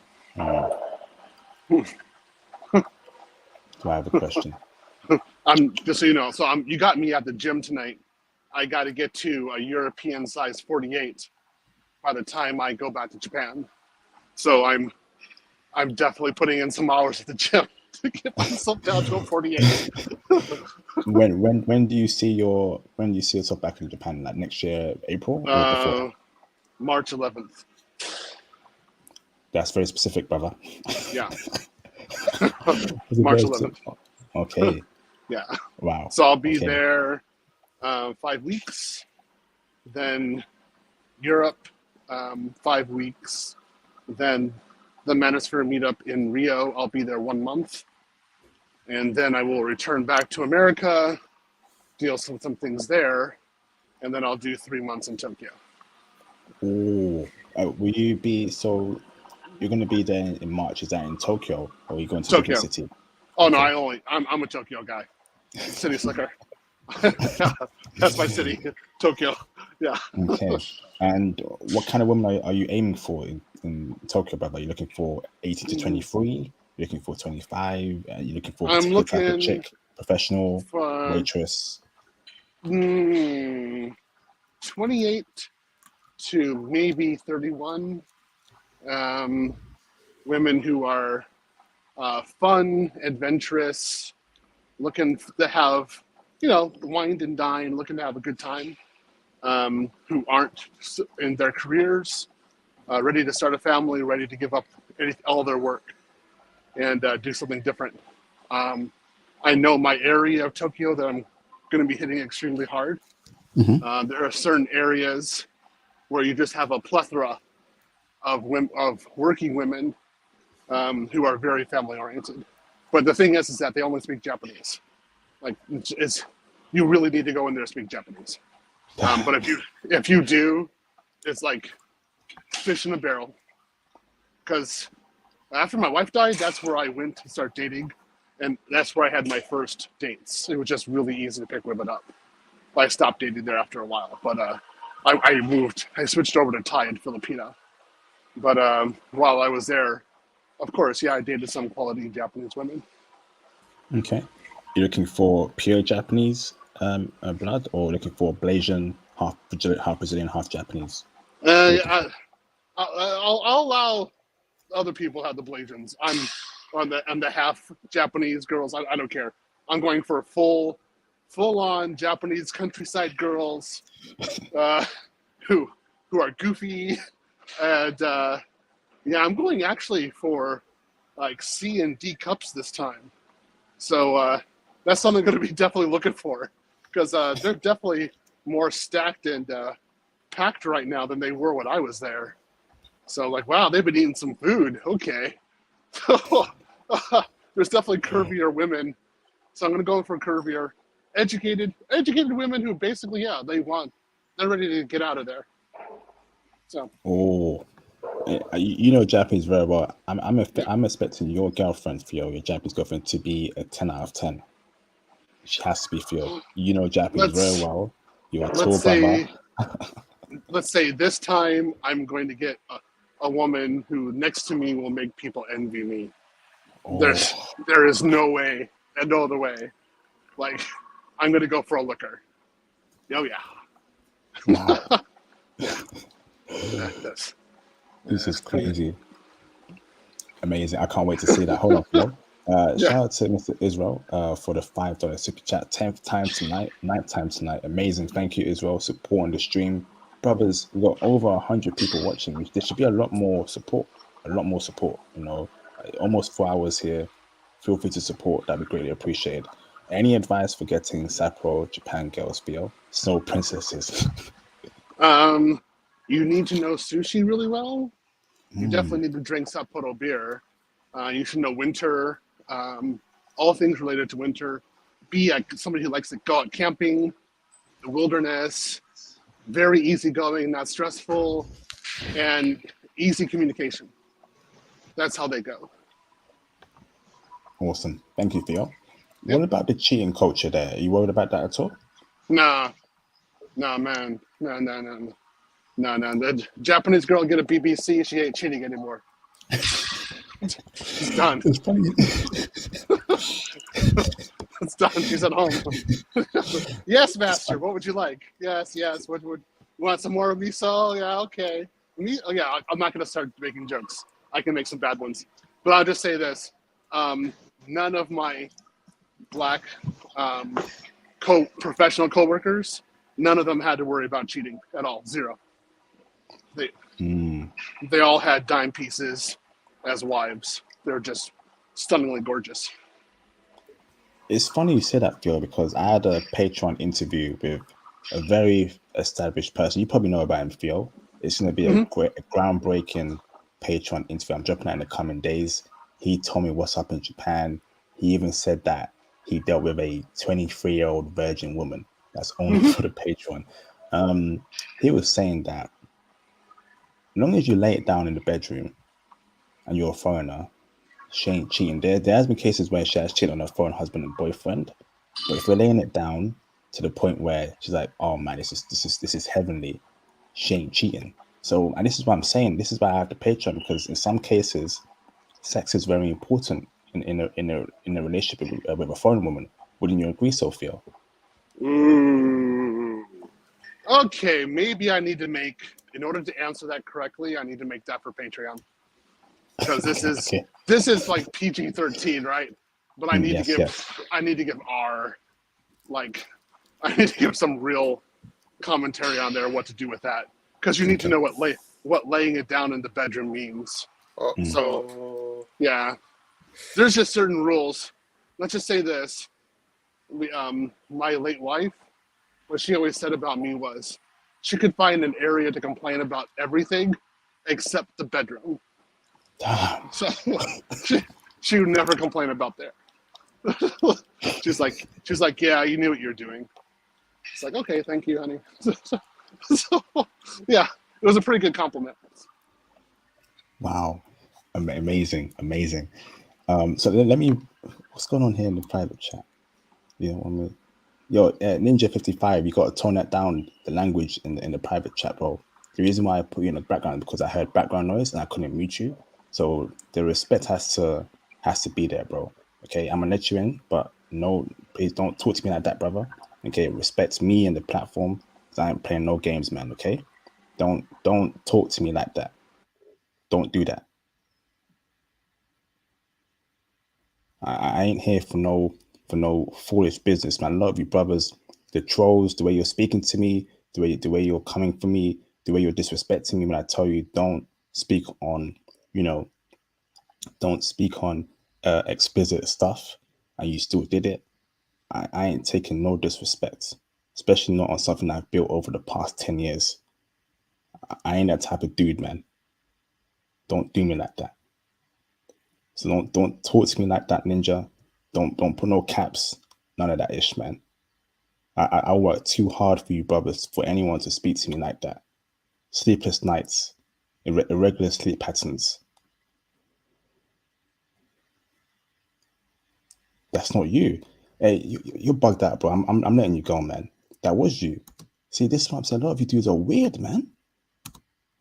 A lot of you dudes are weird. How am I attracting weirdos to this platform? What's going on? It's weird. Anytime you see a platform where you get black men being happy in their choices and relationships, you're going to get people attacking.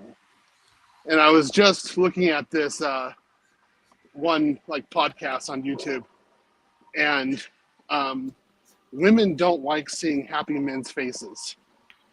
That is Like, so true.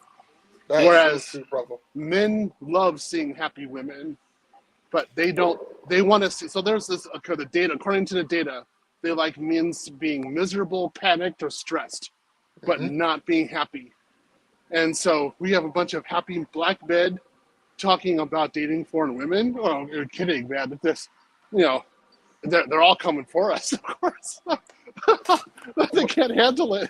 But honestly, big bro, I kind of they're misandrous, to be honest. Hmm. They're misandrous. Yeah. They just simply don't want to see black men happy. And that's another reason why I want to go back, because I want to make these videos again about me actually being really happy, like I was in Tokyo, and having, a Japanese wife. So if it doesn't work out with my Ukrainian girl, I'll marry a Japanese instead. And I just want to show people what real happiness is about, real symmetry in relationships, balance, respect, and what it's like to work together with a partner and actually make children, and what partnership is. It's not 50-50, it's both people giving 100%, but of course it's unequal. One person's going to give more in another one area and vice versa. And so I want you guys to see what it's like to have really cute kids. So it's like, why not? Let's go for it. Also, to see women who are like, I want to have a child, and they're happy to have black children, and they don't want to delete a black child. I want to show this. Like, yeah, look, see, go to Japan. They're really happy to have a black son. Look at that. Yeah, and the black son speaks in Japanese, and there's no problems. Everything's good. Even better, you have a Malaysian daughter. That's even better. That's right. I got a Blasian daughter, and then she's going to be better attitude, more cultured than Keisha. I'm going to make sure she has her own YouTube channel, and give her some props up there. I'm going to make the women back in the States look like crap. The one thing that baffles me is that, these modern Western girls, they say, I can be a traditional woman. And he asks them, okay, what do you mean? How are you going to be a conservative woman? Well, I want to do therapy. And I'm like, what? That's the only thing you're going to do? Yeah, because, in this, if I'm going to be with a man, we're going to have to be equal. And I'm just like, oh, gosh. Like, you don't know what you do. They say they hang out with traditional women and they go to church. And I'm like, you don't know what you're talking about. Like, every time they just say some next nonsense. Yep. Yeah, I don't think they know how to be traditional women whatsoever. And the way they're talking is just ridiculous. I'll show them. You want to see traditional women? Get a gang of Japanese women together. You'll see some traditional women real quick. And half of them will have university degrees. And you see how they look, how they act, how they respect men. And all of them would say, I need a man. And they want a man and they need a man. And they'll be like, yeah, and I expect a man to need us too. And that's the way it's going to go. And you're going to see some harmony. But Phil, I remember watching one video. These Keishas, yeah, they said, you know what, they got their passports as well. I call them the passport thoughts. Yeah, they're going to Jamaica. I remember one video, yeah, this chick, yeah, said, I love Jamaica, but she showcased bruises all over her body. And she was like, yeah, I'm going to go back to this particular guy again. I'm like, man, like, when these Keishas travel, man, they just spoil everything. And I wonder why, their image is terrible abroad. Let me come in real quick. Let me come in. Sorry, brothers. Shout out to Mr. Bed Mike for the $10 super chat. Shout out to the Passport Cruise for showing us the way out the madness. Yes, indeed. Yes, indeed. And of course, shout out to all the brothers who come up here and do the interview. Much appreciated, brothers. It is greatly appreciated. So carry on there, Phil and Thomas. I just had to read that super chat before I forget. No worries, bro. Like, what I'm saying is this: whenever these Keishas travel, something negative happens. For example, I remember reading one story. One Keisha, she got deleted in Mexico, I believe. And Yeah, that. yeah, you see what happens, IP? The difference between a passport bro and a Keisha who travels. When we travel, we get positive results. When they travel, all negative. Very true, man. That's a very sad story when I read that. Facts, man. Certainly right with these Keishas, and certainly right. That's why I keep my interaction with them to a very minimum, to a very minimal. Certainly right with them. Rest in peace to that sister. That was very sad. Yeah, it was sad. It was sad, but I also heard that, when it comes to these haters, they say, you know what, we're going to start C-blocking these passport bros. So I wanted to C-block? Yeah, C-block. How are they going to C-block? Sorry, I didn't think about it. Yeah, I got it. They're going to try and do that. I'm like, this is impossible. Like they say, oh, we're going to go to Brazil. We're going to C-block these passport bros when they interact with Brazilian women. And I'm like, oh my goodness. I'd like to see them try. They're so ridiculous.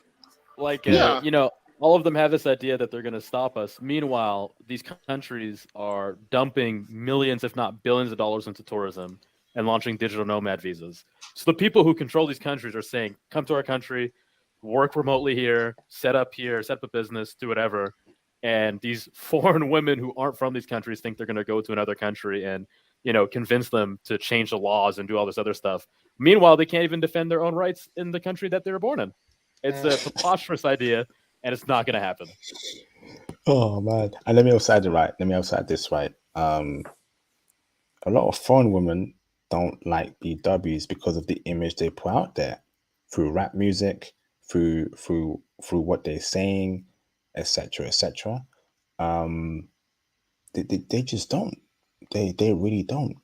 And when we get our foreign girlfriends, our wives, don't allow them to have Western BW friends. If I see a chick called Keisha, Sharkeisha, Shaniqua, Bonquisha on my foreign girlfriend's phone, that's it. Or my foreign girlfriend's wife, I'm gonna tell her, don't ever speak to these Keishas again. Block them, because I know how these BWs move, and also not just BWs, the Western white women too. Anything Western, I cannot allow them to be friends with them. It's not happening. So I'm serious, guys. It will not be hard. When my late wife was here in America with me, we came here a few times. She wanted nothing to do with ABW, in particular, and she didn't like any American women here. She thought they thought they were not feminine. They were rude, loud, obnoxious. They don't know how to act. And she's like, I don't like these women at all. I know why you went to Japan. That was it. And then she wanted to go back home to Japan. She's like, let's go back. Wait, Theo, how was your wife's? What was your late wife's thoughts about the UK? Oh, she loved the UK. Yeah, but she didn't actually talk with. Okay, so let's think of this. She was in central London with me, so she was mainly talking to, those kind of places like Scottish or Welsh or like real English Londoners. So what I mean by that is she didn't get any flavor with culture. It was very little at all, and so because she was just in such a touristy area, but she loved the British and she was totally into it. Interesting. Yeah, we never went to a place where she got she engaged with a loudmouth Londoner. It just never happened. That would have been Southeast London, East London. It just never happened like that. I mean, even we were out a little bit in North London, and we went to Nottingham, I think it was also. But when we went out there, she was just, she was in I was just when I was she was just in the company with me when I was visiting my companies. So she would just sit in the reception area and study English and then talk to professional people. That was it. I mean, it wasn't anything more than that. So she never got the negatives. I did. I saw the negatives. I was like, oh my God, I'm getting out of here. But she never did. In America, though, she saw the negatives because I went very much to where I grew up, and that was going to be a negative area. And she saw that, and she's like, oh, get me out of here right now. Nice. Thanks for that, bro.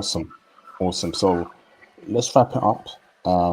We're at 4 hours, 10 minutes. I gotta go to bed, brothers. Yeah, it's nearly 6 a.m., bro. Oh gosh. Thank you. Okay, so let's wrap it up. So, Mr. Kyron, do you have any closing statements, brother? No, thanks for having me on, and I just really encourage brothers, no matter where you're living, to travel. There's so many opportunities. We get looked at very differently when we leave our countries, for the better. I wouldn't worry about anything really, right? Go give things a shot, and you can make your dreams come true without too much effort. You're conditioned right now to accept, below the bare minimum, and you're going to go overseas and get way above your wildest dreams. So better make that happen. Don't stay in the States. Don't stay in Canada. Don't stay in the UK. Leave while it's easy. Awesome.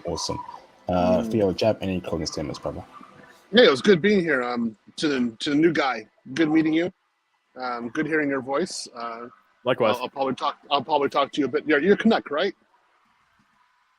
You're Canadian. You're Canadian, yes. Right?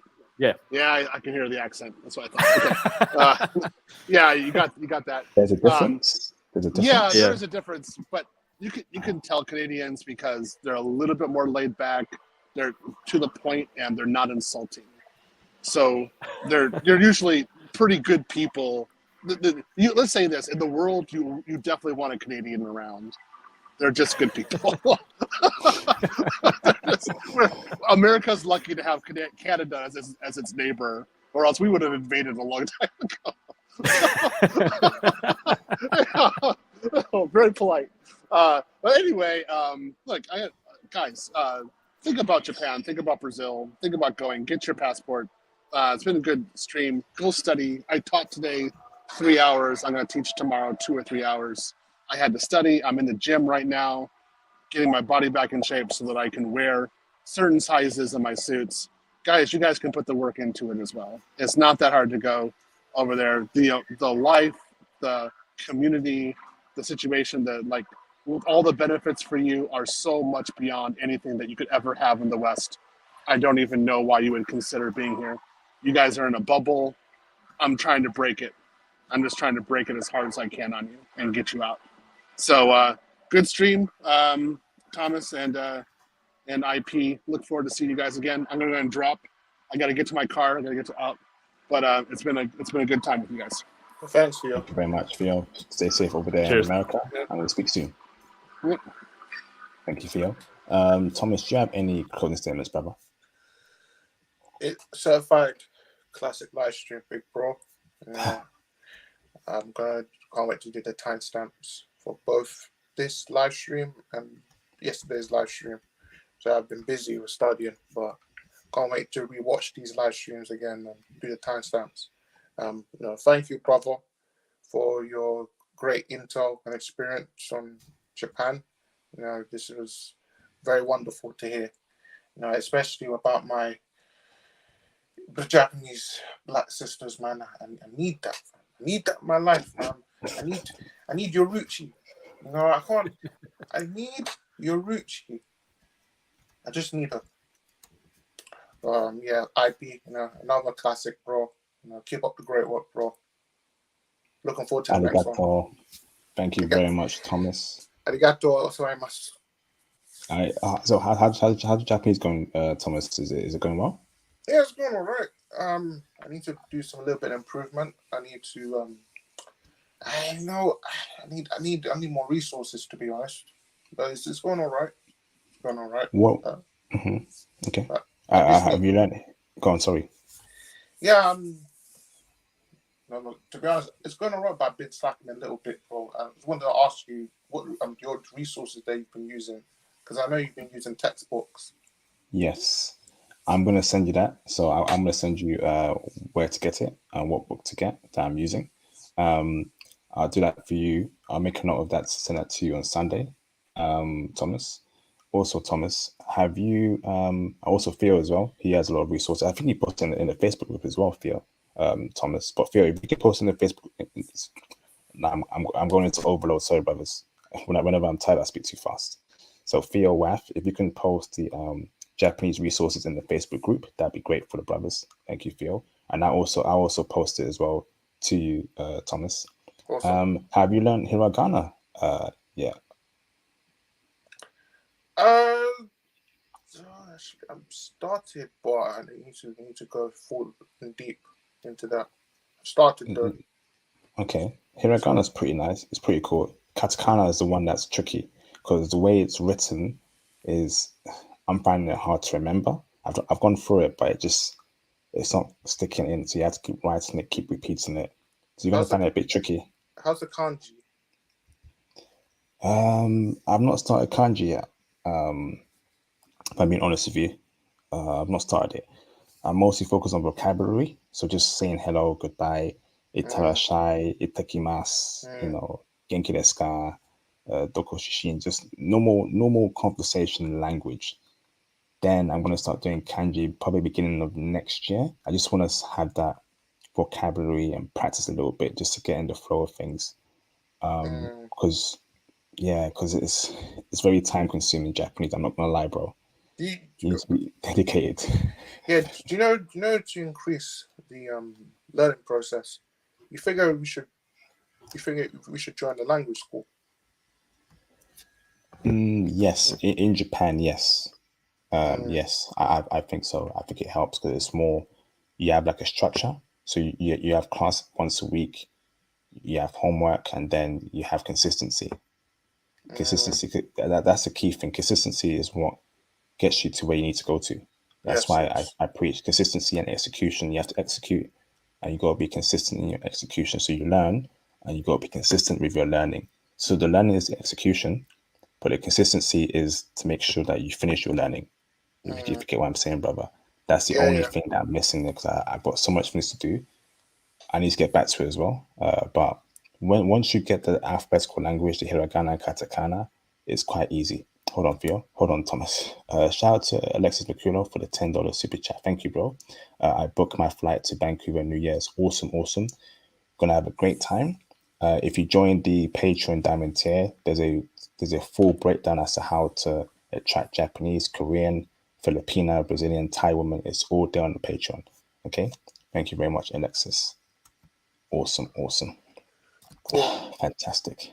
Thanks, IP. Thank you very much, Theo. Thank you very much, Tomato. No worries. My brain is fried. Oh, Lord. Yeah, bro. Bro, it's so cold, fam. It's cold, bro. It's so cold. I'm wearing a jumper right now.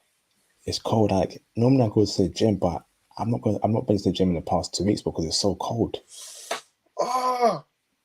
When was the last time you went to the gym?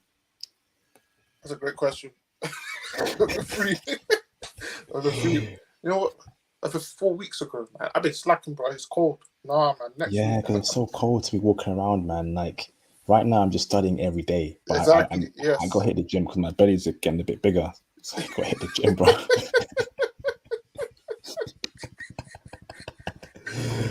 Oh man. Yeah, hit the gym next week, man. I have to. Same here, man. I have to hit the gym, man. I thought I'd probably make a timetable to figure out what to study every day because right now I'm busy. Got a channel studying Japanese, doing my own personal studying in IT and everything. It's super tough. Kyron, you go to the gym, bro, or you just a home dude? I'm definitely an at-home dude. I'm still thin. I'm careful of my diet, especially since I travel a lot. So I've managed to stay thin for now. Let's give it another 2 years and see. You don't want to get the muscles, brother? Nah, you know, it's the funny thing. I find that it actually kind of helps me a little bit not having them. I feel like I'm less intimidating by not having them. You quite tall as well, brother? I wouldn't say I'm tall. I'm like 5'11". Oh, come on, brother. This guy's tall. Okay, so that's why you're not in the gym, bro. Awesome. Thank you, Karen. But if you get in the gym, but you get muscles and you get at that height, bro, the girls will be on you heavy, brother. Just get There comes a swole, point get in time where too many to handle is a thing, and I'm okay with the one I have for now. Awesome. The thing is, bro, like when it comes to like shorter brothers, like brothers who are like 5'5", 5'6", you know, I respect them a lot because they're and when it comes to boxing, especially boxing, these the smaller guys, they hit very hard. I've noticed that. I'm like, wow, like they hit hard. I remember sparring with one smaller guy. He hit hard. So all these kids just say, oh, they'll say they'll slap up a small guy like that. These small guys will end you, brother. You don't know what you're talking about. You don't know what you're talking about. These small guys will end you. Yeah, so I rate brothers who are, if you're on the smaller side, get to the gym because once you hit the gym, you look like a beast. You will look like a beast. Man, hit the treadmill as well. You lose the fat, then your face starts being more defined. Trust me, man. The gym is good, man. A foreign woman love a nice, defined, slim face, huge body. You dress well. It's impossible for you to fail. It really is impossible for you to fail any foreign chick. So, okay, I'll make sure I'll send you the resource I use, Mr. Thomas. And thank you again, Mr. No problem. Thank you again, Mr. Kyron. Appreciate you, brother. Thank you to all those. Awesome. Appreciate all those who cash out to super chat today. Those who like the video. If you don't like the video, please like the video. Please share my content around. If you know any black man that's going through it, any black man that's curious about traveling, show him my channel, introduce him to my channel, that'd be greatly appreciated. Okay. Please make sure you do that for me. Let's grow the channel. Let's get more like-minded brothers on the channel. Okay. We don't want no pookies, no rays, no idiots, no weirdos, just blue-collar working brothers, white-collar working brothers who are interested in IT. Please make sure you share the channel with them. We have over 100 people watching. If you're interested in IT, if you're curious about IT, feel free to join the Patreon Diamond tier for one-to-one IT consultations, so I can give you that introduction within IT. And keep your head up, brothers. Be easy, be safe. Have a great week ahead. Make sure you follow me on Twitter, Instagram. You support the channel via the Cash App. You cop the merch. You like the video. And if you're subscribed right now, make sure you press the notification bell to always, so you will always get a notification when I go live, when I post a video, when I make a post, etc., etc. I will see you, brothers, on my next video. Have a great week ahead. International Passport out. Peace out, brothers. Thank you very much.